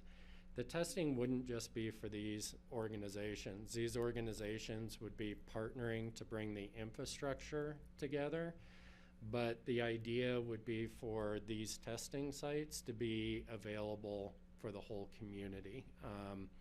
And this would be in addition to the work that AVH is doing so that we ensure that we've got better access to safe and timely testing options for the community. So those discussions have a little ways to go, but we are looking to try and have some additional testing capacity stood up along these lines for the winter season. It will take an agreement amongst all the entities to help fund some of the startup costs to get this going, and then an understanding of how our health insurance plans and such would be billed for testing that's conducted for our employees, and how CARES Act dollars would be tapped for uninsured.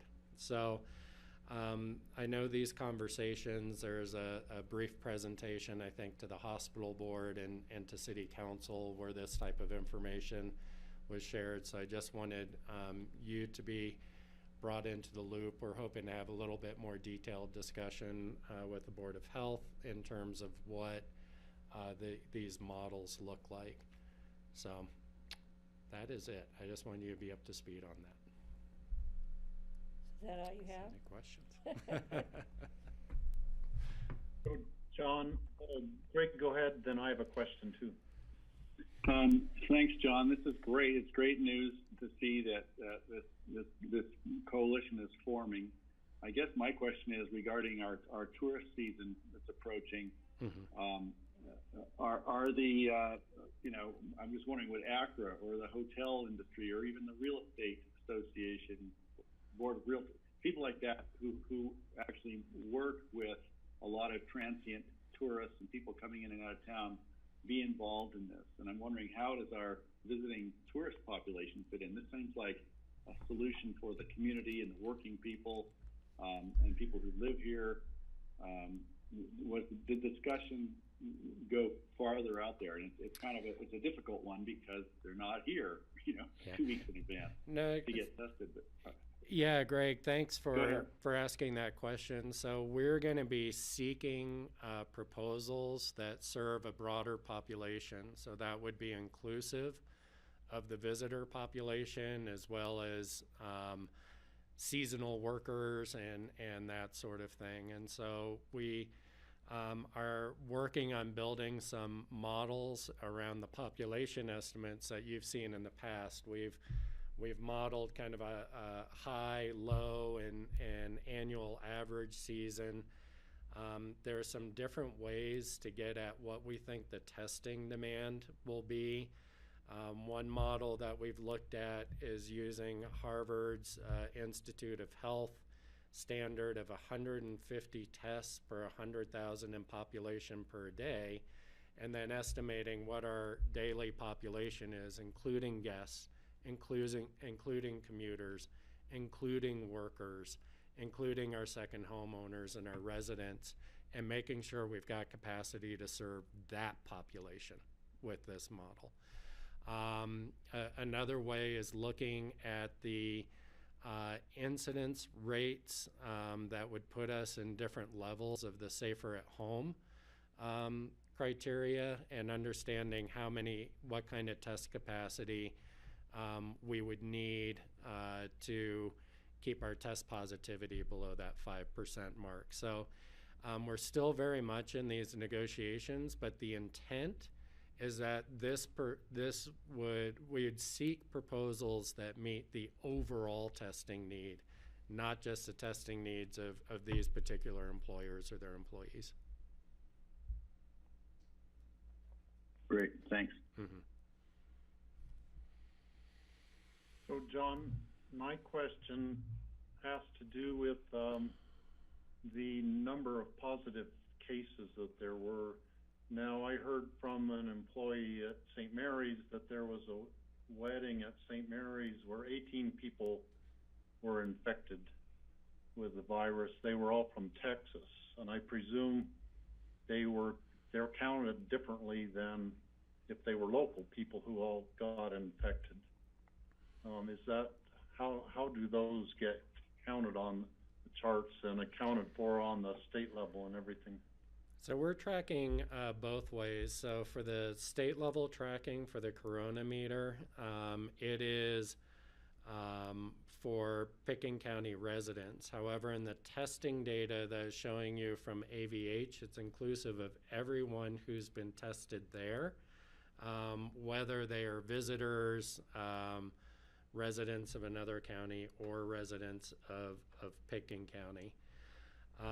And so the reporting would not change in terms of how the state is counting these cases, but we think the testing would probably increase, Steve.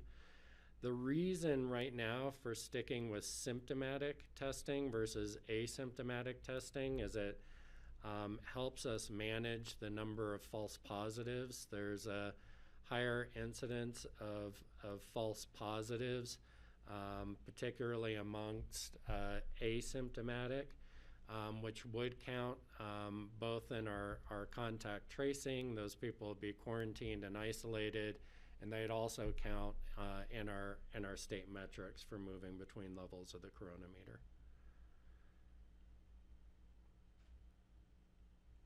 Okay, thank you. Thank you for expanding on that subject. Greg, and then Kelly. Just very briefly, I just had a kind of an interesting bit of trivia that this week, the city of Chengdu perhaps in China plans to test 9 million people in the span of a week. It turns out there are 9.2 million skiers in the entire United States. Skiers and snowboarders, just looking at numbers and thinking, okay, well, how can they pull that off? And one of the ways they do it, I think, is that they have an app. They use an app that helps track and trace, and people use that app there. I'm not sure that'll ever happen in the U.S., but it just shows how these problems can be solved with some creative thinking, and that's how they've approached it. It's always staggering because I know so many people who just would love to be able to get tested and have some assurance before they travel to or from Aspen. It seems so difficult still. So I'm hoping we can see through this and come up with a solution. Greg, are you asking us to send 9.2 million skiers to China before they come here to ski? I just want to clarify. Ski China, yeah, maybe they'll have a good season. Yeah, and so Greg, there are, and on our new website, there are resources listed. There are private practices providing that testing regardless of whether you're symptomatic or not.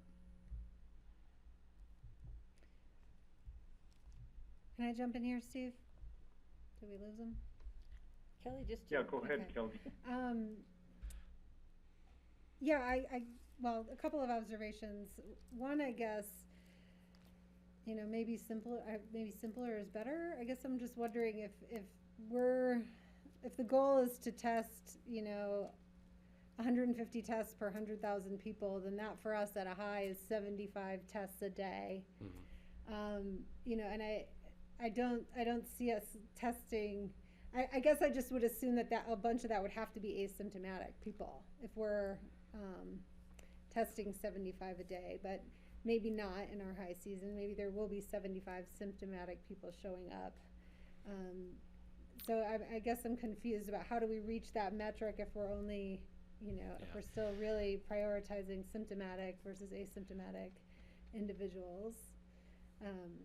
It's just, I guess, an observation. Yeah, so just real quick, it's mildly symptomatic, and we think the removing of the barrier and having of going through a physician, we'll probably see greater testing as well as reducing the cost that folks may bear if they're, for example, uninsured. So we're trying to figure out all of those models right now. We have the physician visit as well as the insurance billing and such.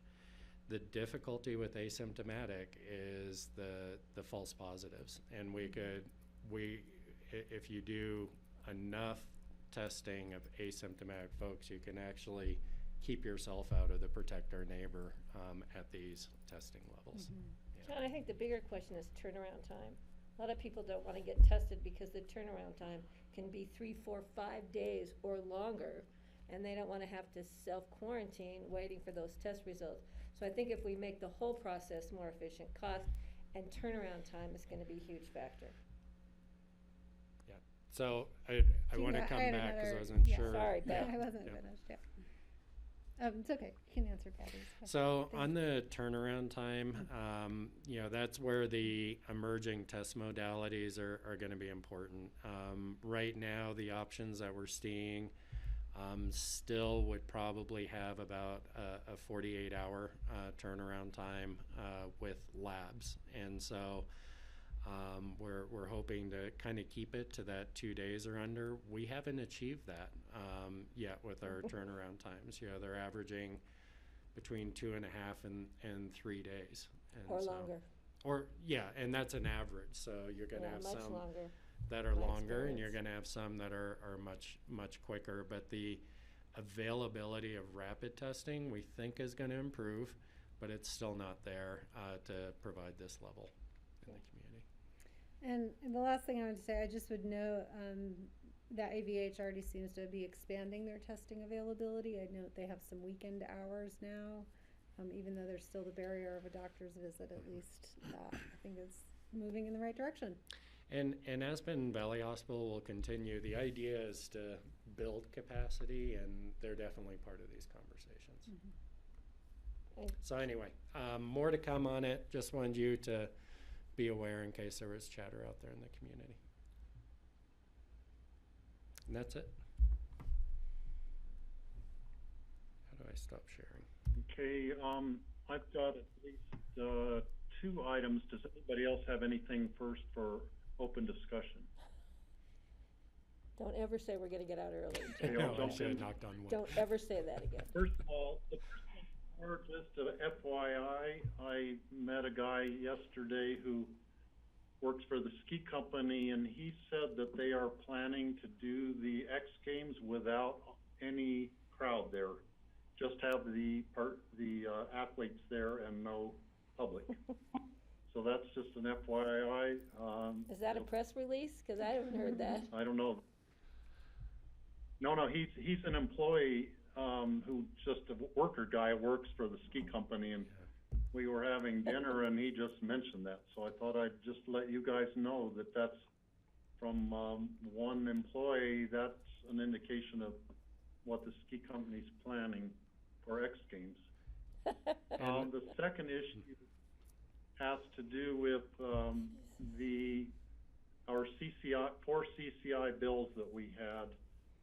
So we dropped the 2 of them, thinking we would just work on them in-house with our legislators because they apply more to Pickens County than anybody else.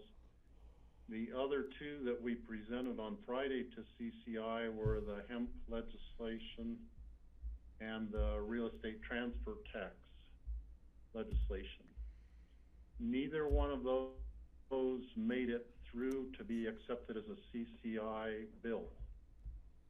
So we batted basically 0 for 4 on our 4 things in terms of getting them to be a legislative priority at CCI. There was one of the commissioners suggested on the private chat on the RET discussion that we take that through CCAT and see if CCAT will carry that to the state legislature as a priority. The counties that mostly support the RET thing are those who are ski resort counties with, lots of real estate transactions, lots of affordable housing needs, that they really could use the money like we could for, dealing with some of the impacts of being a resort community. So I guess I'd take thoughts on that idea of having CCAT, having us take that to CCAT and see where it goes there. George? Yeah, thanks, Steve. This begs a larger discussion, but I would certainly forward that to CCAT as well as the hemp for local control. But it begs the larger discussion that I pose for many, many years in terms of why are we still a member of CCI. And now that we have an organization that really is in line with us, with CCAT, it seems like we should be putting our energy and our resources into that organization. So I'll leave it at that.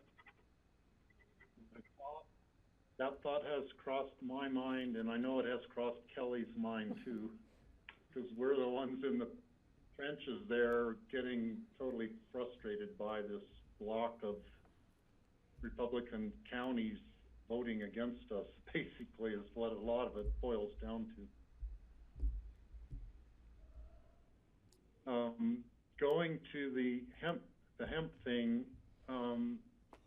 Daphne Gervais from CCI is still working on this, even though it didn't even make it onto a Table 2 bill, and she's putting together a meeting, just a Zoom meeting of, there's a few counties interested in, still working on the issue and trying to see if there's kind of administrative fixes to it that we could work on. And she's also putting together a meeting with the representative from the governor's office who really wants to see a solution to it also. So the thing's not totally dead at CCI. I guess Daphne's kind of going outside the wishes of the people who voted the other day and keeping this thing alive at CCI and working on it administratively. But just to let you know that there will be a meeting, and I think if any of you want to participate in it, it'll be a Zoom meeting, and she was put out 3 different dates for people to see if they would want to be involved. But the counties really involved right now are Park County, which they have a hemp grow that's just 600 yards down the highway from Platte Valley High School on Highway 285. That is a big concern to them. Elbert County is really concerned with the law enforcement aspects of hemp growing versus marijuana growing. I think they have both of them there. And then Eagle County and Pickens County, particularly regarding the grow operation there in Emma. And it's mentioned several other counties, like Saguache County has a partial solution that they are using right now for regulating hemp growing in Saguache County. So I think, we're still kind of working on this through communication with some counties out there.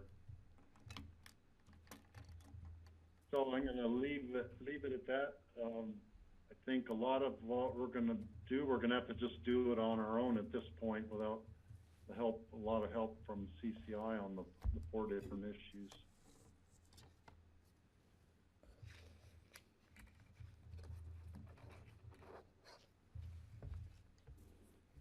So Kelly, you want to add anything to that or not? No, I mean, I share George's concern. I think we should have touch base on that. So I think that's valid. And I think we just need to revisit as a board our 4 legislative priorities and see if they still continue to be priorities. Given yesterday's article about the road signs, I'm a little confused. So I want to check in on that as to whether we as a county individually reach out to our reps and, and ask them to run bills on the 4 topics that we identified. And any other topics that maybe staff is just starting to identify, because now is the time. So perhaps we'll carve out some time in a future open discussion for a more robust conversation on legislative strategy.